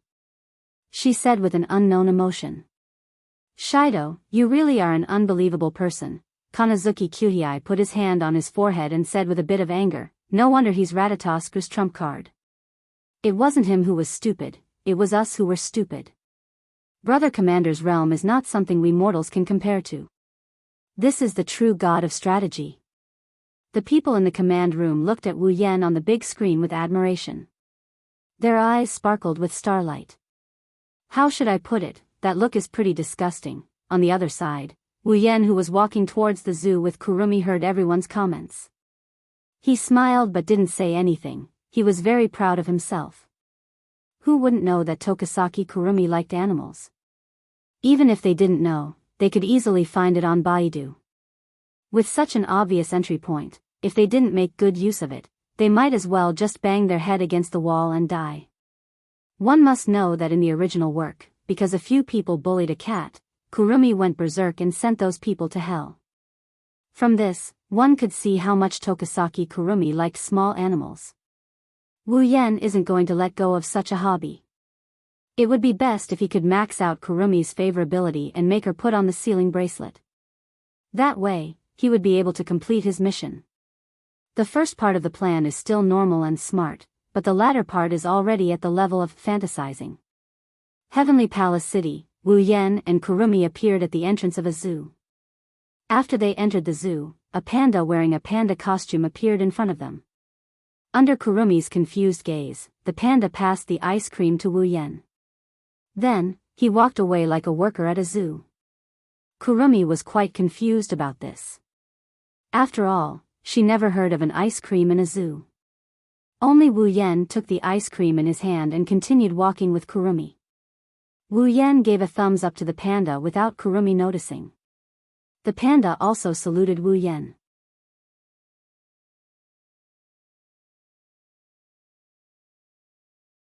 Phew. The panda didn't relax until the two disappeared from sight. He took off his panda mask and revealed a very beautiful face. It's Yeyuechinyu. It's really not an easy job to eliminate all the bad treatment of animals in the zoo. Captain really knows how to torture people, Yeyuechinyu bitterly smiled. How could he know that if Kurumi saw the scene of animal abuse, the zoo would become a bloodbath? That's why Wu Yen ordered him to solve it in advance. Of course, Kwang-san didn't know about this. At this moment, she was happily looking at the little lambs in the pen. Her face blushed a little. She looked just like an ordinary girl who loved animals. Only at this moment did Kwang-san express her true feelings. Here you go. Wu Yen handed the ice cream to Kurumi and smiled. He was more or less amused. Who would have thought that Kurumi would act like this in front of those animals? For me? Kurumi doubtfully took the ice cream and said, "What about you, Shidao?" "Well, there's only one ice cream. Of course, it's for a lady." Wu Yen didn't care about it and smiled. This. Kurumi hesitantly raised the ice cream in her hand and said with a smile, "Shidao, why don't you eat with me?" "Great. Wu Yan shouted in his heart, but his face was full of embarrassment. He said, "Is that okay?" Era. Kuang San rubbed her face and blushed. "If it's sure Dao," scratching his head, Wu Yan shrugged with a grin. He started eating the same ice cream as Kurumi. Kurumi smiled back at him. The scene of the two eating the same ice cream made them look like a loving couple. The people in the command room couldn't help but admire the pair. At this time, on the edge of the fence, a few shepherd dogs ran over from not far away. They circled around the fence and barked non-stop, attracting Kurong San's attention. Seeing this, Wu Yan couldn't help but smile. He bent down and clapped his hands. He called a shepherd dog softly, "Come here. Come here." Seeing Wu Yan's action, Kurumi was startled. She nervously looked at the shepherd dog, as if she was expecting it to come over. The shepherd dog seemed to be hesitating. It paced back and forth not far away. After a while, it slowly took a step and walked towards Wu Yan. Seeing the shepherd dog coming, Kurumi became even more nervous. She held her breath, as if she was afraid that her breathing would scare the shepherd dog away. As time passed, the shepherd dog finally got close enough to Wu Yan to lick his palm. Wu Yan laughed out loud and rubbed its head. After rubbing its head, the shepherd dog finally let down its guard and started barking. Honestly, this shepherd dog is pretty cute.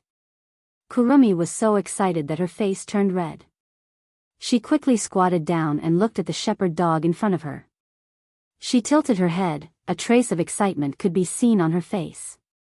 It can be seen that Kurumi really liked animals. Wu Yan was observing Kurumi's performance.